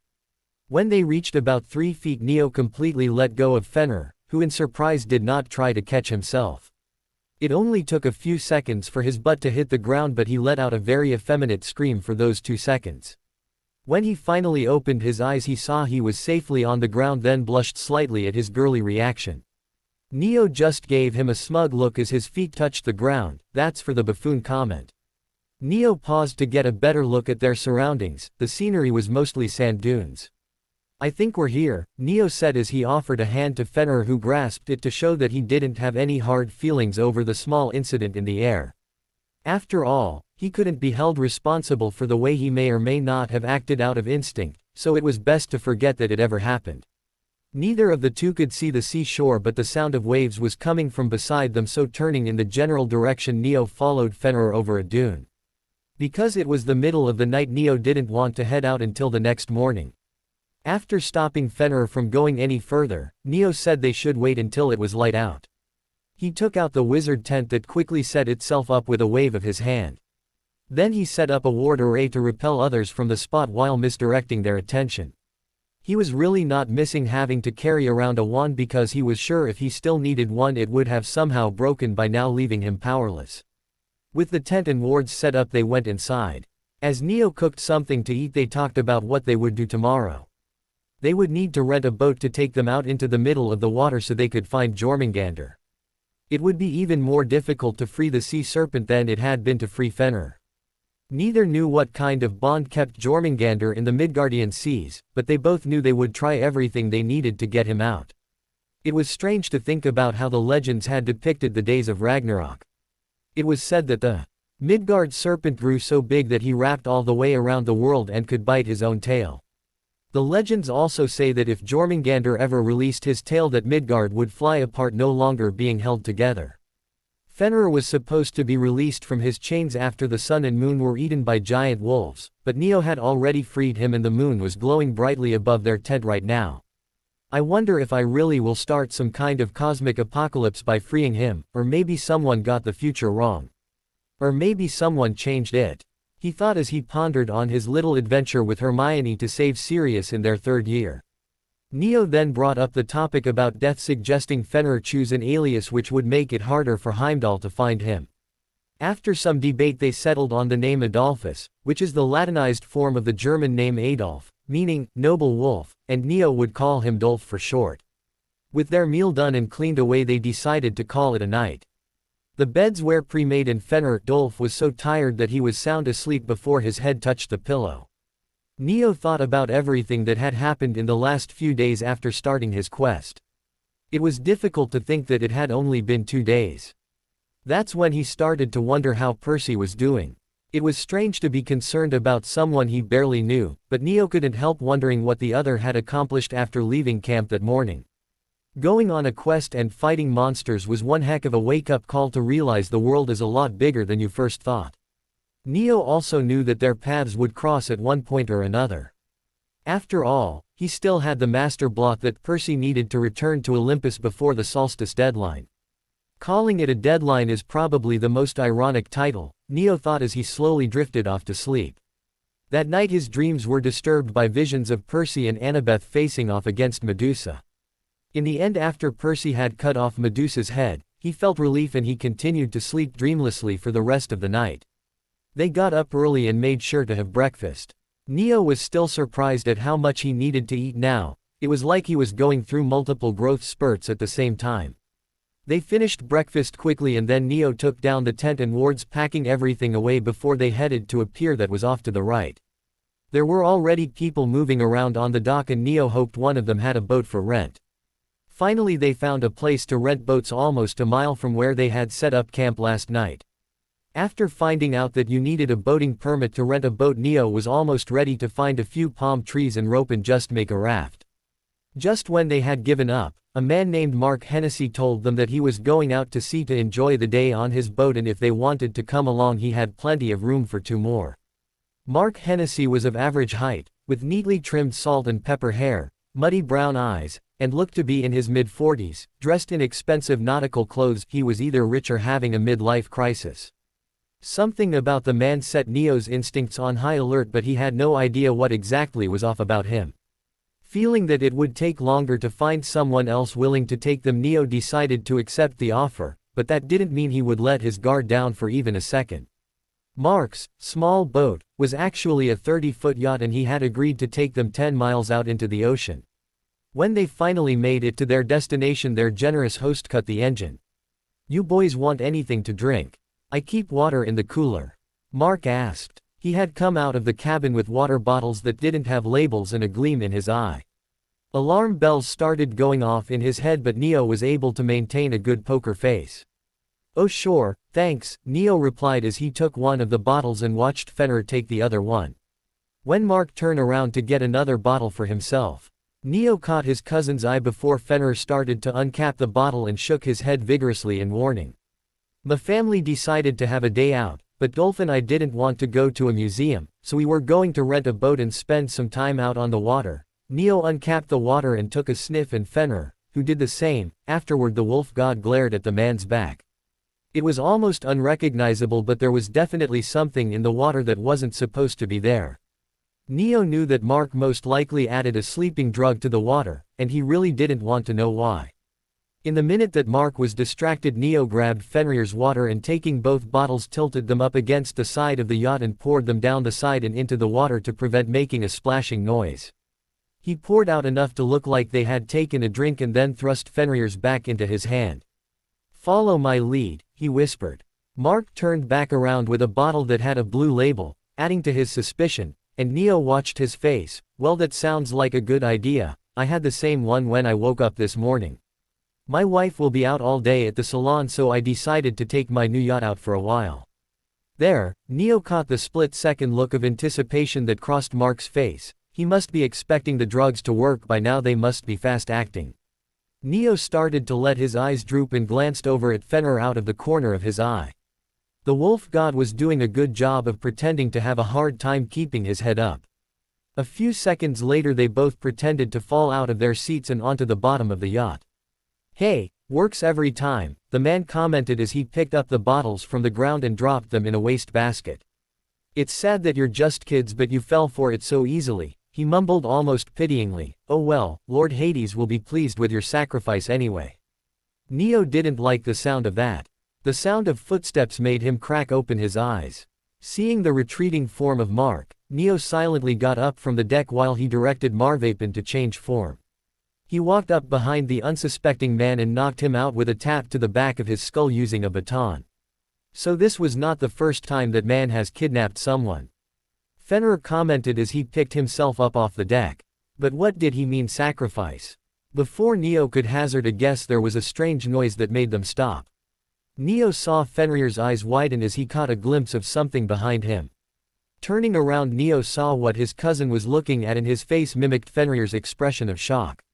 Almost 500 feet away from the boat, the water seemed to bulge as if something underneath the water was starting to surface.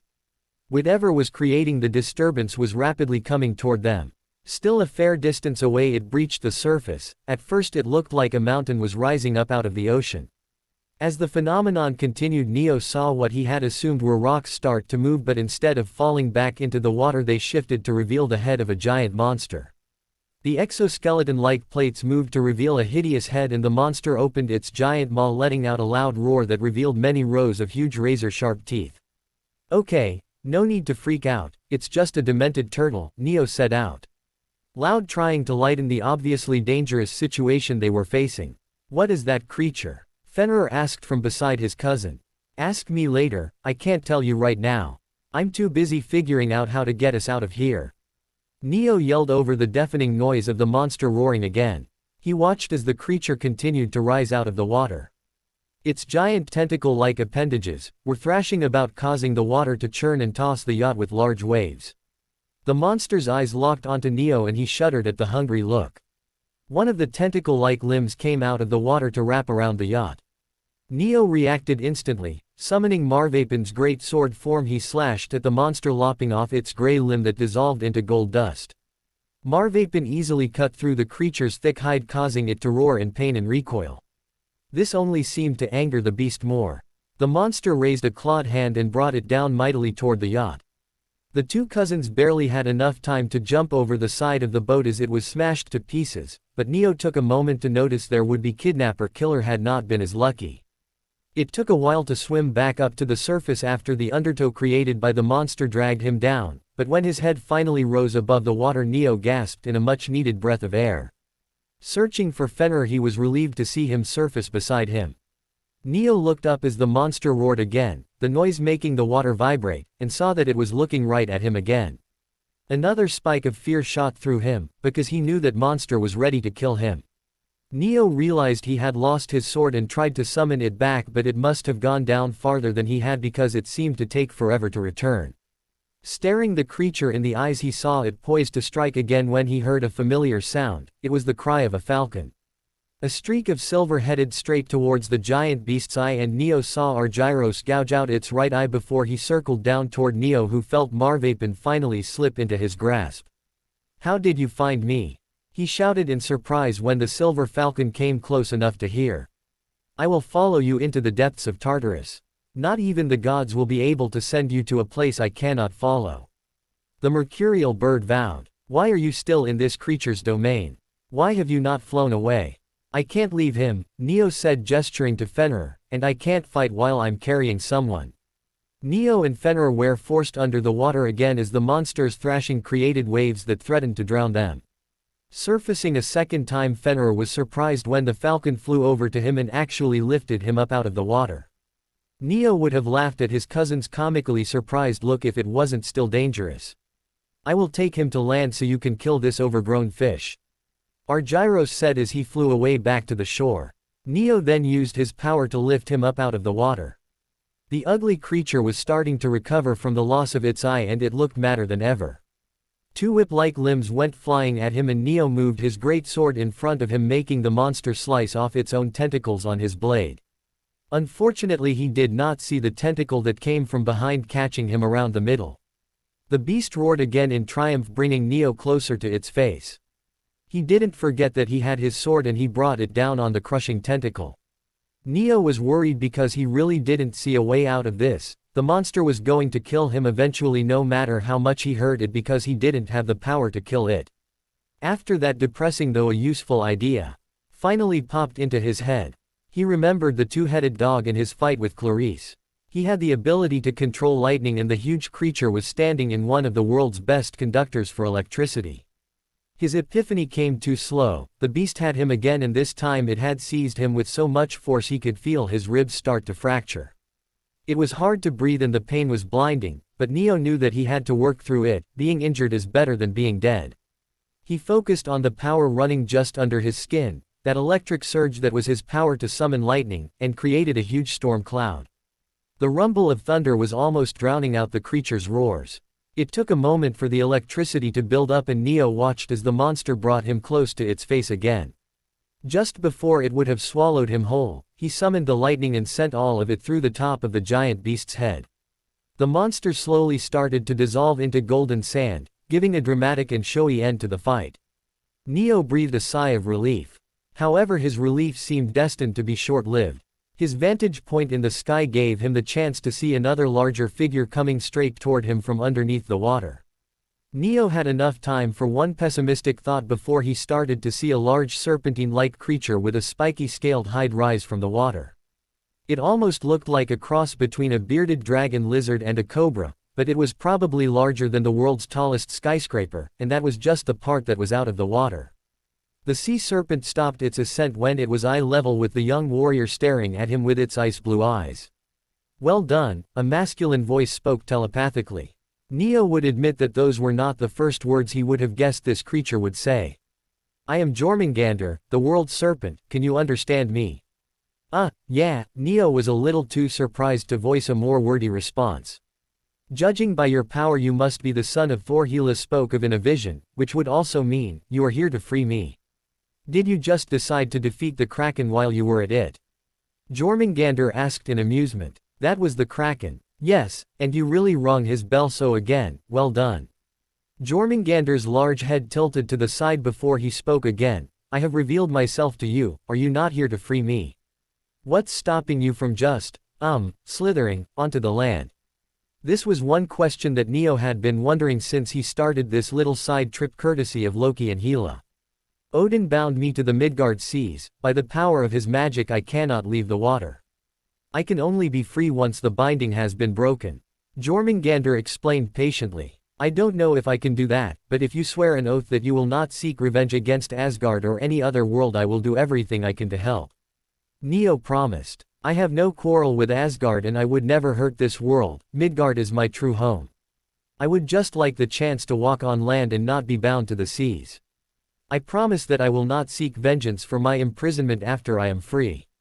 The giant serpent's words rang with truth and power, giving Neo an assurance that he meant it.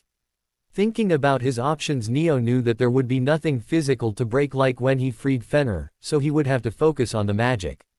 There are different types of bindings, such as binding spells, which are used to control a person's actions or bind their magic, rendering them powerless, and should not be confused with a binding field that keeps them from leaving an area and keeping their power contained inside. Binding fields follow the same basic principles as protection circles but are slightly more complex. A binding field can bind a person and/or their magic to a location by using a ward placed around the perimeter and centered on a keystone that is keyed to a specific person, which is commonly a rune stone in the ground or a piece of jewelry that cannot be removed. But if Odin had used one of those, it would probably have just made sure that Jormungandr stayed on Earth. Neo was almost certain that he was dealing with a binding spell that was cast on the large serpent, because it would have been easier to bind him by casting a spell on Jormungandr that specifically bound him to water, leaving him unable to come on land. Then again, Odin is the king of the Norse gods and you don't gain a title like that without eventually becoming paranoid, so the magic binding could even be a combination of both types. Knowing his luck, he was willing to bet money that it was the last option. Neo unfortunately didn't have any knowledge on satyr magic, which left him only one option: to use his mage sight and see if he could find a way to unravel the magic, almost like pulling a thread on a knitted sweater. He paused to calculate the amount of magic he still currently had. Neo seemed to have most of it, so he was ready anytime, but he would need to find a place to touch down so that he didn't have to split his focus between breaking the binding and flying. He would either wind up falling out of the sky or making a mistake with his magic. Spotting a large piece of the yacht still floating on the water, he landed. Neo opened up his senses before activating the sight to try and pinpoint the magic cast on Jormungandr. He found a deceptively small focus point for a strong binding field. The point is small but the magic is god-level powerful, that was coming from somewhere at the top of the serpent's head. He activated his mage sight at the same time he opened his eyes. Neo could see the magic working all across the Midgard serpent's body. Just my luck, he thought as he saw several powerful binding spells wrapped around his cousin like Gleipnir was wrapped around Fenrir, but it looks like Odin used the same concept he had when he chained Fenrir. Neo noticed that all of the binding spells were focused on an anchor that was on the top of Jormungandr's head, and the anchor was the keystone for a massive binding field that floated just above the serpent's head and seemed to stretch around the globe, fading off into the distance where he could no longer see it. I need you to come down here, the spell is anchored to something on your head and I need to see it. Neo gestured for Jormungandr to come closer and the giant figure complied. Have you figured out how to free me? That didn't take long, Jormungandr said in jest. If you cut an anchor on a boat it will drift out to sea with the tide. The same principle applies to magic. If you destroy the anchor for a spell the magic will unravel and drift away quickly without the keystone to hold it together, the young magus replied. When Neo looked at the top of the serpent's head he found something strange. Wrapped around one of the scales was a metal band the size of a ring that was obviously the anchor, but weaved around the ring was another spell, an enchantment that can only be broken when the conditions are met. His mage sight made quick work of translating the Old Norse words of power into something he could understand. Actually, translate is the wrong word, it was like he was quickly being taught the language by gaining the knowledge through his magic. The spell was visible before his eyes and what it said made Neo feel like paying a visit to a senile old god and give him a piece of his mind. Honestly, what kind of condition is this? How could someone be such a giant berk? He once again glanced at the spell writing that hadn't changed, still spelling out. Whosoever wishes to free this son of Loki, if he has strength enough to lift him from the waters, shall set him free. It was a surprisingly straightforward spell. All Neo would have to do is lift a giant snake that can wrap itself around the planet out of the ocean. How in the bloody hell am I supposed to do that? He questioned snidely. It's impossible. Neo huffed out a sigh of frustration. Then he got an idea, if I have enough strength to lift him from the water, huh? But it doesn't say I have to lift all of him from the water. Neo took another look around and that's when he saw his best scenario. The binding field had not moved. It was still hovering in the sky just under the clouds. If Neo could raise Jormungandr's head past the perimeter of the binding field, the field will be disrupted and the whole thing should crumble like a dried up clump of dirt, which would cause the anchor to overload as the power surges back toward it due to no longer having to power the field. With the anchor overpowered it would break under the pressure of so much magic and no longer be able to sustain the binding spells. The smirk that spread across his face at this new plan was a quarter smug, a quarter joyful and half vindictive. Take this, Odin, Neo thought. All right, I've got a plan, he exclaimed to the sea serpent as he flew up into the sky again. Looking down at Jormungandr from above he realized the snake was too big to get a grip on him. I need some kind of sling or rope. As he thought this, the chain wrapped around his right band started to grow longer and seemed to work with his will as it plunged into the water and wrapped once around Jormungandr before soaring back up to land in his left hand. Wicked, he whispered in awe. I don't get how, but that was brilliant. This time his words were directed at his scaly cousin. Hold on, it looks like there's only one way out and that's up.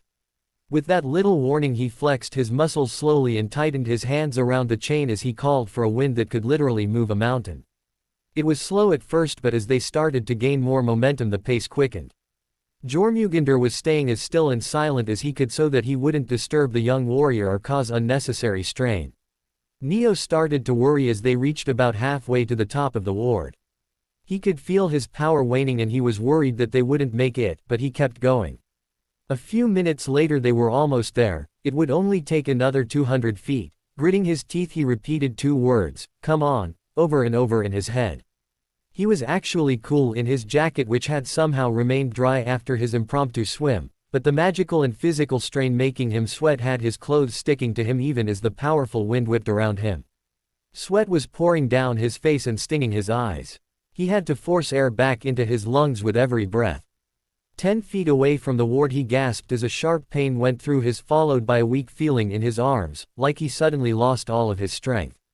As he started falling back down to the ocean he gathered all of his resolve and forced his magic to lift him up higher. I will not fail. Thunder rumbled through the sky as he yelled the last word. Dark clouds swirled around them quickly forming a hurricane-sized lightning storm. Suddenly large bolts of lightning seemed to surge out of the clouds and struck Neo point blank in the, but instead of harming him he felt better than when he woke up that morning. Reinvigorated he willed the air to lift him up over the ward and with sheer strength he brought Jormungandr the rest of the way while having to struggle with the ward to let the anchor pass through. A shattering noise like thousands of glass windows breaking simultaneously sounded through the air, and the ward crumbled into fragments of magic that returned to the cosmic energy that magic came from. Neo heard a metallic snapping sound and looked over at Jormungandr's head to see the metal ring broken. That's when the binding spell started to unravel and the magic again returned to wherever it came from. Neo breathed a sigh of relief when he saw that the sea wasn't boiling and the mountains weren't falling and everything was exactly how it was a moment ago. Meanwhile on Asgard, the king's guard watched as the Allfather seemed to falter in his step. Fortunately Odin was able to seize a hold of his throne and steady himself. The guards held back any sign of worry, after all they were warriors of Asgard, but Frigga did not restrain her show of concern as she stepped closer. "Are you well, my husband?" she asked as her hand hovered between them in the air ready to help if he needed her. "I am fine," he said dismissively as he walked out of the throne room, but that was far from true. Odin had felt the magic he cast on the Midgard serpent break. This was most distressing. He had already put off the Odin's League to assure that Thor's coronation was successful and he could pass control of Asgard to his son before he needed to rest. But it seemed that another problem must be dealt with before that time. What else will go wrong before he is allowed to sleep? Only a day ago he had to send the guards to Lyngvi after Heimdall reported something had happened. When they arrived, all the guards found were the remains of the mountain Thati and the surprising lack of a well-known wolf. They tracked the wolf as fast as they could through the island's forest until they reached a cliff where the wolf appeared to have jumped. When they looked closer they found another set of tracks that seemed to belong to a man, but no one knew from what realm. A trace of them was found on the shore of Lake Amsvartnir, but they were long gone and seemed to have vanished from that very spot. Now Jormungandr was also free and Odin knew it must be the same culprit. What madness would possess someone to unleash Ragnarok willingly?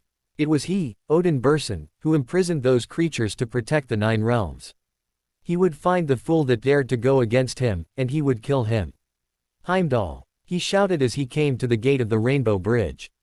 "Yes, my king," he replied calmly, appearing unperturbed by the sudden visit. The Guardian always knew when Odin would seek him out and now was no different. "You know something has happened. Tell me, did you see who freed the Midgard serpent from my spell?" "I see and hear all, my king, but alas I was unable to see what transpired. My sight was blocked, by what or who I cannot say." The loyal guard replied. "But I can see that what you fear is true. Jormungandr Lokason is free." With Neo right after the binding broke. Neo lowered Jormungandr back into the water a little faster than when they were going up. He knew that Jormungandr was still as heavy as a moment ago, but he didn't even break a sweat on the way down. It was odd, but Neo merely attributed it to the earlier power surge. When Jormungandr was back in the water, Neo released Gleipnir and it unwound from the large snake and returned to its place around his wrist. "Thank you, I owe you for this. I'm pretty sure you're the only one who would have helped me." The sincere gratitude was very present in Jormungandr's words. Neo rubbed the back of his neck in his usual nervous habit. "No worries, it was nothing, but what are you going to do now? You've obviously been doing a fantastic job of staying hidden all this time, at least everyone still thinks you're a legend. I'm just saying you're not very subtle. I know you wanted to be free so that you could go on land, but I'm pretty sure it would be really hard to not notice a giant snake coming out of the ocean. What will you do when someone sees you? I guess you'll find out, but for now let's go find my little brother." Leaving no chance for Neo to argue, Jormungandr quickly crossed the distance from where they were to the beach as his large body seemed to glide through the water at a rate most speedboat enthusiasts would envy. As they got closer to shore, Neo could see a small cove. Surrounding the cove in a half circle was an almost completely vertical rock face that only led out into the water. It was a small private area and at high tide it would have been completely invisible under the water. The cove was deserted except for the familiar figure of Fenrir standing on the sand at the water's edge. Neo wondered where Argyros had gone to, but looking around he soon found his feathered companion dive-bombing the water and catching small fish for his lunch. Jormungandr was ahead of Neo, but before he reached the shore the sea serpent dove under the water. The new demigod thought it was odd but took the chance to set his feet on the ground again before he turned to the water with a curious look. It didn't take long before someone came out of the water. A very male someone, who was slightly taller than Neo or Fenrir and had the muscled body of an American football linebacker. Of course this someone was also dressed in nothing but their birthday suit. Neo just closed his eyes and pinched the bridge of his nose. Seriously, what is it with the male population suddenly taking time out of the day to flash their family jewels at me? Is it some kind of cosmic sign? Is this really my life now? First I get thrown into a war between gods, then I have to help stop said war, and now I've got fantastic looking men parading themselves around in front of me, completely starkers. What's next? At the end of his frustrated rant, Neo had raised his voice slightly, but he still heard the deep chuckle that obviously came from the new mystery man. Oh, stop whining, you're fine. I however could use some clothes, as you so delicately put it, the man replied in a British-American voice that was smooth and deep. Neo opened his eyes and glared at the newcomer until he realized the significance of looking into those ice blue eyes, set into a late 20-something-year-old face. How? He asked in confusion. Jormungandr just smirked at his perplexed cousin. What, did you honestly think I wouldn't have a few tricks up my sleeve? I am a son of Loki, and he has the uncanny ability to look like an Asgardian when you and I both know he's a frost giant. So it makes sense that his children can shape-shift. Neo nodded. Sure, why not? But I still prefer the animagus spell, at least when you change back into a human you still have your clothes on. Neo stated blandly as he reached for his locket. Fenrir took the chance to hug his brother, making Neo chuckle at the absurdity of him hugging someone who was still without clothes at the time. Apparently one of my cousins is a hugger. But I guess it makes sense, wolves are pack creatures and usually show affection. After retrieving his bag and pulling out a set of swimming trunks he vaguely remembered packing, Neo handed them to his cousin saying, "These should fit you. I think you're a little bigger than me, but it will work for now." When the snake-turned man was done, Neo took a closer look at the dirty-haired man he previously had the unfortunate pleasure of finding out that was his cousin's natural color. Jormungandr's human figure was buff and chiseled. His face was square, with a straight nose, short hair in a razor cut that trailed down in sideburns and no facial hair. His ice blue eyes were crystal clear, but the most interesting thing about him was his mouth. When Jormungandr smiled it would make any interested person swoon, but as charming as his smile was, his grin was almost scary. It was all teeth and showed off his fang-like canines. What do we do now? Fenrir questioned. You completed the quest. I'm not sure, I was only asked to free you, but I know Hela was planning to give you shelter in Helheim. So I guess that was going to be the next step. The only problem with that plan is you already said you didn't want to go, and I'm sure you would rather stay in Midgard, right Joe? Neo aimed his last question at Jormungandr. Joe, the older brother asked instead of answering. Yeah, I can't go around calling you Jormungandr all of the time. 1. I'm not even sure I'm saying it right, and 2. It's bound to get us found if we is it in public. I've been calling Fenrir Dolph in public in case someone's looking for us. Neo explained. You said us, Fenrir interrupted. Neo glanced over at him in confusion. What? My brother has a point, Jormungandr said. You said, us. Whether you meant or not, you have already made a choice, we are in this together now. Jormungandr gave a smile to his new family member. So the question I should be asking you, where are we going to go from here, Neo? This new turn caused Neo to think about the meaning of what his cousin said. So wherever we are going, we go together, he smiled back. I like the sound of that, and I guess the first thing we need to do is get you some real clothes. Everyone laughed at that and agreed to head into the city to do some shopping and find a hotel before it started to get too late. The prices of clothes in the city were outrageous in Neo's opinion. Thankfully they were able to find a thrift store that still sold clothing that was better than anything he had ever owned as Harry. Unknown to the three men, they had attracted a sizable crowd of female onlookers that had spotted the three amazingly handsome young men and were trying to remain inconspicuous as they lingered nearby. They found 4 sets of clothes that fit Jormungandr and also a bag to keep everything in, which was when Jormungandr demonstrated his ability at magic by using a sorcerer's trick to place it in a pocket space he could summon it from later while there were no mortals watching. The minute after that little display was spent by Neo begging Jormungandr to teach him how to create a pocket dimension. His cousin readily agreed. Jormungandr would use the time teaching to also practice and make sure he hadn't gotten too rusty. Exiting the store, Neo noticed someone waiting for them. Standing on the sidewalk and leaning against the light post in front of the store was Loki. It was easy to tell when Fenrir had spotted his father, Pabi. The wolf god yelled in childlike glee. He sprinted the last few steps to Loki and flung himself forward. Loki caught his youngest son in his arms and embraced him. With his eyes closed and head bowed toward his son, Loki basked in the moment. He was finally holding his son again after so many years. Loki looked up after a moment to see his other son and smiled.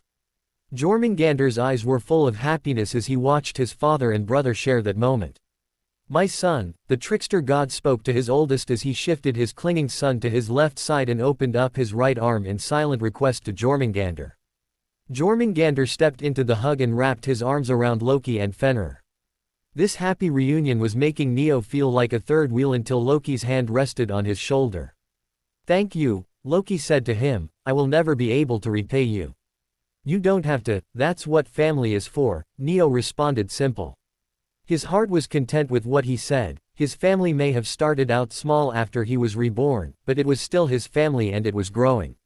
First were Remus and Sirius, and then his fathers Thor and Hermes, and now Loki, Fenrir, Jormungandr, and Hela. Neo had never really felt like part of the Dursley family, and his friends had never really made it to the level of family like Sirius and Remus. In his life as Harry, Ron had been too wishy-washy and selfish to make it past sometimes best friend. Hermione came close to being a sister, but her pride and know-it-all attitude had gotten in the way a little too much. Even the 3 romantic relationships he had in Hogwarts were lacking any real connection. Daphne Greengrass was a spitfire of a girl, and even though she presented a challenge for him, he still found himself falling for her. But her pretense of being an ice queen in public had the flame of passion going out as quickly as it was lit, and their time together was over in a week. Then there was Bernard Jones, a shy Hufflepuff boy who plucked up the courage to ask him out, and he accepted, willing to give it a try. That relationship lasted a whole 2 months, which surprisingly was kept a secret for most of that time, but it was not meant to last.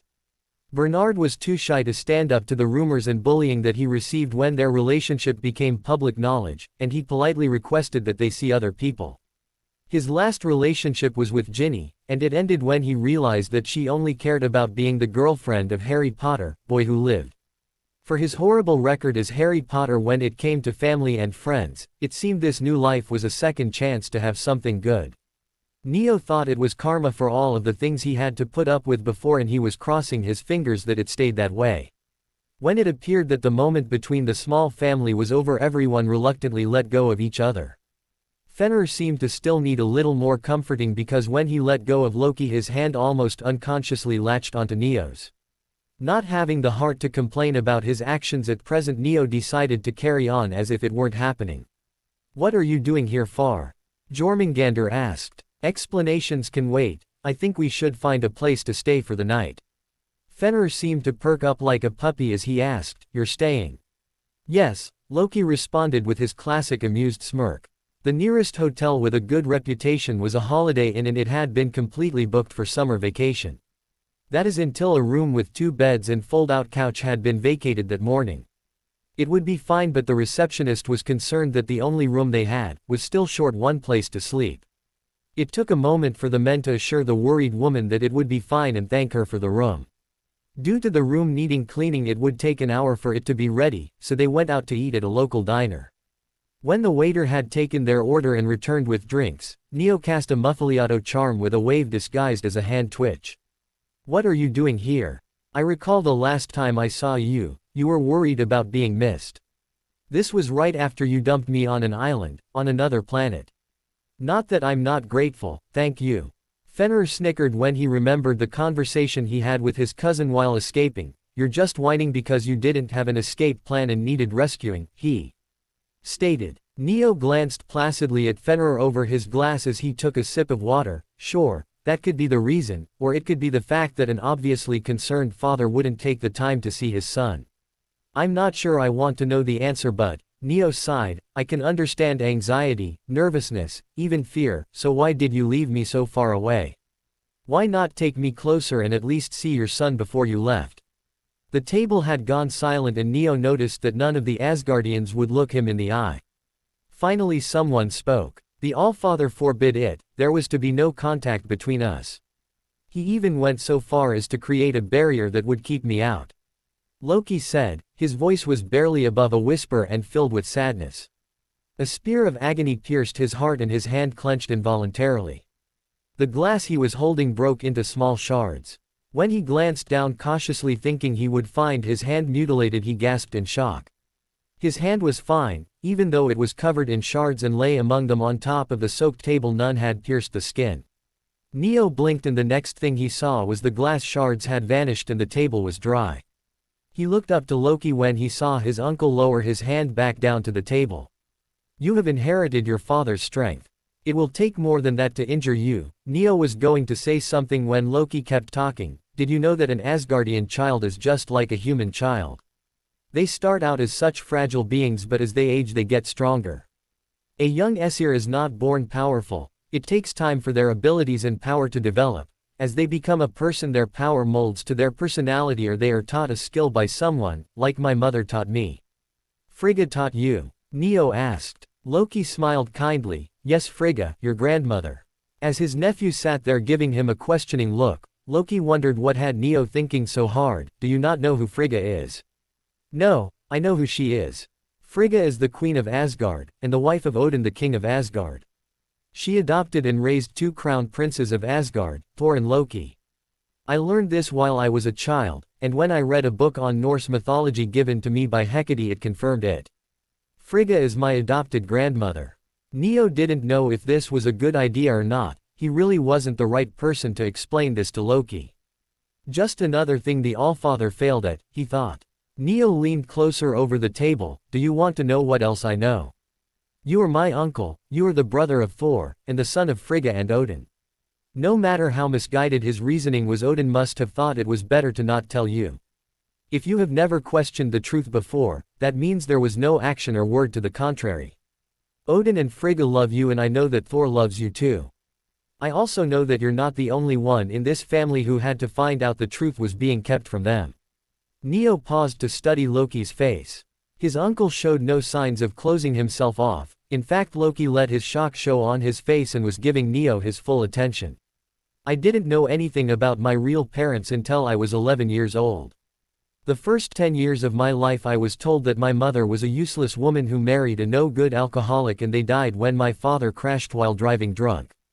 Those 10 years I lived with my family, telling me that I was a terrible burden and that they were doing me a kindness by letting me live in the cupboard under the stairs, and because I was such a burden it was only right that they used me like a slave to repay that kindness.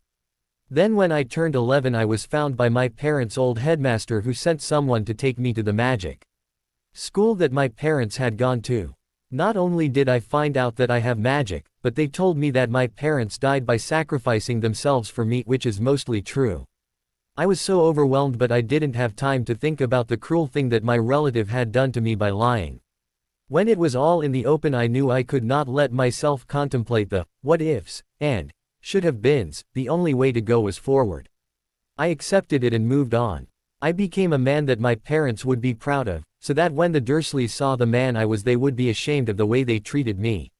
So please listen to me. You were raised by parents that love you. That's a lot more than some. Neo smiled sadly at Loki, who returned the look. They ate in silence while Loki quietly thought over his nephew's words. Neo was right. He may not have been a strong warrior like Thor, but his brother always counted on him in battle, and when Thor needed help Loki was the first one he turned to. Odin had always treated him like a son, and Loki could never ask for a better mother than Frigga. He may have had trouble with other Asgardians who thought he was less than what a prince should be, but he always knew that his parents and brother loved him and believed in him. Odin had always raised him as a son and nothing less, and Frigga was the one who taught him magic. The memories of his family have always comforted him and made him stronger. Loki thought of what Neo had done. By telling Loki the truth to his face, he exposed a truth that could have had catastrophic results if it had been discovered any other way. Neo also wasn't making excuses for Odin, which left the chance for the Allfather to explain for himself. And if something were to happen that estranged him from his family in Asgard, he now had his sons and daughter. It also appeared he had his nephew. Loki remembered what else his nephew had said. So it seems there are mortals that need to be taught what happens when someone hurts my family.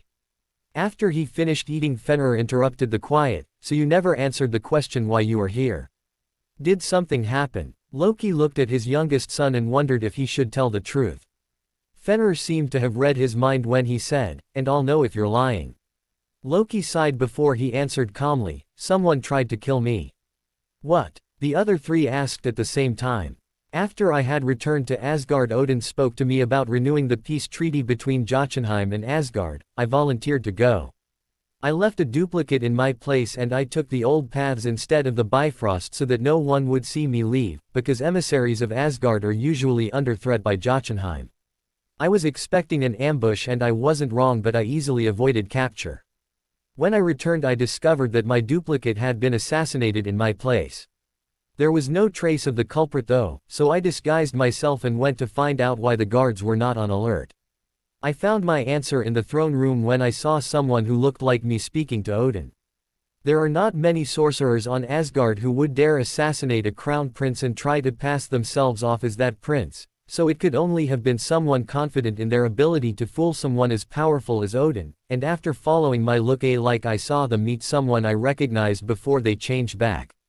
It was Amora disguised as me meeting her most loyal pawn, Scourge the Executioner. Amora is known as the Enchantress. Her magic is focused on charming and mind control, but it is not limited to that. She is renowned for her beauty, but she has dedicated herself to the pursuit of power and pleasure. She uses her magic and beauty as a weapon. She may be famous for her beauty, but she is infamous for her scheming. She has lured many pawns to her side by showing them affection and controlling their minds with her charm. I heard her speak about Thor's coronation. They are planning to help the Jotuns break into Asgard to sabotage the coronation and start war between Asgard and Jotunheim. Amora's misguided idea of helping Thor is to give him a reason to wipe out his enemies so that no one will threaten his reign of Asgard.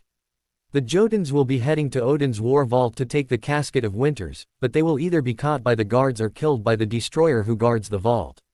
Still, if the coronation is interrupted, it may incite Thor to retaliate. If the Jotuns cannot be stopped, then Thor must be. War between Asgard and Jotunheim will bring destruction to the Nine Realms.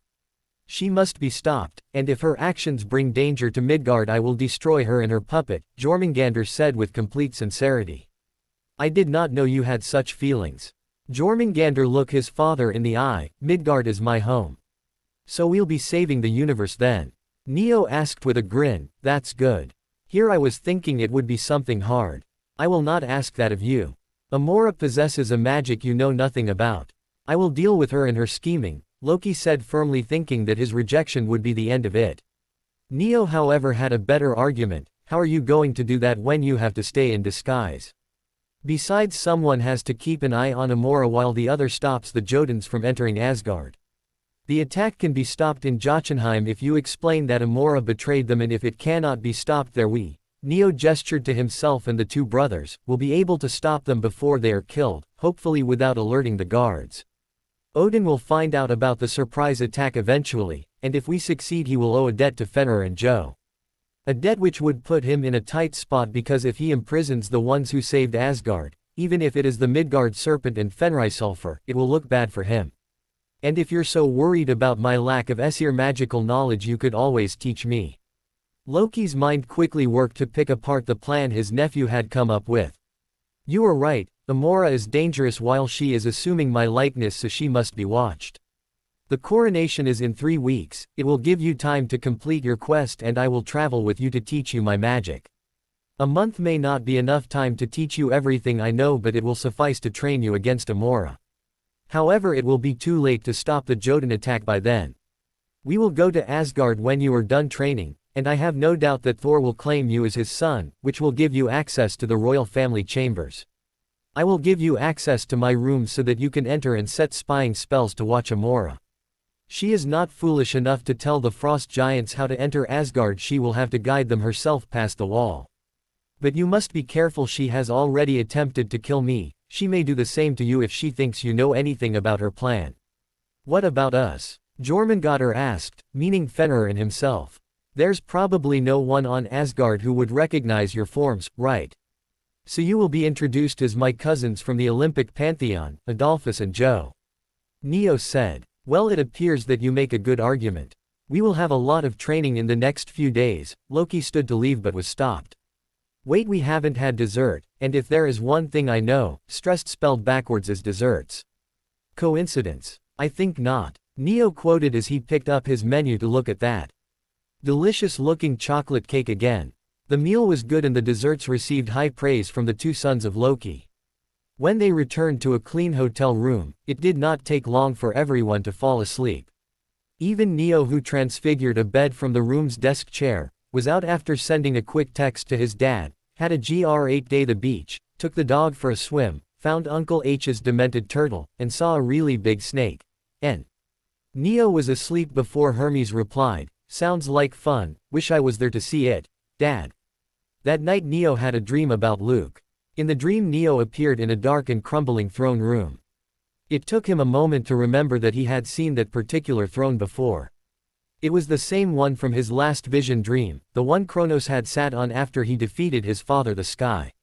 Neo then saw Luke speaking to someone he couldn't see but he could feel their power, dark and evil, and he knew who it was, Kronos. They spoke about 2 stolen items and then Luke left. Neo wondered why the vision had not ended and received his answer when another showed up. Travis, Neo's sparring partner, became visible in the room. "Ha, that loser has no idea you're using him." Travis snickered. Kronos answered in a twisted voice that echoed off the walls, "No, he is caught up in his own self-fulfilling prophecy. Soon I will have complete control of him, then I will tear down Olympus and finally destroy my despicable children. There is only one thing that concerns me now. The power of the Death Realms has grown and the chains of Tartarus are becoming stronger once more. I do not know what is happening, but if it continues I will not be able to escape." The dead whisper of one called the Master of Death, who is spreading influence in the realms. Death is a great power, any emissary it chooses will be great as well. One who can control death has power greater than any god. I have another mission for you, find this new power and destroy whoever is wielding it. The Master of Death appeared at the same time as the new son of Poseidon. I do not think this is a coincidence. Follow him, if he is the master kill him, if it is not him he will most likely lead you to them. Now go. Kronos' last roaring words sent Neo spinning through the land of dreams, but he did not wake up, instead he was back in Death's library. Death spoke when Neo spotted her across the room. "So you saw, yes, Kronos is the soul possessing Luke. To save your brother you will have to face the king of the Titans. However, for now Kronos cannot be destroyed, only stopped, but I have faith that you will be able to save your brother." What did Kronos mean when he said that the chains of Tartarus were getting stronger, and it was my fault? Death snickered lightly. "I wouldn't use the word fault, but part of the reason the chains keeping him in Tartarus are strengthening is because you accepted my offer. I asked you to take up the responsibility of being the Master of Death, and when you did you started changes in this world that are for the better. One of those changes gives me the ability to reach my influence beyond this realm of ultimate death and take action in other death realms, which also affects the associated living realms. With your help we can uphold the balance and justice. You have the power to cause changes in the universe that I otherwise am unable to. So I'm just a tool for you to use." Neo asked, hurt at the thought. "Of course not. Your will is your own, and I will never take that away from you." She stood and walked toward Neo. When she reached him she took his hand. "I did not give you this power so that I could manipulate you into changing this world's fate. I gave you the power because it was your destiny, you are the only one worthy of it, and I accepted what would come of it. In all of the realms, in all of the universes throughout what was, is, and will be, you are the only one who I chose, because you are the only one that will use my power wisely and for the betterment of this universe. You can stop the tragic end that this universe was doomed to, and you can save countless lives from ending before their time while doing it. As Master of Death you will be able to stop the balance from being corrupted. It is a great responsibility. I ask nothing from you in return but to act wisely, and I will not ask you to do anything you do not want to. If you wish not to change this world's fate I accept that. If you wish for me to destroy this world because you think it will serve a purpose to protect the cosmic balance, I only ask that it is done because there is no other option. You are the Master of Death, my voice, anything you say is made law through my power, and I swear I will never abandon you because I trust you." As she spoke Neo saw the emotions swimming in her eyes: sincerity, pride, caring and conviction. It all mixed together and threatened to consume all, and Neo could feel it inside his own heart as if they were one in that moment. The emotions overwhelmed them and they embraced each other, anchoring one another in their raging sea of emotions. When it was over Neo gasped in air as if he had not breathed in ages. What was that? Death removed her face from his neck but refused to let him go. You could call it resonance or transference, maybe. It is part of the bond we share, our connection. It will develop in its own time, like a soul bond. Some people would say we are soulmates, but it is different than that, and so much more. It will be like we are one, but we will still be different, yin and yang. You have shared my feelings before, when Loki and Hela requested your help, and you were able to hear me when I was not there. In time you will be able to feel my presence and know where I am the same way I know where you are, and communicate with me from anywhere, anytime. Death paused for a second. Always together and apart, forever Death and her master, she quoted. What is that from? Death moved back, letting go of Neo as she went to look him in the eye with a smile. Something fate told me. Death's smile slowly blurred out and Neo could feel himself waking up. Remember that if you travel to Hades I would like to come with you. I have a bone to pick with that particular lord of the underworld, were her final words before Neo was pulled back to consciousness. The next 3 days Loki trained Neo in Aesir magic. While he trained, Neo was able to get to know his family more. Fenrir was the most confusing out of them all. He alternated between acting like an adult and acting like a 3-year-old.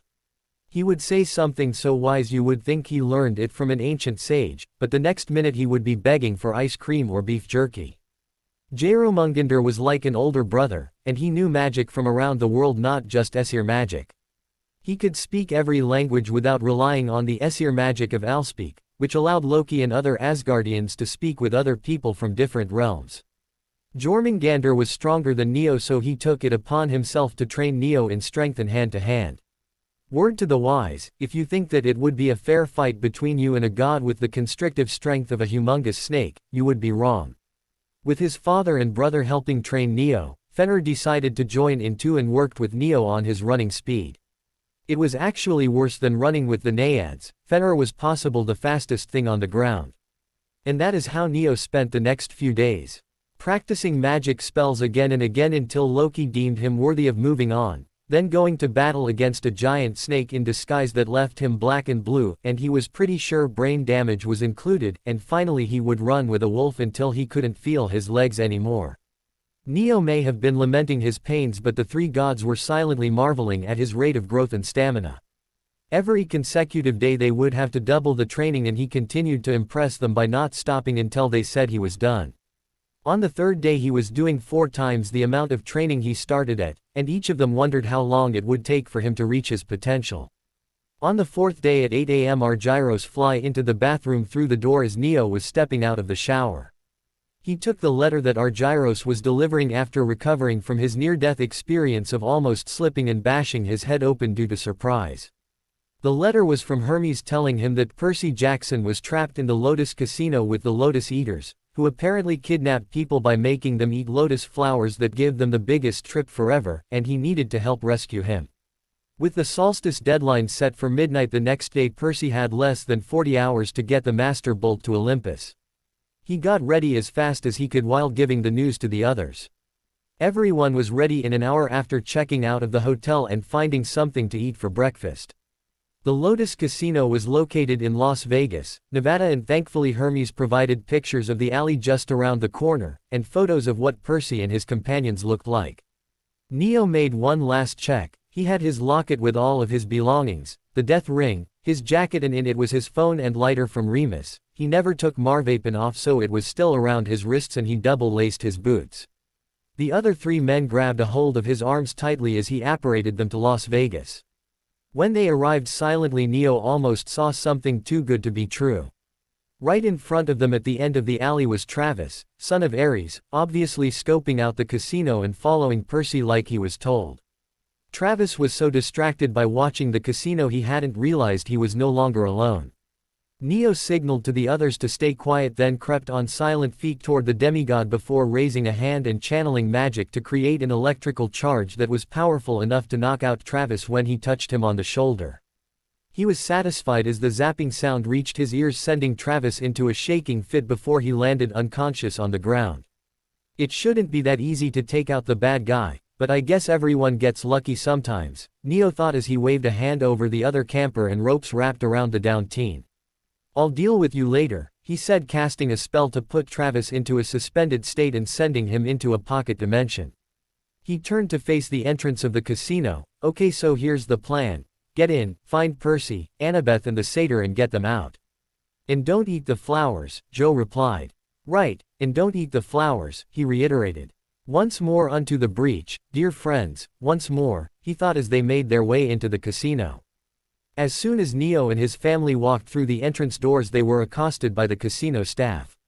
One very persistent bellhop would have been knocked unconscious when he grabbed Neo by the arm if it wasn't for Loki stopping his fist inches from the man's face. Loki, who was the only one who looked old enough to be responsible for the group, accepted the complimentary credit cards and was able to fend off the lotus flower bearers by saying that they had just eaten. They hadn't even made it 5 steps past the first group before they were set upon by more women carrying around trays with the casino's signature dish. Jormungandr, who seemingly decided to sacrifice himself, started to distract the women, asking about ingredients and telling them lies about having terrible plant allergies. When the women looked into his smoldering gaze, they were captivated. His power worked its charm by putting the women into a trance-like state, letting the others slip away. How did he do that? Neo whispered to his uncle. Snake charm, Loki replied, leaving out any explanation. Of course he didn't need to in Neo's case. The young warrior knew how charming snakes could be, and how venomous. Alright, Dolph, I don't know how many satyrs are here, but do you think you could sniff out the one that came with Percy and Annabeth? Dad's message said his name is Grover. Once you find him, meet us back here. Sure, I can find him. Can I borrow his picture so I nab the right one? He responded cheerfully to Neo, as if they were playing hide and seek. Here, he handed the picture over, and Fenrir snuck unnoticed into the crowd like a hunting wolf cloaked in shadows. Neo looked up to Loki, who spoke before Neo was able. And I shall find the daughter of Athena. I believe I will have the best chance at persuading her to join us, after all she is her mother's daughter. Loki said with a grin as he slipped the photo of Annabeth from Neo's hand and walked away with the untouchable presence of a king, making sure he remained unhindered. Neo headed toward the water slides and indoor ski slope, thinking they would be 2 of the most likely places to find a son of Poseidon, but he hadn't made it past the arcade when someone bumped into him. Luckily it turned out to be Percy, who actually looked a little worried. Percy? He questioned in concern. Looking up, Percy's face revealed a mixed expression of relief and horror. Neo.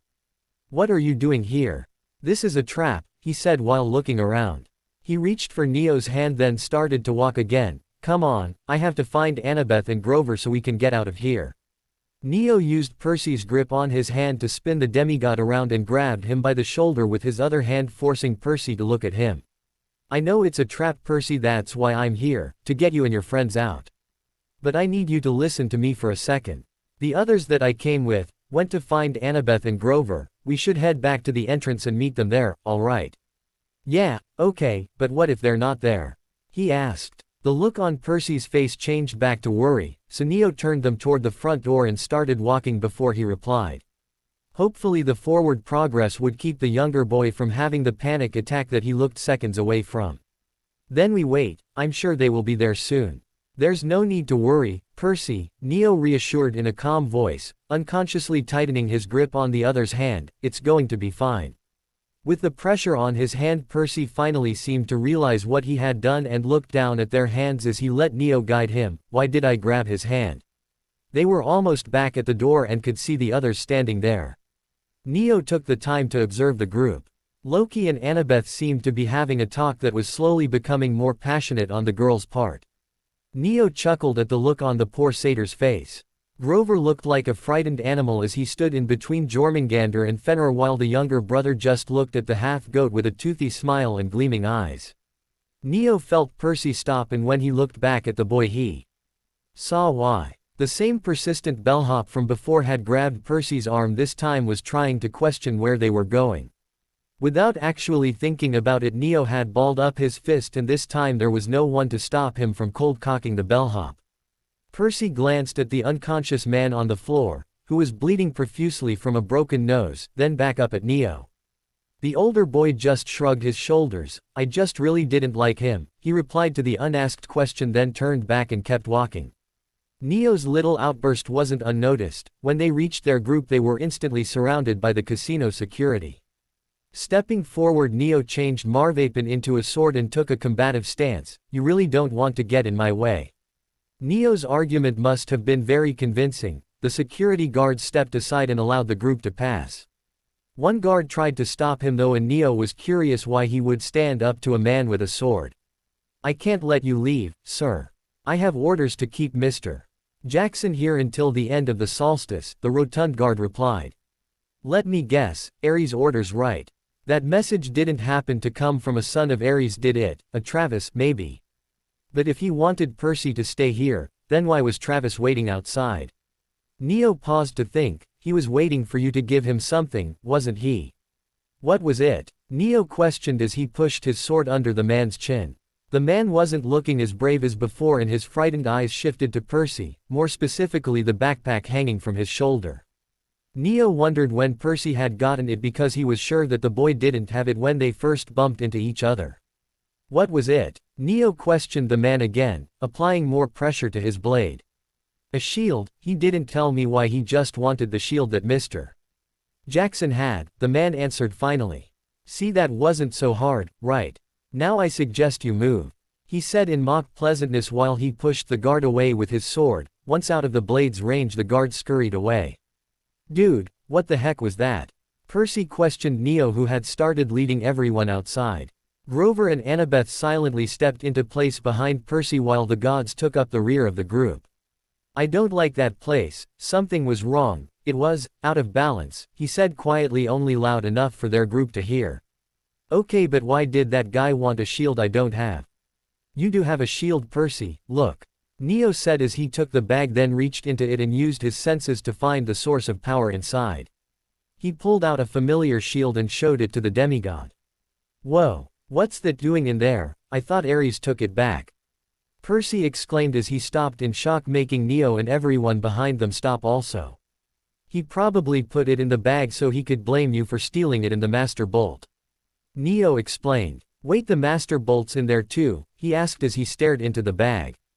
No, Neo said as he turned the shield over and slid open the hidden compartment behind the arm strap. It's in here. Percy and his group were too stunned to say anything, so Neo just turned and started walking again. Everyone once again resumed the short walk to the exit. All of them paused when they were out. No one seemed sure where to go. Loki walked ahead of them, taking the keys out of an attendant's hand completely unnoticed. He hit the unlock button and watched as the lights on a black Maserati flashed. Oh ho, sweet, Grover exclaimed when he saw the car. There's no way we're all fitting in that, Annabeth commented. That's not what I'm worried about, Neo voiced as he turned to Loki. Since when do you know how to drive a car? Loki gave them all a smug look. I know plenty, dear nephew. This is not my first time behind the wheel of a vehicle.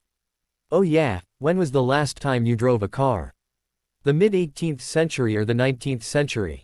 Neo asked conversationally. Loki's smirk disappeared. You're so funny I forgot to laugh. Fenrir did laugh, however, ruining the affect of his father's last statement.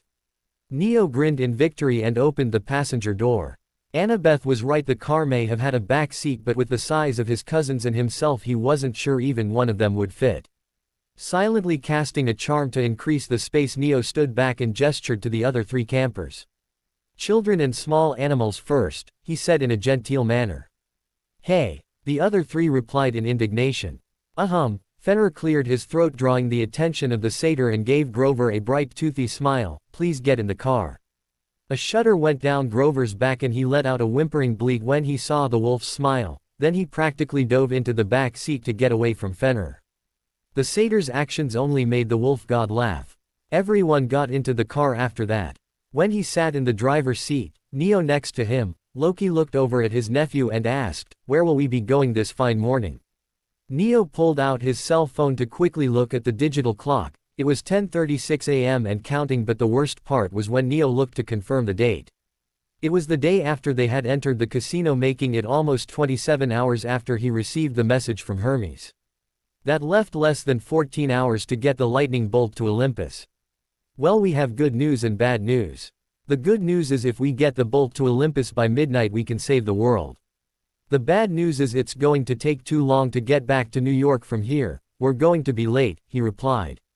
That's when Percy spoke up from the back between Annabeth and Jormungandr with Grover and Fenrir on opposite sides of the car. Wait, we still have 3 days until the solstice. No Percy, look, Annabeth said while pointing at a sign across the street that was advertising the time and date. We were in there for 3 days, today is the solstice. And we walked in that building at 10 o'clock, yesterday, Neo explained, but I could swear we weren't in there more than half an hour. We have to get the Master Bolt to Olympus today. No, I'm not going to Olympus until I've rescued my mom. Percy exclaimed. We have to go to Hades and get her back first. Hades is in Hollywood, California, and as much as I like the beach, he spit out sarcastically, my priority is making sure you get the bolt to Olympus before the deadline, Percy. A war between the gods will destroy this planet and you're the one who can stop it.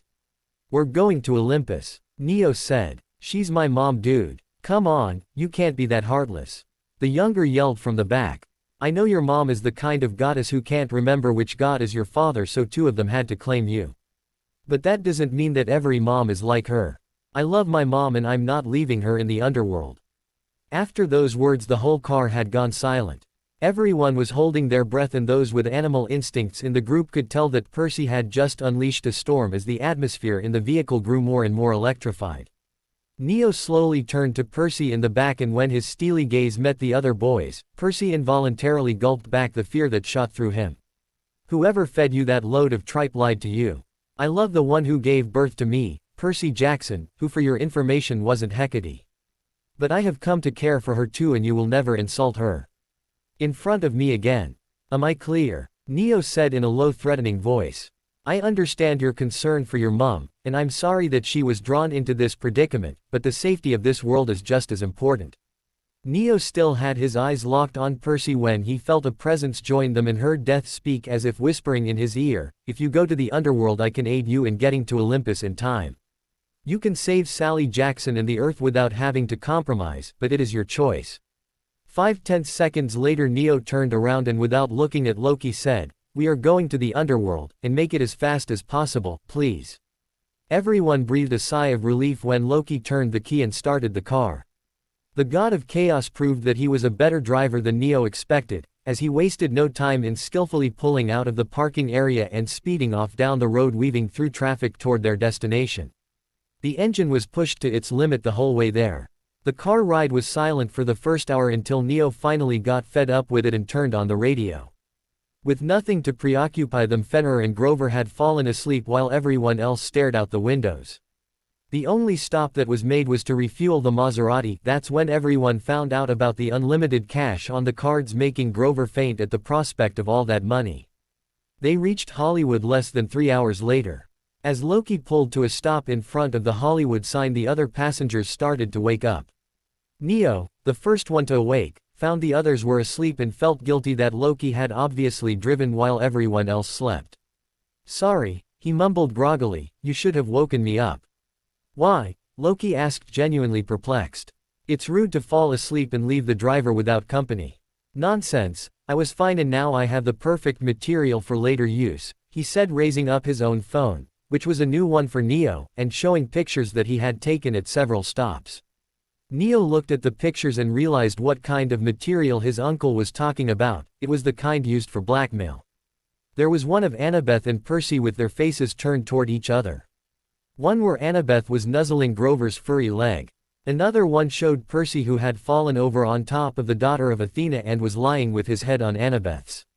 The one that was the cutest, and would be saved, was a moment when Fenrir had turned himself away from the door and was laying against Jormungandr, who was resting his head on top of Fenrir's. I need you to send those to me, he said while following Loki and getting out of the car. How come you didn't take any of me? And where did you get that phone anyway? How else do you think Hermes and I keep in touch? He said, answering Neo's question with his own, and there is a picture of you. Of course Loki refused to show him that picture no matter how many times he asked. A few minutes later they were all out of the car and stretching. Loki waited for the others to fully shake off the lethargy of their naps before he took Neo aside to voice something he knew would be a problem. Neo, your cousins and I must stay here. Why? We would not be welcome in the underworld. Loki answered. Why? Is it because this is a demigod quest? But, he tried to say when Loki stopped him. No, that's not it at all. We cannot go because it is forbidden for a god to enter the domain of another without their permission. You are the only one of us who could cross the border without Hades' knowledge. But I already had to leave Remus and Sirius behind. I don't want to leave you too, he said, trying not to show how much it hurt that his family couldn't come with him again. We'll be here when you come back, Loki said, and with a glance over Neo's shoulder he nodded at the person standing there. Don't worry, Master, you're not going alone because there's no way I'd miss this, Death said cheerily from behind him. Neo turned and smiled at her happy face. Percy, Annabeth and Grover were curious about the new woman who had suddenly appeared and started to ask questions, but their attention was redirected as she grabbed Neo's hand and started to walk toward the entrance to Hades. Death, with her slightly bubbly and knowledgeable attitude, easily convinced the three camp half-blood campers that she knew the way without actually explaining how. When they stood in front of the gate, all of the godly offspring saw the ancient warning, and once Percy read it out loud, the gate opened. Annabeth went first, then Death, and Grover followed the beautiful, well-endowed, white-haired woman in.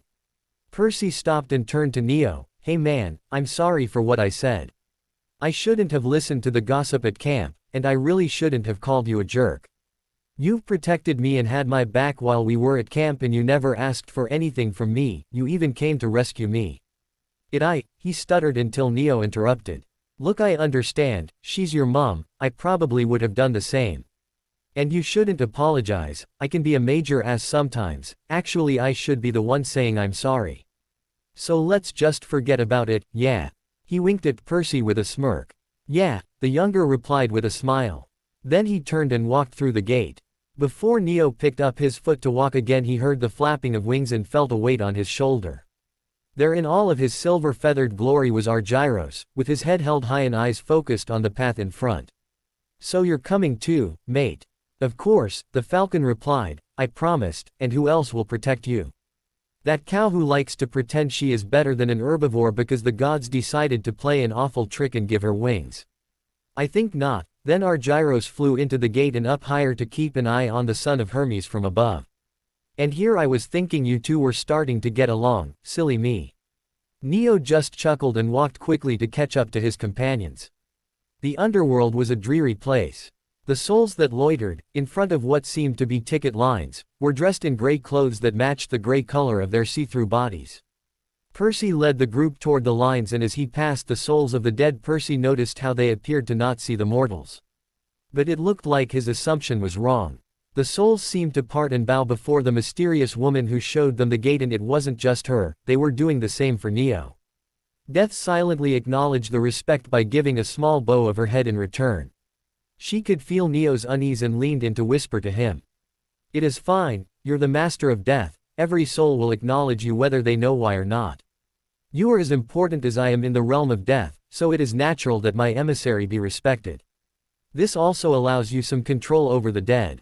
You can command them, and just as they cannot lie to me, any soul, even a living one, cannot lie to you.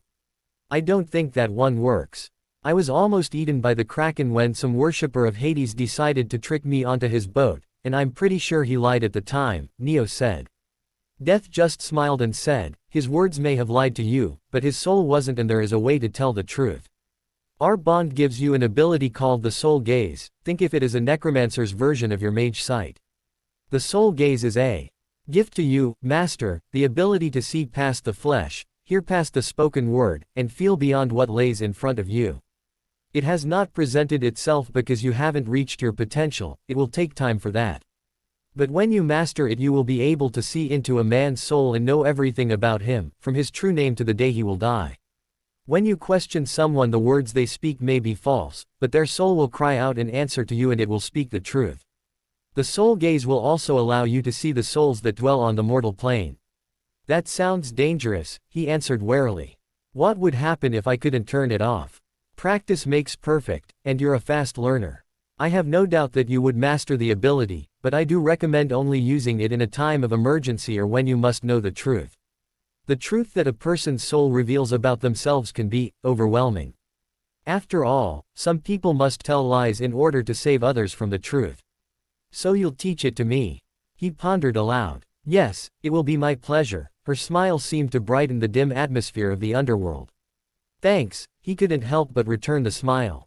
Up ahead as Death and Neo were talking, the other three noticed the danger they were walking into. As the lines in front seemed to converge ahead, the souls passed under the legs of a giant three-headed dog. Cerberus the guard of the underworld was not pleased, he could smell them. Mortals had come into the land of the dead and they should not be there. He growled threateningly as he watched them approach. The rumbling growl vibrated through the ground under their feet, frightening Percy, Annabeth and Grover. Neo and Death had taken notice of Cerberus. Well, it's only got 3 heads, I say we have a good 2 out of 5 chance of getting by, Neo joked. Death giggled while the other 3 paled in horror at his morbid sense of humor. Come on man, seriously. Grover whined. Sorry, just trying to lighten the mood.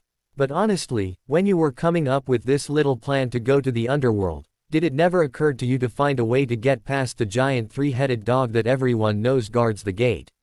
The others stayed silent. No. I see, well in that case I'm open to suggestions. Your sarcasm really isn't helping. Annabeth hissed at him in annoyance.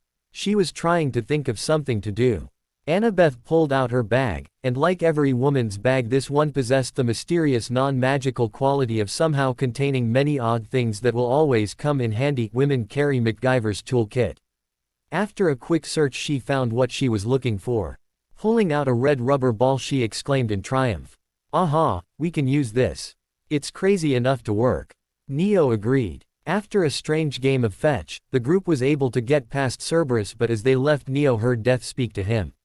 Good boy, now you stay here and guard the door while I go have a talk with your master about leaving you here with no one to play with. I'll straighten him out. She waved at the large dog that happily waged his tail, sending the souls that got hit flying. Percy was happy to see that his mother wasn't among the souls of the dead, but he was worried about where she was. Suddenly Grover let out a yelp as he fell to the ground, but it hadn't been an accident of him tripping. The shoes on Grover's feet were trying to fly on their own. They flapped as hard as they could, struggling to carry the satyr toward a large pit, dragging the helpless creature through the dirt. He tried to stop himself, but Grover couldn't find anything to grab onto. He started to yell, causing him to have to spit out gritty dirt, and frightened tears slipped down his cheeks as he tried to untie the shoes. Percy, Annabeth and Neo were running after him. Grover was able to get one of the shoes off and it tumbled recklessly through the air without his weight. The moment he slowed down, Percy and Annabeth grabbed him and held him there, stopping the other shoe from pulling him farther. Out of the corner of his eye, Neo saw the loose shoe come flying at them almost as fast as a snitch. He easily grabbed it out of the air due to his previous training at catching those little winged golden balls. Luckily the other 3 were able to get the last shoe off, and when it was the shoe targeted Neo and dived toward him. Argyros was faster. Like a bullet he shot down and grabbed the shoe out of the air with his talons.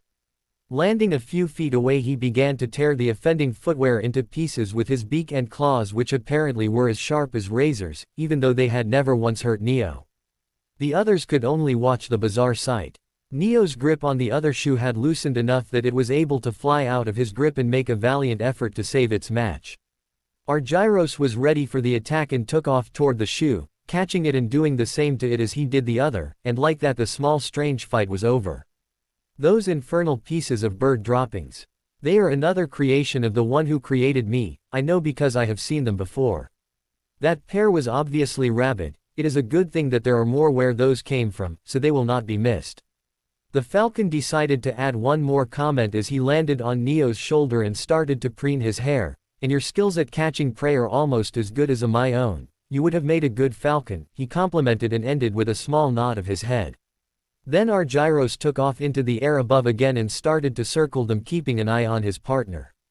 It only took a few seconds due to the silence around them to notice a strange voice coming from the pit. Shadows seemed to be growing from it and one was reaching toward Percy. Now, Death said to Neo, he is coming. If you are able to weaken him, I can break the connection to your brother and sever the control Cronus has over Luke. Neo wondered what he was supposed to do, but as he watched the shadow come closer to the half-blood son of Poseidon he acted. Pulling Percy back and behind him he raised his right arm above his head as Marvapin transformed into a sword. With a turn of his wrist the sword was pointing down and he drove it right into the shadow. Unexpectedly they could all hear a shout of pain come from the pit and the shadow seemed to writhe around the blade. That's when Neo understood Cronus may not be able to take his normal form, but he could still influence people using this underhanded trick. The anger that surged through him at the idea that this monster inky black hooks had invaded his brother's mind made Neo want to cause the Titan pain. The wish caused his magic to send a bolt of lightning down the sword and into the shadow. Another yell of pain sounded. Neo felt a righteous fury as he thought of all of the things Cronus would have accomplished with a war between the gods.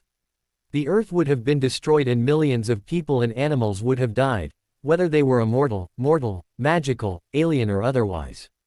Luke would have been used and possibly killed, or worse, Cronus may have used him as a vessel like Voldemort had used Quirrell. At every thought of the horror that Cronus could do, Neo's magic increased the power of the lightning being channeled until the pained screams of the Titan could have been heard on Olympus. As Neo was weakening Cronus, death unraveled the connection between the souls of Cronus and Luke, though she appeared to be standing still with her eyes closed. Her work was finally complete and now Luke was free. Camp Half-Blood. Same time. Luke had been taking a break from his sword work and was sitting under the shade of a tree. Then out of nowhere he felt a strange tugging sensation in his and became worried, but it was soon gone. A suddenly wave of incredible relief washed over him. The feeling caused him to close his eyes in bliss and he instantly fell into a deep sleep. The other campers, seeing that Luke was taking a nap, decided to leave him alone. It was obviously strange behavior, but if Chiron, who was at the training grounds, decided to let it go, the other campers would too. Luke would wake up a few hours later feeling better than ever. Underworld. No time has passed. When she was done, Death gently wrapped her arms around Neo's shoulders and whispered in his ear, "It's done, Luke is safe. Please stop, Cronus cannot be destroyed now. The only way to slay him is with the cursed blade and you do not have it. I know that he has done and will do terrible things, but right now is not the time. Please Neo, stop." Her words reached him even when everything else he could hear around him, including the Titan's screams, sounded like he was hearing them through water. Neo reined in control of his magic and stopped his electric attack. The shadow seemed to still in exhaustion, and when Neo pulled the blade out, the shadow quickly retreated into the abyss of the pit. "What just happened?" Annabeth asked. "It was trying to grab Percy, so I stopped it," he explained simply. Percy though was thinking about something else. "I've heard that voice before, it was in a dream." Annabeth and Grover knew the significance of a demigod's dream, but, looking at each other, both silently agreed not to worry Percy about it now. Neo knew about the fact that demigods had visions, not dreams, thanks to his new mother, Hecate, and he realized that Percy must have had a vision like the one he had. "Come on, Perce, we have to get to Hades and get your mom back fast," Grover reminded. The group walked across the land of the dead and up to what was obviously Hades' abode. The guards at the door all bowed to Death and Neo as they opened the doors for them. Hellhounds came out to growl at the mortals, but when they saw Death they rolled over and showed their bellies before getting back up and nudging her hand, begging for attention. Neo saw a familiar wolf-shaped hellhound, and when the tank-sized wolf saw him it started to yip in excitement and happily trotted forward. "Alpha, Zol is so happy to see you." "Zol missed you, Alpha," the hellhound said in his childlike voice. Neo laughed and rubbed the wolf's neck. "It's good to see you too, buddy." Of course, that's when Argyros flew in and landed on Neo's shoulder, staring down the hellhound in a show of superiority. "I am his partner, if you have a problem with that we can settle it now," Argyros threatened, brandishing his claws like razor-sharp knives. "This is Beta?" Zol questioned with a look to Neo. Neo thought about it, and agreed that Beta would be the simplest term. "Yes." "Hello Beta. Zol is happy to meet you," the hellhound said as his tongue rolled out of his mouth and licked the bird. The falcon hissed in annoyance. "Puppy breath," he lamented. When they reached the doors to Hades' throne room, the guards opened it with as much haste as a decayed corpse can muster. The doors opened into an extravagant-looking room, and Neo remembered that Hades may be the god of the dead, but he was also the god of wealth because all riches came from underground. Percy took the lead, asking Hades for his mother back. When the god refused, believing like the other gods that Percy had not stolen the lightning bolt and also accusing him of stealing the Helm of Darkness, Neo had had enough. "Look, I can promise you that Percy had nothing to do with stealing your helm. In fact, I can tell you for certain that it was another god who has it," Neo explained, but Hades didn't believe him. "You dare accuse a god of stealing from me? I am Hades and all of the gods know my power. None would be so foolish." "No, Only a mortal could have done it, because the gods are forbidden from stealing each other's symbols of power. It must have been you then. Are you not the bastard son of Hecate, who has sullied herself by associating with another pantheon? I offer you a chance to return the helm to me and force your friend to give me the bolt, or I will kill you. Hades wanted to make the young demigod cower, but his words had another effect. Neo moved unexpectedly, dislodging Argyros, who flew over and landed on a candle holder nearby. He quickly closed the distance to Hades and socked him in the face. The god of death was shocked as pain ran through his face and he was tossed over the arm of his throne and to the floor. No one speaks about my mum like that, he said, stepping forward to hit the god with a left hook as he stood up, especially not some idiotic, egotistical, self-serving, chauvinist like you. Hades once again tried to stand up and was successful. He just stared at the one in front of him in shock. This can't be. No mortal, demigod or otherwise, could have the power to harm a god. What trick is this? He questioned as surprise. Neo wondered exactly what Hades meant by that. Thankfully, Death was happy to point it out to her master. Remember what I have said, master. You were born from the blood of two gods, and now you are starting to reach your potential. You are very close to unlocking the final key. Now is the time to receive your inheritance, she spoke quietly from his side. Neo realized something so simple, but he had obviously been avoiding this revelation. Maybe it was to help him adjust to the changes, but it was still surprising when he finally accepted it. All this time the other gods had been trying to ease him into understanding it, even Loki, but he hadn't wanted to accept it at the time. He wasn't mortal, he was a god. That was when it happened. Like a dam breaking, the power inside of Neo was finally unlocked. It wasn't his full potential, but it was his true inheritance. Now that he accepted the truth, he finally received the power he would have gotten when he came of age. His magic rejoiced and his body felt euphoric. He may need some more training, but he was a god, now and forever. The force of the unlocked power pushed Hades back and the others in the room were knocked over except for Death, who stood beside him, easing the growing connection between them with her power. Neo could feel it like a deep chasm opening up under him and swallowing him whole, but Death was succeeding in making sure it was not overwhelming. He could sense her like a part of himself and he felt her power cradling him in a warm embrace as the energy flowing through their connection began to settle. When he came back to his present and his mind settled again while his nerves were still slightly raw from his expanded power, he saw everyone lying on the ground and Death standing next to him. Neo looked over to Hades, and holding his head high he claimed with narrowed eyes, "It is no trick. I am Neo Evan Thorson, the immortal son of Thor Odinson, son of Lord Hermes, and the adopted son of Lady Hecate, and I am the master of death."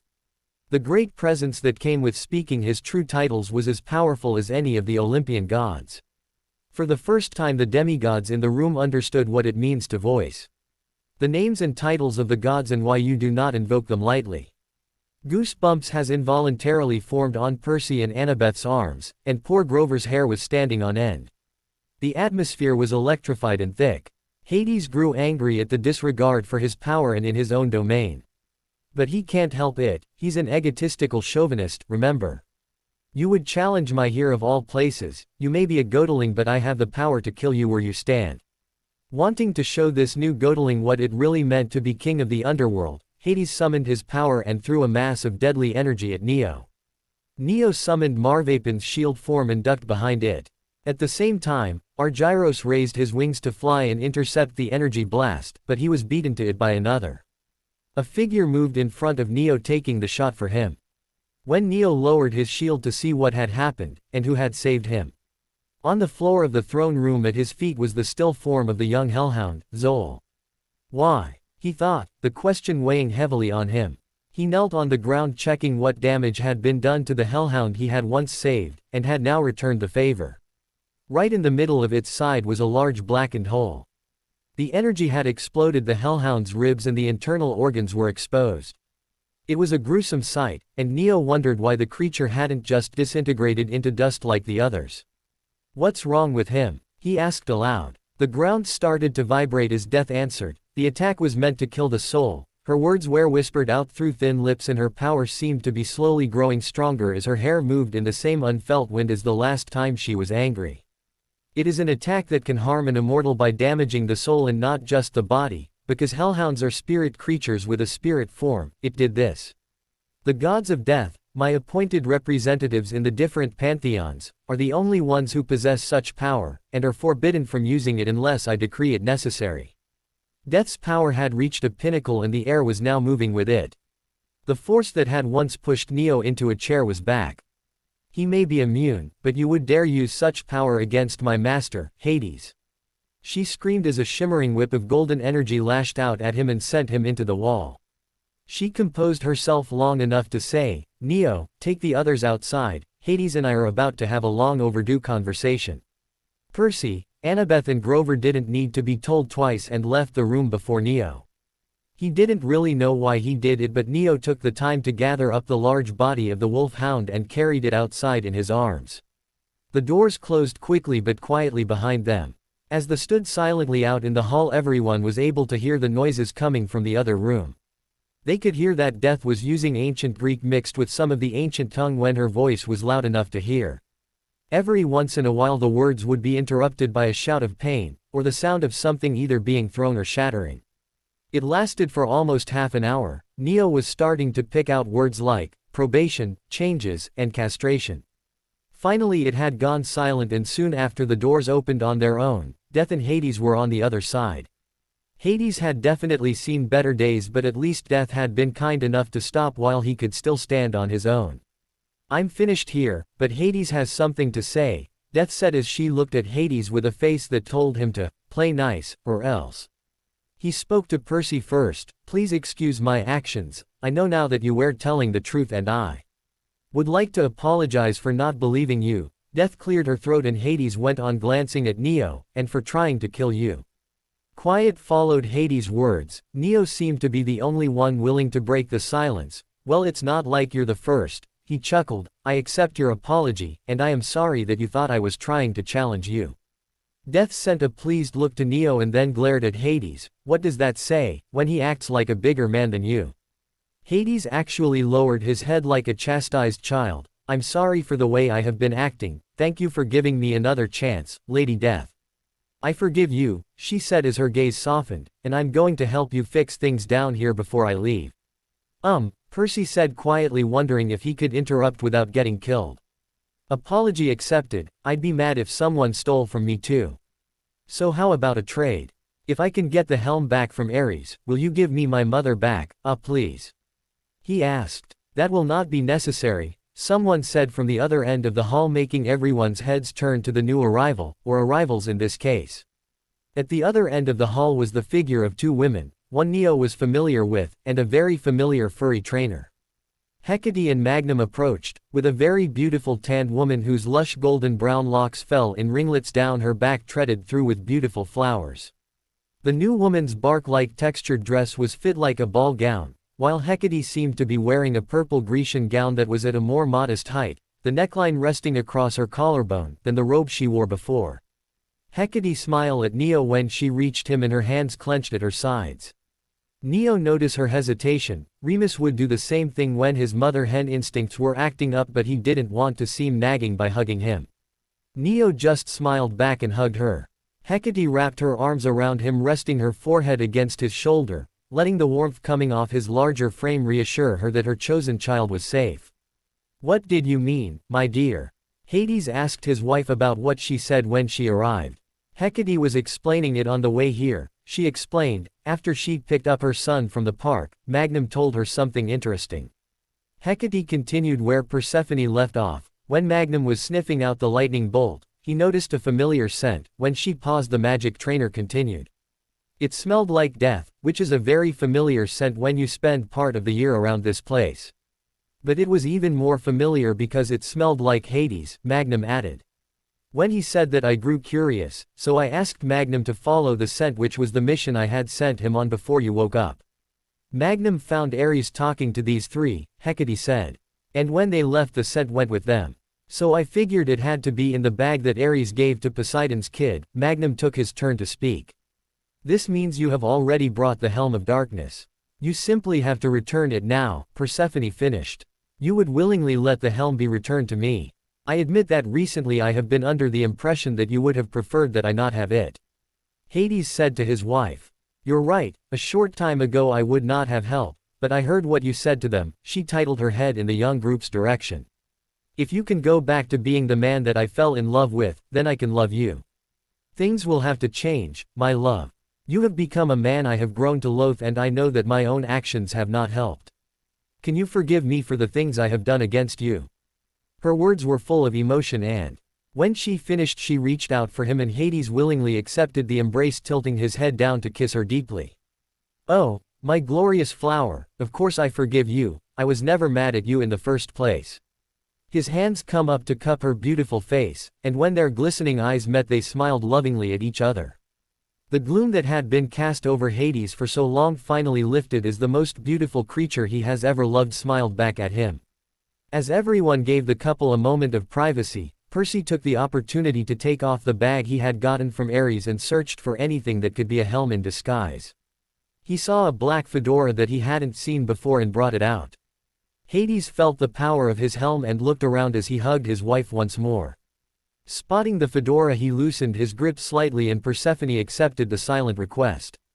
When they stepped apart, Hades held out his hand and the hat went flying from Percy's hand and into his grasp. He turned the hat once and it changed into a helm, one more turn and it was back to looking like a hat that he placed on top of his black curly locks.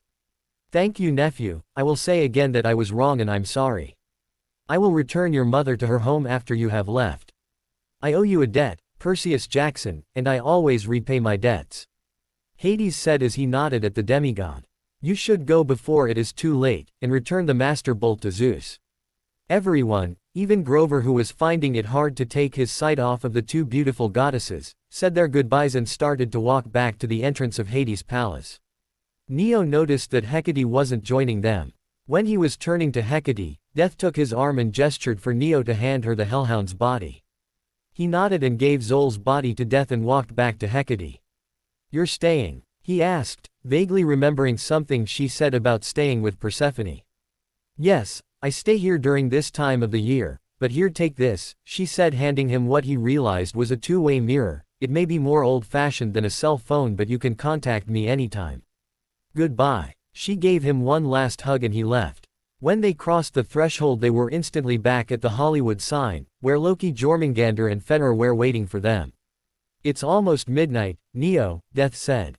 The young god checked his phone and noticed she was right. They had 5 minutes to get the bolt to Zeus. The group felt a change and they were somewhere else again. Percy looked around and noticing some of the scenery asked, "Is this the Empire State Building?" "Yes," Annabeth answered, "and the entrance to Olympus."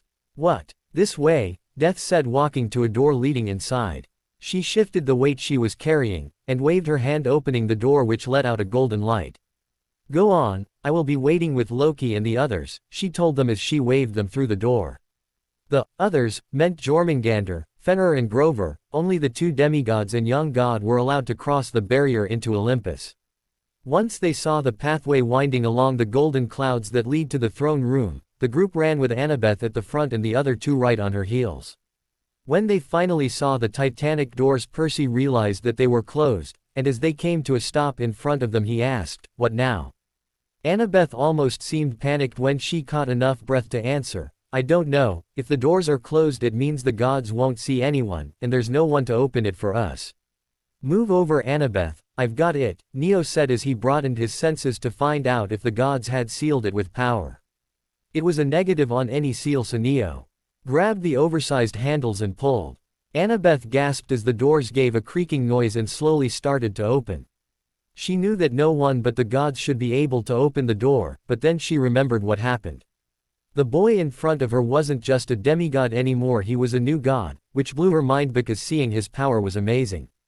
Annabeth may have been baffled at the godling's strength, but Percy remembered watching as one of the largest boulders on the climbing wall had come straight down on Neo, who had caught it in midair.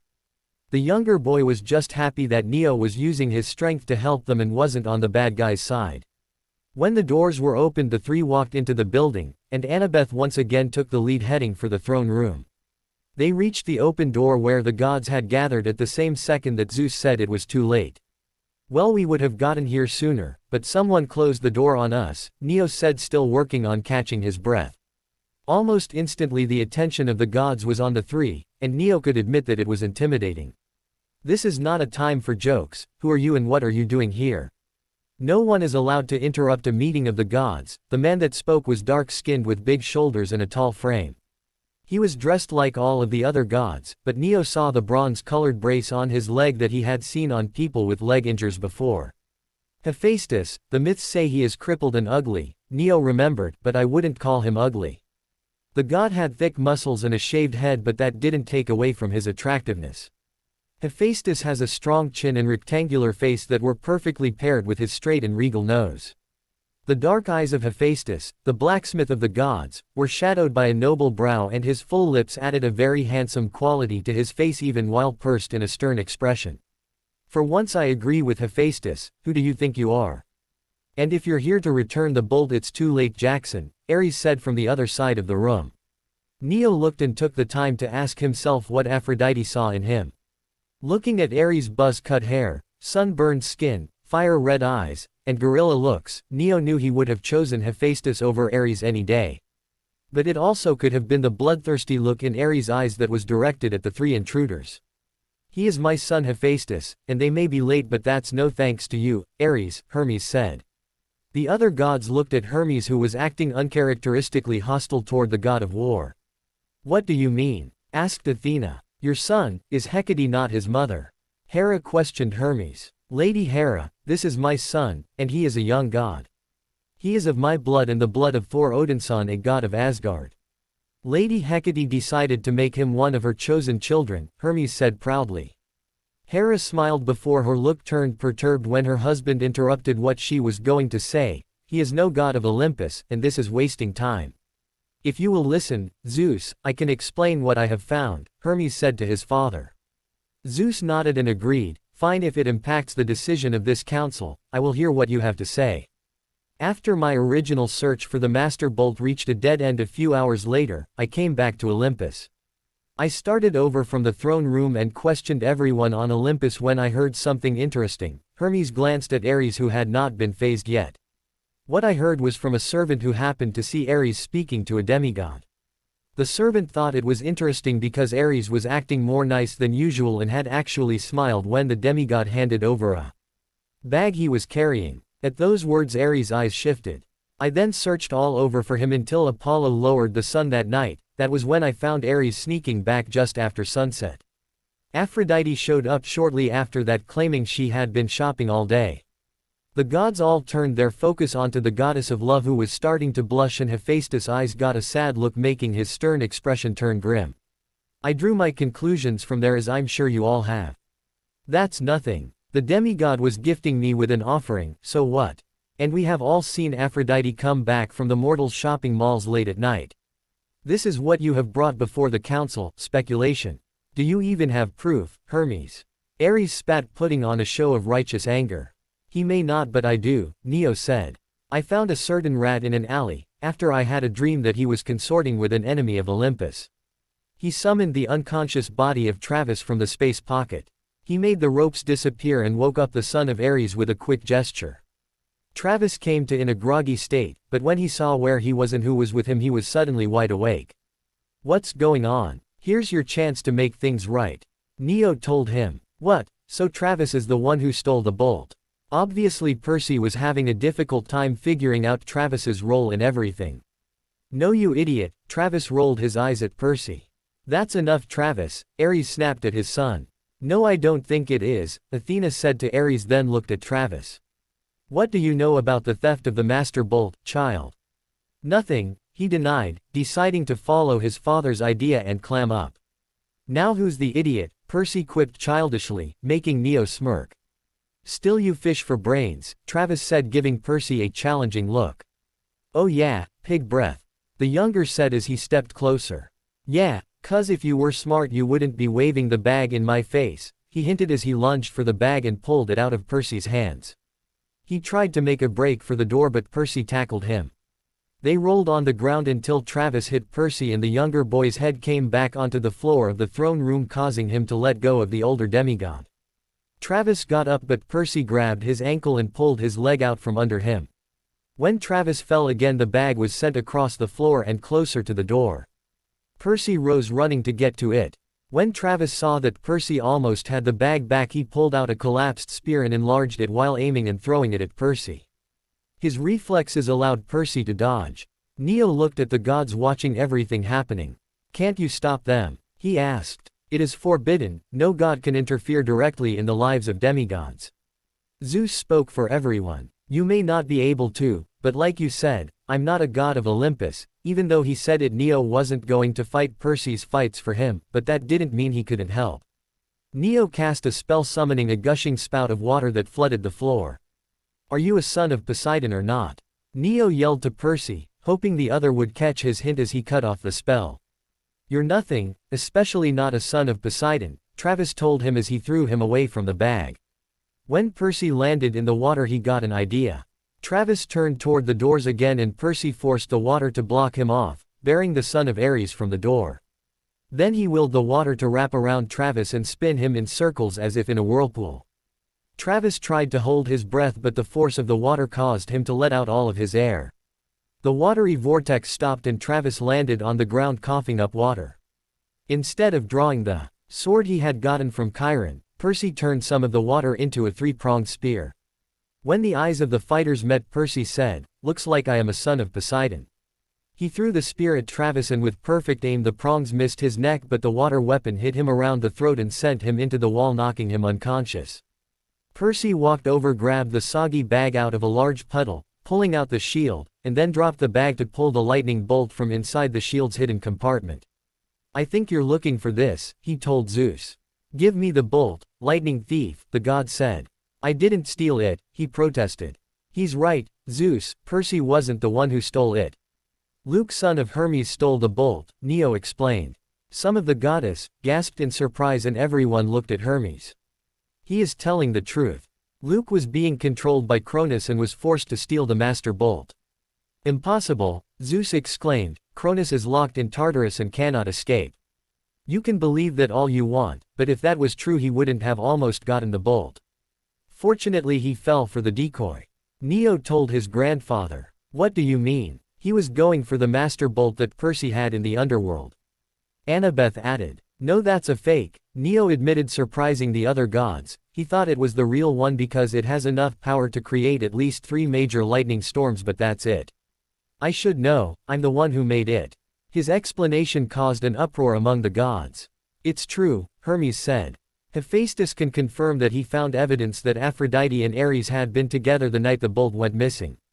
"It is true. I found Ares' shield and Aphrodite's scarf at the amusement park.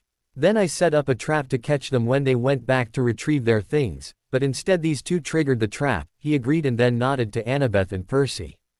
Hermes went on, "I knew that Ares would have someone else get his shield back, and that he would probably ask a demigod. So when Percy went on his quest, one knew that Ares would contact him. But before Percy left camp, Neo came to me trying to find help to break the control of the spirit possessing Luke. I asked Neo to retrieve the bolt and replace it with a duplicate so that no one would know where it was. I didn't want Ares' actions to lead to another war. Here, Percy." Neo summoned the box from the inside of his locket, and handed the box with the real master bolt to the younger boy. Percy opened it up and the master bolt went flying out and into Zeus' hand. Hephaestus had come closer to inspect the decoy and gave a hum before saying, "It is a good replica, very good work." "Thank you, I think it was as good as I could have done in only a few hours," Neo nodded to the crafter.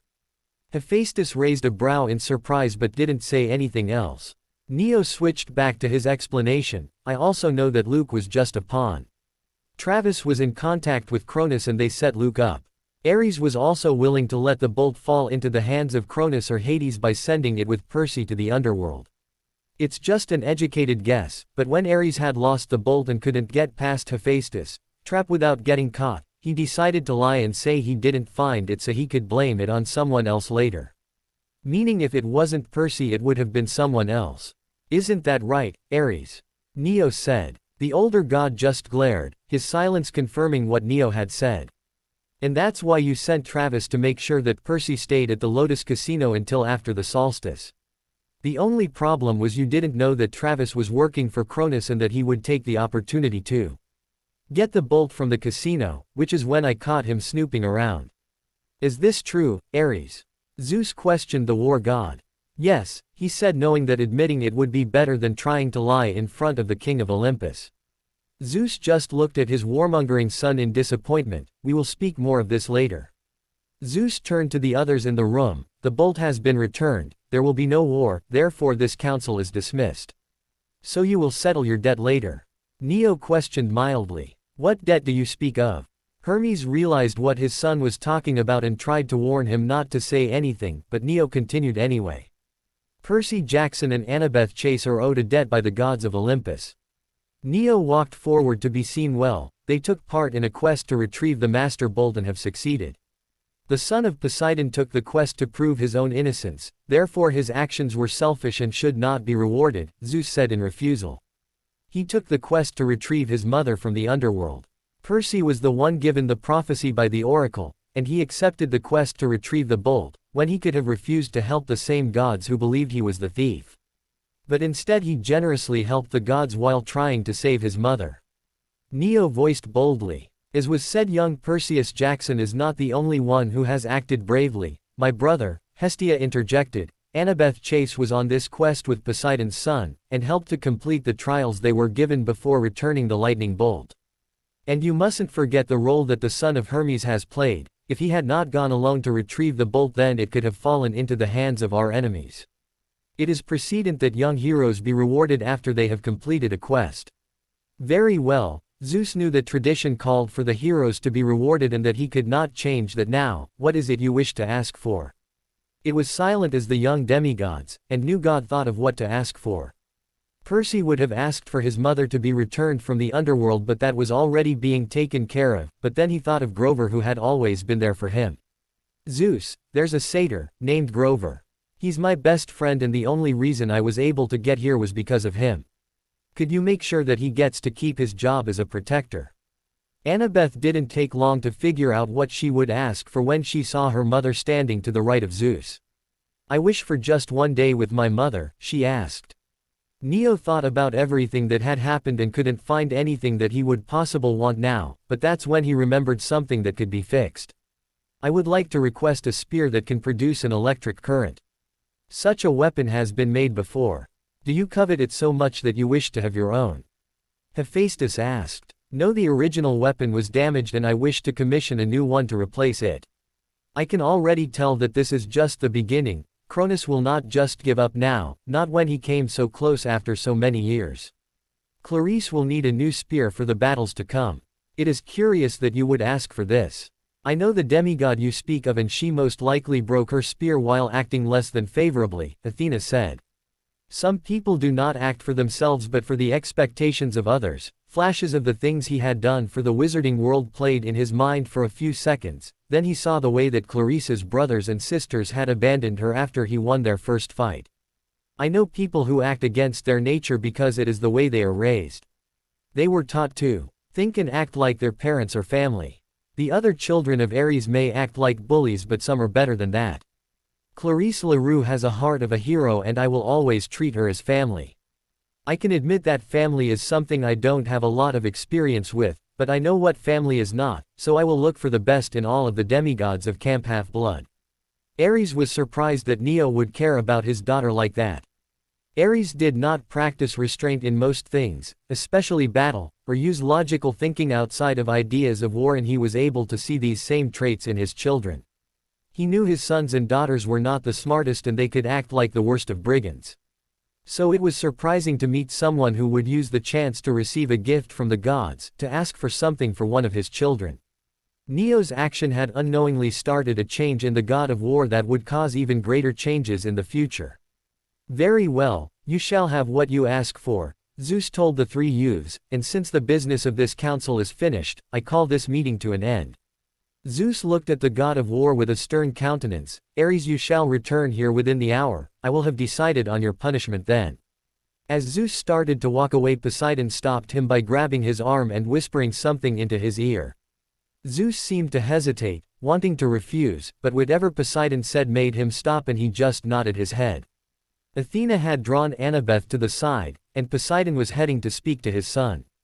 Neo looked around and saw that Hermes was approaching with Hephaestus following him. both of their figures shrank to human proportions when they reached him.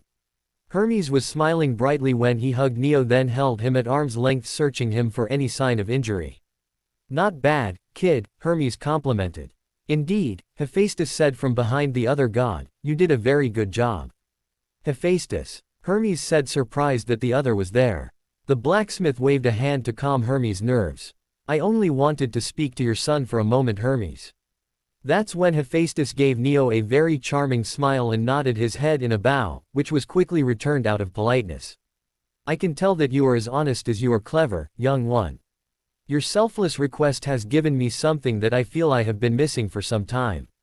"What is that?" Neo asked. "Hope, in the future, in mortals, and even in the gods. You will do great things and I would like to offer my help whenever you are in need." Hephaestus' offer was given as he extended his hand toward Neo in friendship. Neo clasped Hephaestus' forearm in the traditional Greek gesture, and the god did the same while his eyes shinned with a mix of shock, amusement and pride. When they were done with the embrace, Hephaestus still had something to say. "I will be making the spear for Ares, daughter, and now that you are a god you have the power to bestow a blessing upon it. When I am done crafting it I will have it sent to you, is that well?" "Yes, thank you." Hephaestus accepted Neo's gratitude and headed for the door. "I have to go too, Neo, but feel free to text me later." "I'll be seeing you." Hermes clapped Neo on the shoulder, giving him a wink before he turned and followed Hephaestus out. It seemed that Percy and Annabeth were done talking to their godly parents, so Neo joined them. Seeing the older boy approach, Percy looked straight at him and said, "You know, it was my fault that Clarice's spear was broken." Neo knew what Percy was trying to say, but the demigod still needed to say it. "What's your point?" "I should have been the one to ask for a new spear," Percy said with resolution. "Look, I know it can be hard to take responsibility for all of the things you have done and everything you will do, but you also had the responsibility to your friend. If your conscience was telling you to make sure that Grover didn't get in trouble, then you did the right thing. I was in a position to help Clarice, because I didn't need to ask for anything else. I have real friends and the family I never had, I couldn't ask for more now." Neo draped an arm around Percy's shoulders and led them back out of the throne room. "So don't get your knickers in a twist, mate, accept that what's done is done and move on. The world just got a lot bigger and dangerous for you, Percy. You know what's out there now." Neo paused to think. "I remember something that a man named Michael Marks said once, and maybe remind a few, if ill of us they speak, that we are all that stands between the monsters and the weak. That's where you are now, Percy. You're a demigod and you have the power to protect this world from the monsters in it, but you have to decide if you will accept the responsibility to fight against those monsters.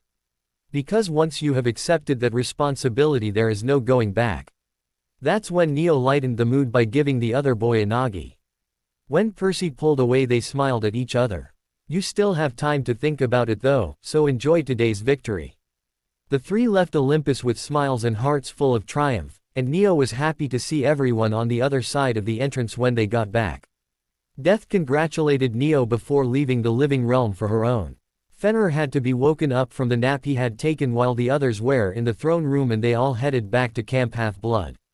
When they arrived, Neo took out his tent and set it up outside of the camp's wards before setting up his own. Jormungandr and Loki also added to the ward, which Neo won't find out about until in the morning. That night at camp a party was held for Percy, Annabeth, Grover and Neo, who was convinced to join by Loki even though the Norse god and his sons had to stay out. Neo made sure to show his new tent mates where everything was located before he left for the celebration. As the party started to wind down, Percy noticed that the backpack Ares gave him had suddenly appeared on its own again. "Okay, this thing is weirding me out. I swear I dropped it on Olympus." Neo, who was beside them, took the bag and a quick glance with his sight told him what was going on. "It's an anti-theft charm. If you lose it or would have left it behind, it appears at the next location you stop at for long enough or a designated place like your pocket." "How do you know that?" The genuine amazement on Percy's face made Neo chuckle. "Did you forget I am a son of Hecate? She blessed me with her magic, so I can tell. There's an easy way and a hard way to cancel it." "How do you do that?" "It doesn't look like it has a protection charm on it, which is completely bonkers if you're going to give it to a demigod, so I can just set it on fire and the charm will break." Neo explained calmly. "What?" Percy was really confused now. "Fire is used to purify objects. It has the ability to cleanse an area of both positive and negative energies, and because magic is energy, a powerful enough fire spell can work on magical objects. But how are you going to light it on fire? Neo smirked when he remembered something. That's easy too, I could cast a drying spell on it, or I could just use this, he said as he pulled out the lighter Remus had given him and set the still damp bag on fire with the magical flame. I see that my gift did come in handy, Remus commented as he and Sirius came up to them. When the bag was mostly consumed by the fire, Neo threw it in the large bonfire pit, and casually replied, "Yeah, it's great, but I would have preferred having you there." Sirius and Remus just smiled and both gave their pseudo-nephew a one-armed hug. "We wish we could have been there too, pup," Sirius told him. "You'll tell us about it tomorrow, right?" Neo agreed and everyone walked back to their room, or tent in Neo's case. He was wondering if he had found the wrong tent when he walked through the flap. Loki had seemingly taken the time he was gone to add a large fire pit with seating around it in the middle of the main room. Neo found his uncle sitting with a book next to the fire. "Where are the others?" he asked as he made his way to the bathroom to get ready for bed. "I believe they decided to wash up," Loki replied without looking up. His next words were missed by his nephew, "I wouldn't go in there if I were you." Neo walked in and looked around the magical bathroom that actually resembled a public bathhouse. What Neo saw made him blush, and he had been using a bathroom with other males for years. Fenrir looked like he was having fun as he danced under a running shower head. He would run his fingers through his hair and then his body would shake like a dog to get the water off. The wolf god's hips would twitch and rotate as he laughed and twirled under the water. He would even snap at it with his grinning mouth showing off his white teeth. A stray thought about how long the other must have been doing that went through Neo's mind. It's a good thing the bathroom was enchanted to always have hot water, or he would be a human-shaped popsicle. Jormungandr on the other hand was sitting calmly in the large bathtub using a washcloth to scrub. The water stopped at his and was lapping at his pecs as the surface rippled. His hand moved the cloth in a repetitive pattern across his and up his neck. His eyes stayed closed as he trailed it down under the water. Neo just breathed out a sigh. "Why me?" The other two looked at him with raised brows when they heard him speak. "Neo, how was the party?" Fenrir asked as he walked up to Neo and started to take off his clothes. It was fine," he replied as he skillfully swatted away the advancing hands. "Stop pawing at me, I can take off my own clothes, thank you." The hurt puppy look that Fenrir gave him was almost enough to make him change his mind, almost. Neo decided that he wouldn't put off getting clean, so he was going to join them and started to take his clothes off by himself, much to the chagrin of Fenrir. Fenrir tried to help Neo wash his back and even offered to wash his hair for him. The attention was a little unnerving, but it wasn't too bad. That is until Fenrir, despite Neo's rejections, did so anyway. After Fenrir had washed all of the soap off of the other's body, the wolf became entranced with a drop of water that was running down Neo's back from his hair. The sensation of a warm tongue running up his back had sent a shock up and down Neo's spine. After that he refused to turn his back to Fenrir, but then he made the mistake of turning away from Jormungandr when he slipped into the bath. The world serpent moved silently through the water behind the young god. Neo would have jumped out of the water when he felt something touch his neck, but the warm steel bands that wrapped around him a second later stopped him. He looked down to see that Jormungandr had wrapped his arms around him while he ran his nose up and down Neo's neck. "I can still smell dirt," the older god replied simply. Jormungandr seemed to glide through the water again as he brought Neo with him over to the side of the bath he had been sitting on. As he returned to his spot, the serpent god reached with one hand over to a clean cloth, while the other held Neo secure but not crushingly tight, and then he took almost an hour cleaning Neo head to toe. The poor younger god was so shocked and embarrassed he couldn't utter a protest. Neo was bright red when Jormungandr finally let him go. The snake had been determined to scrub all of the dirt off, and ran his nose over Neo's body to make sure he got all of the dirt. Occasionally Jormungandr would open his mouth to taste Neo's skin and make sure that he had done a thorough job. Loki gave a sympathetic look to Neo when he left the bathroom. Thanks to Fenrir he was fortunately in clean clothes because, after Jormungandr was through with his ministrations, Neo was actually too shocked to put them on by himself. "It's a sign of respect," Loki said abruptly. "What? Social grooming is a sign of respect and acceptance. They planned it while you were gone. In the end it was really a thank you, but they forget the social boundaries of humans because they don't have human instincts or behavioral patterns. Still you handled it surprisingly well, Loki explained while doing a terrible job of stopping the corners of his mouth from curling into a smirk. Oh, so molesting someone translates into, thank you, for your people. That's fantastic, and what do you do when you want to say, I don't like you, just cut their head off?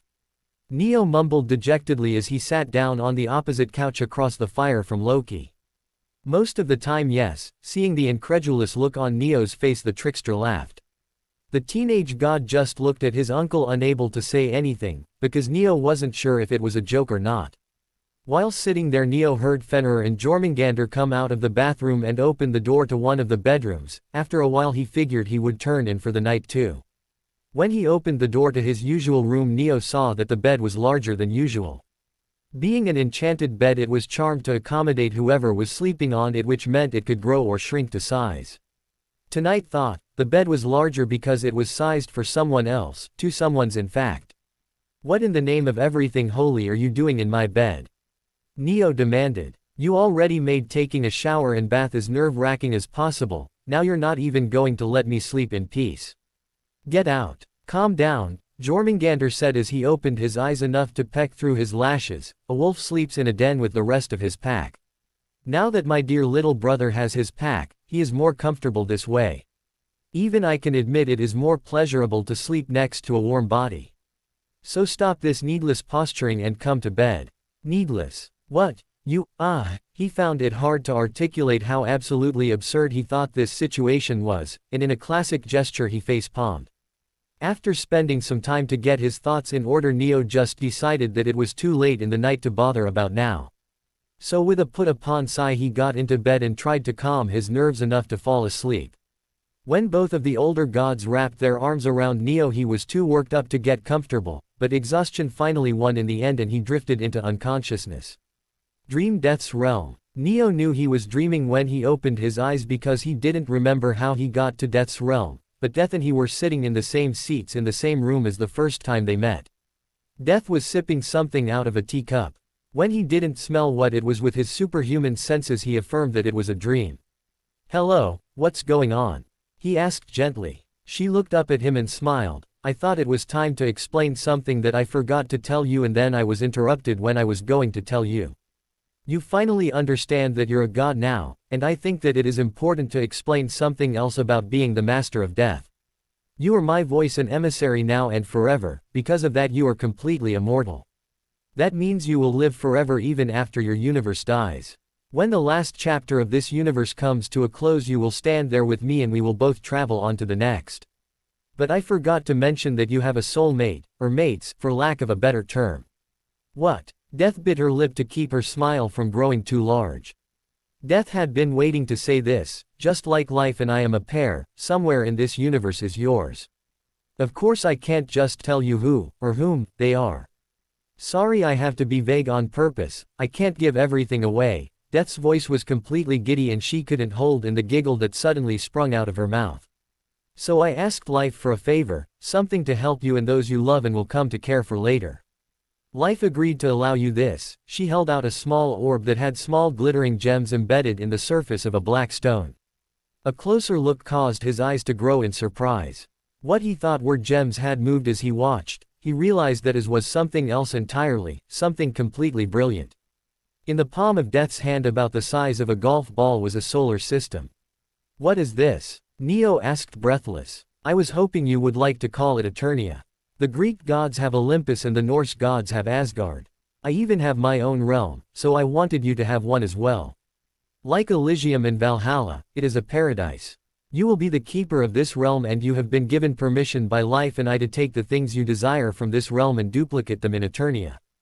That includes the magical, mythical, mundane and anything you wish. Your family members are gods and the souls of gods do not truly die but they can change. When it is time for the final chapter of this universe to end, I will have to claim the souls of the gods and offer them a place in my realm so that they may rest until the universe is born once again. All who you allow into Eternia may stay with you there until that time, and in the next universe all the gods in Eternia will be known as one pantheon. You will not have to be alone. I would have offered you a place in my realm, but the realm of the dead is a place where the spirits gradually are wiped of their memories and made new again so that they can be reborn in the next universe. If your family stayed there they would forget you. This way that will not happen. Wow, he gasped out, that's so much more than I could ask for. The thought of never having to say goodbye forever was overwhelming. Death was offering Neo something that was truly amazing and he was having difficulty wrapping his head around it. He laughed at something he thought of, don't you think it's a little big? You will live long enough to meet many different immortals all over this universe. I just hope it's big enough, Death joked. Here, she said handing him the orb. He cradled it carefully and with reverence. It won't break Neo, there's no need to be so careful. This is Eternia, a solar system placed in a dimension of its own. It is completely self-sustaining, every planet is habitable, and it will last forever or however long you wish it to. All you have to do is choose who you want to inhabit Eternia. I have already taken the chance to create a home for you on the planet that is similar to Earth, granted it's mostly uninhabited and not polluted. The best part is you already have servants who are working on getting everything ready. Death said excitedly. Servants. Neo wondered. Yes. Mostly house elves and other worker-type creatures like the Heinzelmännchen who once served the city of Cologne, garden fairies, Komenu, etc., who will always be there to maintain everything. Then there are the souls and spirits who have chosen to work for you. I have given them the title of Eternal Guard. They are sworn to protect and serve you, and you can call on them at any time. Elric. She called on a man who stood taller than Neo with a thin frame. His face was fair, a perfect balance of strong and delicate, and utterly beautiful. The new man wore a suit that a butler from the Victorian age would have worn. It was well tailored with no wrinkles, and with the air of superiority the man effortlessly carried around him, Neo wouldn't be surprised if the suit never dared to wrinkle again. The white shirt, black tie, gray vest, and black tailcoat were all immaculate. His type pin was marked by the symbol of the Deathly Hallows, just like the pin on the lapel of his coat. Dangling from a chain that connected a pocket watch to an outer button on his coat was a metal skull, resembling the one on Neo's ring. But the thing that stood out most was the man's startlingly white hair that shimmered like silk. It was cut short with the hair on the sides of his face left long and sweeping bangs that framed his eyes, while one stubborn strand of hair fell between them. His eyes were beautifully strange, they were almost glowing yellow like two twin suns. The man, Elric, Neo remembered, raised his white-gloved and long straight-fingered right hand, and placed it over his heart while he tucked his left behind his back and bowed low to Neo briefly. My lord, Elric said in a sinful voice, it was deep and soft with an almost purring quality. Elric is a guardian spirit, and he came into existence as many of his kind do. He is older than this universe taken from a previous one. When he died, his dying wish was to watch over and protect those he loved in life. A dying wish is powerful, and if one has enough will, it can do great things. It caused his soul to transform. Elric gained the power to stand with a mortal partner and share a bond which granted the ability to manifest on the mortal plane so together they could fight against their enemy. After many millennia of battle he has gained enough power to become a king of spirits. This allows him to have a corporeal form and full access to his powers while on the mortal plane. I would like to request that you allow him to be your bodyguard in the living realm, and that you put Elric in charge as commander-in-chief of your eternal guard. He will serve you with the utmost devotion, following your orders with great loyalty and swiftness, and will always protect you. Elric is highly skilled and will accomplish every task set before him, no matter how impossible it may be, with ease. It is a selfish request on my part, because even though you are immortal, you are not completely indestructible. Your body may be extremely durable and have incredible healing due to being an immortal god, not to mention the fact that you are the son of a god of healing, but I still fear for your safety. Please accept this, and put my mind at ease. Death's sincere worry was too much to refuse, and Neo gave an accepting nod. On that note, I have another gift I hope you accept. Smiling, Death waved to the space beside Neo. His eyes widened as Neo saw what Death had directed his attention to. Next to his chair stood a familiar hellhound with bright ruby-colored eyes. Zol gave a canine smile when he saw Neo look his way. Alpha. Zol missed you so much. The pup said as he jumped onto the immortal's lap. Zol, what's going on? I thought you were. Neo couldn't bring himself to say it. The sight of the dead wolf-like hellhound was still fresh in his mind. I saved him, Death said softly. Turning, he saw the kind smile that graced her features. I was curious when I first saw you two talking on the way to meet Hades. It was previously thought that the shadow wolves had become extinct. What's a shadow wolf? Neo asked, as he tried, unsuccessfully, to make the large creature get off of him. Death took a sip of her tea while she brushed an imaginary wrinkle from her dress. The short pause was interrupted when Neo saw something out of the corner of his eye and turned his head. Elric was bent at the waist to lower himself to Neo's level, and holding out a fine china teacup on a matching saucer. Please have some tea while I deal with this over-rambunctious pup, master. The spirit's other hand grabbed Zol by the scruff and lifted him effortlessly into the air. When Neo took the cup and saucer, Elric straightened and his gaze quickly changed from pleasant to icy as he looked into the eyes of the wolf. Good puppies do not jump on my master. Only bad puppies do that and are punished for it. Are you a bad puppy? Elric may have said this in his usual calm tone, but the killing intent coming from him made Zol whimper. The poor wolf shook his head. No, Zol is good, Zol promises. Please put Zol down. Elric may not have been able to understand what Zol said, but he interpreted the body language and dropped the pup on the floor. Is that better, young master? Neo blinked once before his brain started working properly again. Yes, thank you.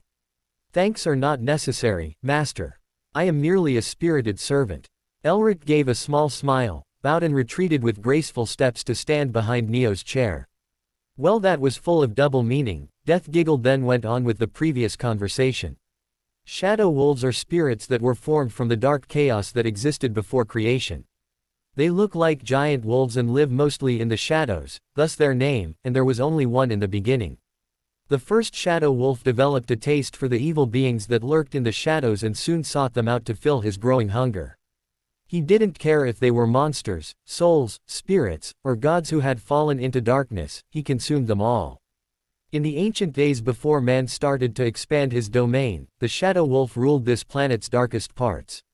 But he only cared to devour the evil souls, so when good men came to live in his territory, the shadow wolf watched over them and thrived off of the evil that followed them. It wasn't long though until man grew too numerous, and discovered the means to light even the darkest of places. So the shadow wolf chose to divide himself into many, each copy with its own mind but still a part of the whole, and scatter across the world. This choice led to the decline of the shadow wolves as slowly they dwindled, and many became few. They were destroyed and hunted by the creatures that had once feared the great shadow wolf. Even some humans hunted them down thinking that they were evil spirits themselves. I thought that the last of the shadow wolves had died centuries ago, but it seems you found one.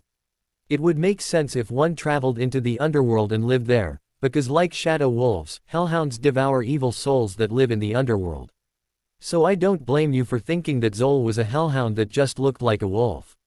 I took the chance to search the underworld after you returned to camp while I was working on cleaning things up. All I know is Zol is a shadow wolf cub, which means that he was reborn from a dying shadow wolf, much like a phoenix, and more than likely the last because I couldn't find any trace of others. Hades' attack would have destroyed him, but thankfully I was able to use my power and saved him from oblivion. Thank you, but I don't get it. Won't he just be going back to the underworld after this? Death shook her head. No, I may not be so angry with Hades right now, but I don't really trust him with the responsibility of raising a shadow wolf. Well, I don't exactly know how to raise one either. Neo gave Death his typical, duh, look. Oh, that's easy, just be a companion. All you have to do is give him love and affection. He can hunt his own food, and because you are a trouble magnet, he'll probably grow fat eating all of the monsters and evil creatures that you will encounter. Looking at it that way, you're probably the best person for him to have an attachment to. Giggling, Death raised her cup and took another sip. Thanks, he replied in a flat tone. You're welcome, came the cheery reply. I will be keeping him here for now so that he can rest some more and recuperate, but Elric will meet you at camp soon. Death held up her hand and waved at him. Neo could feel himself waking up. Well then, guess it's time to go. Camp Half-Blood. Neo woke up feeling refreshed, and he realized that his sleep had not been as restless as it usually was even after talking to Death. Fenrir, who had rolled over on top of his sometime in the night, was still asleep, but Jormungandr had apparently already woken and left the room. Neo roused the younger-looking god from his sleep while trying to carefully slide out from under Fenrir's weight. The wolf god blinked his eyes a few times and noticed he was face to face with Neo. "Good morning," Fenrir tried to say around a jaw-cracking yawn. While the words were inaudible, Neo understood them after years of listening to the mumbled and yawned greetings of his school peers. "Good morning," he grumbled tiredly. Fenrir stretched out across the bed, forgetting, or not, the fact that Neo was still on the bed too. When he was done, Fenrir jumped from the bed, and that's when Neo saw what his brain was too lethargic to comprehend. Last night, the wolf god had never put on clothes after his shower last night. A look of utter astonishment formed on his face as Neo watched Fenrir brazenly walk out of the room like everything was perfectly fine. "So this is my life now, huh? Could be worse, and at least it's not boring," he nodded to himself at his last thought, before he got out of bed to change into jeans and an emerald green t-shirt. He pushed his socked feet into his boots before lacing them and put his jacket on as he joining the others in the main room. Loki already had breakfast spread out across the dining table. Cereal, French and regular buttered toast, pancakes, eggs, bacon, sausage and an assortment of jams, juice, and milk sat in front of him when he took his seat where a clean plate was ready for him to fill. Neo took a portion of everything for himself and got up to give part of it as offering to the gods, but Loki, who sat next to him, stopped him. "You have been acknowledged as a god, so you do not give offerings to the gods now. Formalities are reserved for celebration feasts and political dinners. Only then is it custom for gods to raise their glass in praise of those who provided the bountiful food at the table. As this is not a feast, you do not have to do so, you can just eat. Perhaps one day you will be able to experience an Asgardian feast," Loki said with a wistful expression as he imagined the splendor of his home during such occasions, conveniently forgetting the less than pleasant company he often encountered at such gatherings. The food that Loki made was some of the best Neo had had before. After a round of awed praise from the three youths, they all tucked into their food with relish. With breakfast over, Neo returned to the camp and watched as the demigods left to train. Chiron spotted him on Half-Blood Hill and he raised his hand in greeting to the new god. Neo returned the wave. When Chiron's titled in the direction of the training grounds, he waved Neo to join him as he headed in that direction. They meet halfway to the arena. "You seem to have accomplished much more than what your quest called for, Neo," Chiron mentioned. "I believe your actions should have had dire consequences if the legends are true. I am surprised you risked the lives of so many. I know that what I did was reckless, but I couldn't just look the other way. I don't accept someone being punished for something they didn't do. I never have and I never will. I'm not going to make excuses or say I'm sorry because I'm not." "I agree." Chiron's words were a surprise to Neo, who thought that the centaur would have disagreed with what he did. Chiron stopped and looked Neo in the eye. "Some of the things the gods have done were not just, and I have often hoped that a hero would come along to set them right. You didn't act out of spite, you did it for all the right reasons, and that is why I decided to trust your judgment. I am only here to train you and share my knowledge. In the end, you are responsible for your actions and you have to make your own choices. And with everything you accomplished, you were still able to complete your quest." Chiron looked away from Neo, and when the young god followed his gaze, he saw Luke leading a group in sword and shield training. Luke looked better than he ever had since Neo met him. They hadn't talked much at the party last night, so it was a relief to see him now. Feeling like he was being watched, Luke glanced up and saw Neo. They smiled at each other for a moment and Luke nodded to signal that Neo should join the lesson. When the younger brother held up a finger to signal that he needed a minute, Luke nodded and went back to teaching. "You should tell him," Chiron suggested. "I will, when I get the chance," but they both knew he probably wouldn't. "Where do I go from here?" Neo asked aloud. "The world will always need a hero, but the choice to answer that call is up to you. So I suggest that you continue your training until you are needed again." Neo thought about it and chuckled, "Which may be sooner than you think. There was a disturbance in Asgard and I have already decided to help them." "Then it seems you are at the end of this chapter in your life, and ready to start the next," Chiron said. "I will be there to see you off when you are prepared to leave." "Thank you." Neo smiled and watched all of the young heroes and warriors going about their daily lives around him. Neo didn't know what life had in store for him next, but he would be ready. Until then, he would wait for the next chapter to begin. He stepped forward, his jacket and boots changing into armor with Marvapen forming his sword. "I'll do my best when the time comes, but for now I'll keep training," he vowed. Last note. Phew. That took me longer to write than normal. Since this is the last chapter, please feel free to comment in your reviews or message me on anything in this story that you liked or disliked. I welcome all reviews and/or anything you feel is necessary for me to know. Oh, I almost forgot to mention that I will be open for any suggestions as to who to pair Neo with. And because I haven't created a poll yet, I will take any suggestions from the Marvel Cinematic Universe and/or characters in this story that you would like to pair Neo with. Then I will compile a list from my reviews and PMs, and I will listen to any arguments in favor of your chosen character if you feel that one needs to be made. I feel that I should also mention my current struggle to decide if Neo should be mated to one character or more. Mostly my indecision is based off the fact, when people are in a relationship they have to be compatible, so it will be hard to have Neo with mates who don't get along. I mean, think about it this way, if I was to put Neo in a relationship with incompatible people like Nick Fury and Tony Stark, someone would wind up dead and it probably wouldn't be Fury, just saying. Olympus Throne Room. Zeus sat in his throne, while Hera sat beside him speaking in low tones and caressing her husband's hand in a soothing way. They both looked up as Ares came into the room. The god of war marched stiffly up to the thrones and knelt before the king and queen of Olympus. Zeus pressed his back against his golden throne and eyed his son critically. "Rise, my son," Zeus commanded. Ares stood tall, ready to face his father's wrath. "You have disappointed me, Ares, and as punishment you will be stripped of your powers over war, banished from Olympus, and sent to the mortal plan before the sun sets on the morrow.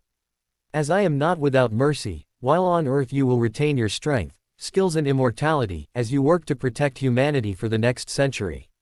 In that time you will not be able to raise your weapon unless it is to protect yourself or another. But you will not be sent to Camp Half-Blood.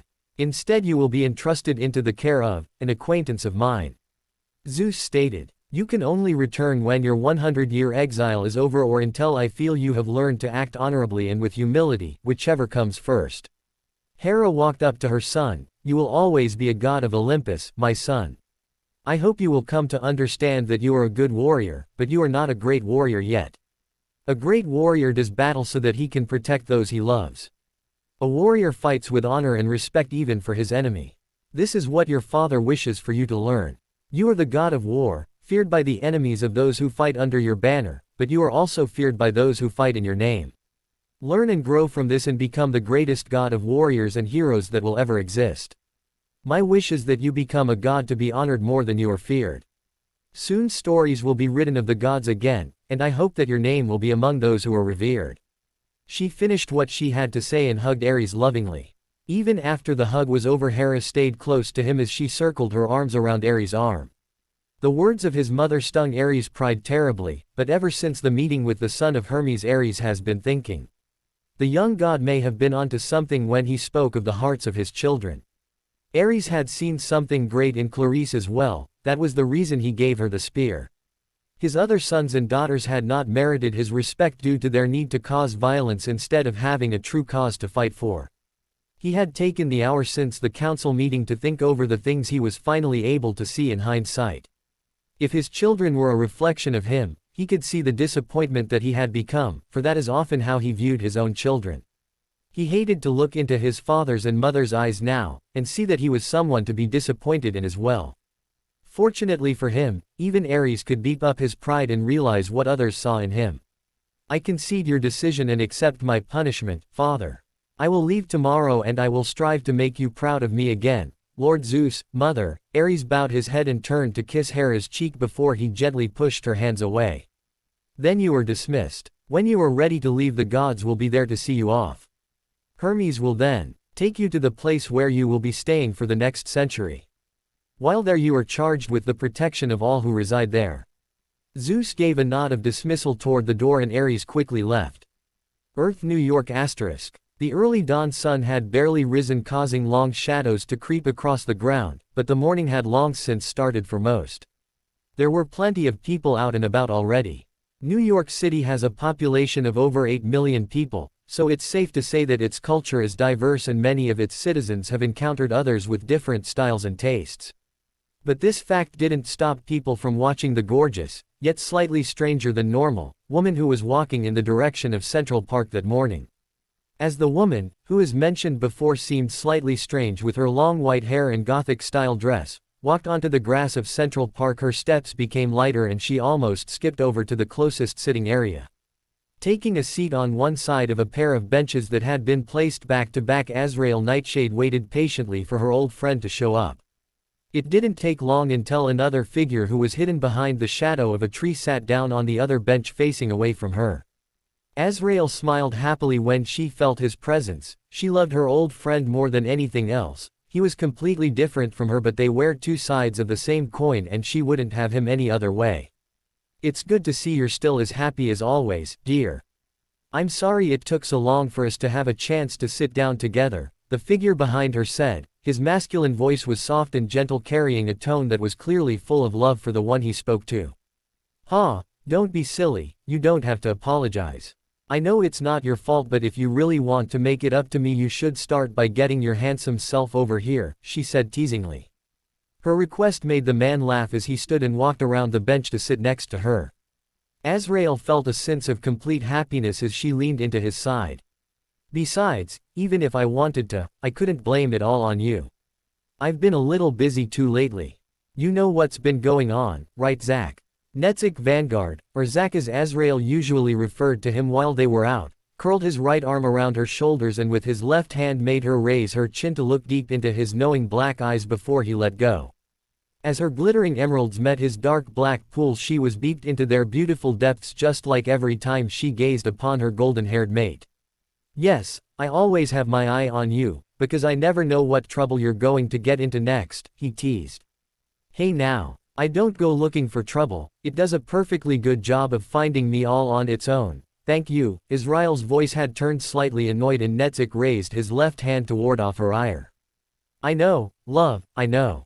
I was only teasing. But to answer your question, I have been watching your young champion and he is doing well. It won't be long before he has reached his full potential and become a master of his fate. I only hope that he will become the hero we need him to be. Zach's last words were laced with a hint of concern. Azrael just leaned further into his warm body. He is getting better every day, and I know he will be a great hero.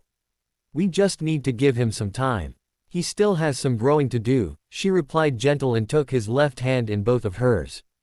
Closing her eyes, Azrael sighed contently. How long do you have? Technically, all the time in the world. Netzik gently squeezed her shoulders and laid his head on top of Azrael's, but I have a meeting this evening, so I can't stay too long. Then just a few more minutes, she whispered as they continued to cuddle in the park. It may be a little too sappy, but these were the moments Azrael enjoyed the most. Death's realm. In the end they sat in the park for almost an hour before Netzik woke his precious mate and bid her goodbye. Azrael had returned to her abode, where she resumed her obligations as Death once again. She may be one of the two most ancient entities of vast power and knowledge, but she always looked forward to the times she was able to sit quietly and enjoy her mate's company like humans do.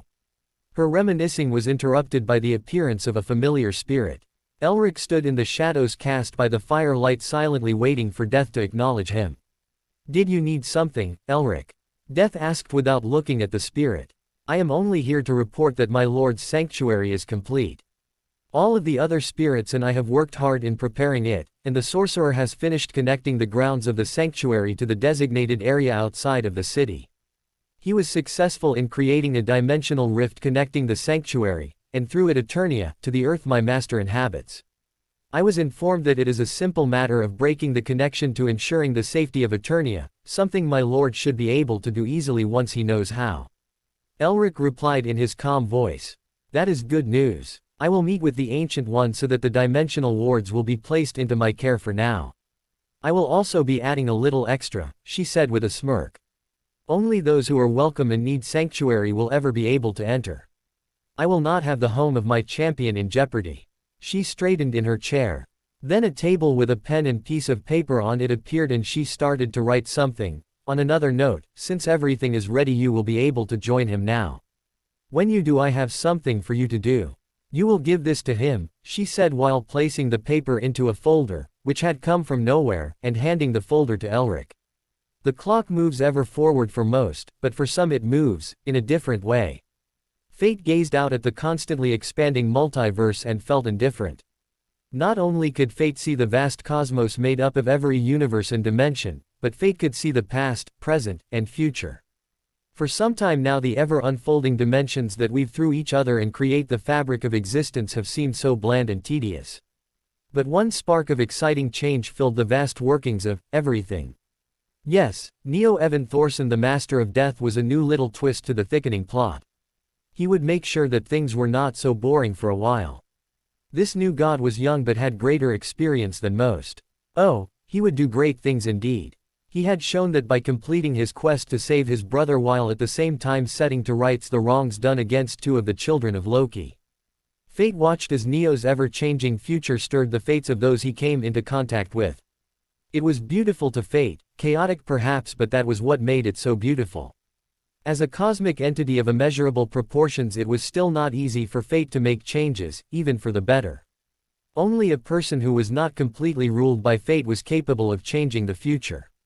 Fate would look after this young god, with a very close and careful eye, so that when the possibilities are spread before him the young god can make all of the right choices.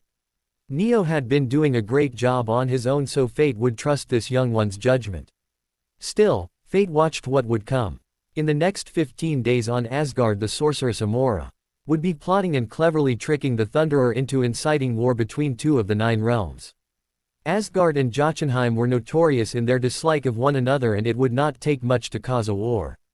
Death's little champion would have his work cut out for him. Then again he would have help in the form of the 3 Norse gods who currently were taking up residence in his tent. Loki, Jormungandr, and Fenrir would also help their young family member become one of the mightiest heroes of the earth. Fate watched, still seeing the tragedy that would come, but any worry was soothed with the knowledge that all would turn out right in the end. Both his old family and new would make Neo Thorson a great warrior and an even greater man. Oh, this is going to be good, Fate thought as the multiverse continued to spin. Unknown location in the galaxy. A lone figure sat on a floating throne watching the starry galaxy around him. It had been a long time since his creation. One universe had died and here he was, his old world gone, and he was forced to exist in this new time and space. Thanos was sent from one universe and into another. He has thought of what went wrong, why he hadn't died before, and why he was still alive now. At first he thought that death had rejected him, but that could never be the case. He believed himself to be the greatest of all beings, and his thoughts had never even considered that he would be forgotten. Thanos may not know the truth, but he was convinced that death had spared him because she, and he knew it was a she, wanted to keep him for herself. The idea that this second life, being a chance at something greater and not a punishment, made him treasure death as much as she obviously treasured him. Yes, he was sure that death was saving him and that when he proved his love for her, she would accept him with open arms. It had taken him a while to figure out what she had wanted from him and how he would win her favor, but he had come up with a plan. To court his death properly, he needed to give her something that she wanted. Thanos was sure she wanted the souls of all those who lived, so he would give them to her. He would destroy every planet and kill every living soul in the universe, then death would be free to spend her time with him. As Thanos sat thinking of his plan, he grinned evilly. He would have death and destroy life to do it. The end. I hope you enjoyed this story. Also remember to subscribe and like this video. See you in the next video.